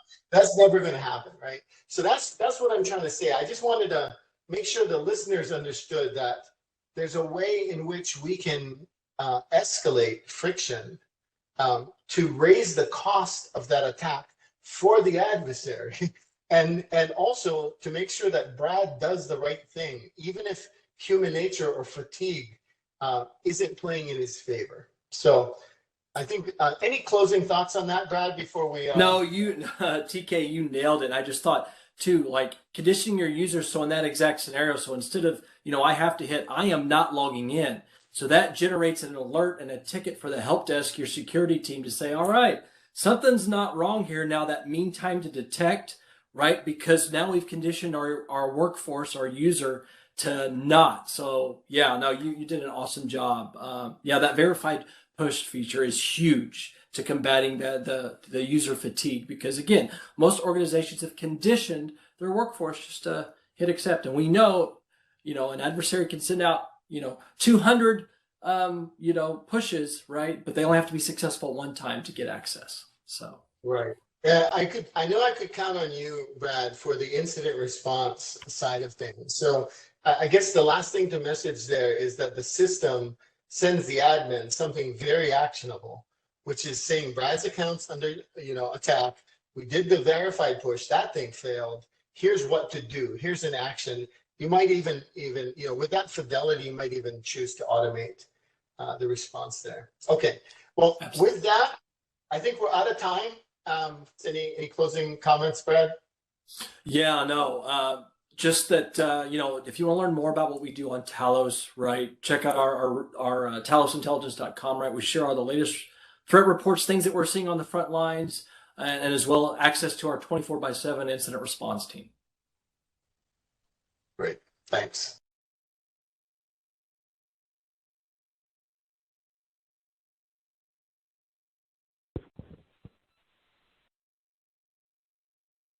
Okay, and we do have a poll question for you. We appreciate your feedback on additional resources that you'd like to see from Cisco.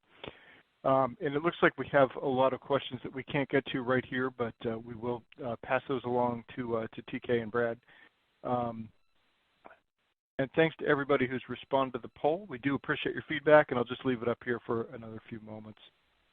And I would like to remind you about the handout section from all the presenters today, but there's a Cisco Duo link, which is a Zero Trust evaluation guide that's workforce focused. It's a really interesting link, and there are a lot of resources behind that link, so I'd highly recommend that one. Well, TK and Brad, great presentation today. Thanks so much for educating us on Cisco and Duo, and on your thoughts on Zero Trust. This has really been fantastic. And now, believe it or not, it's time for the last prize drawing of the day. And so the winner of the final $300 Amazon gift card is Vinayak Desai from California. And the winner of our last grand prize, this is the fifth of the iPad Airs that we've been giving away today, is James Barron from Massachusetts. So congratulations to Vinayak and to James. We'll be in touch about collecting your prizes. Okay, thanks everybody for filling out the poll. We're just going to go ahead and shut that down. And I just want to say, if you were watching this event today and thinking this type of event would be the ideal platform to tell folks about your platform or solution, we'd love to hear from you to help determine which of our hundreds of events each year would be a good fit for you. So contact us at connect@actualtechmedia.com. Also like to point out that tomorrow we're going to be having another event. It's an EcoCast on identity governance, protection, and administration. We've got Strong DM and Okta on that one, and it should be a good one. Great topic, really timely, and great content that we'll have there. Well, with that, on behalf of the Actual Tech Media team, I want to thank all of our presenters today for putting together such great presentations and demos and all their insights in the Q&As. So I want to thank all of our participants for making this event possible. Keeper Security, Axis Security, Rubrik, Rapid7, Tanium, Nasuni, Palo Alto Networks, VMware, and Cisco. And last but definitely not least, we'd like to thank all of you for attending today's MegaCast from Actual Tech Media and for all your great questions throughout the day. That's going to conclude today's event. Have a fantastic rest of your day.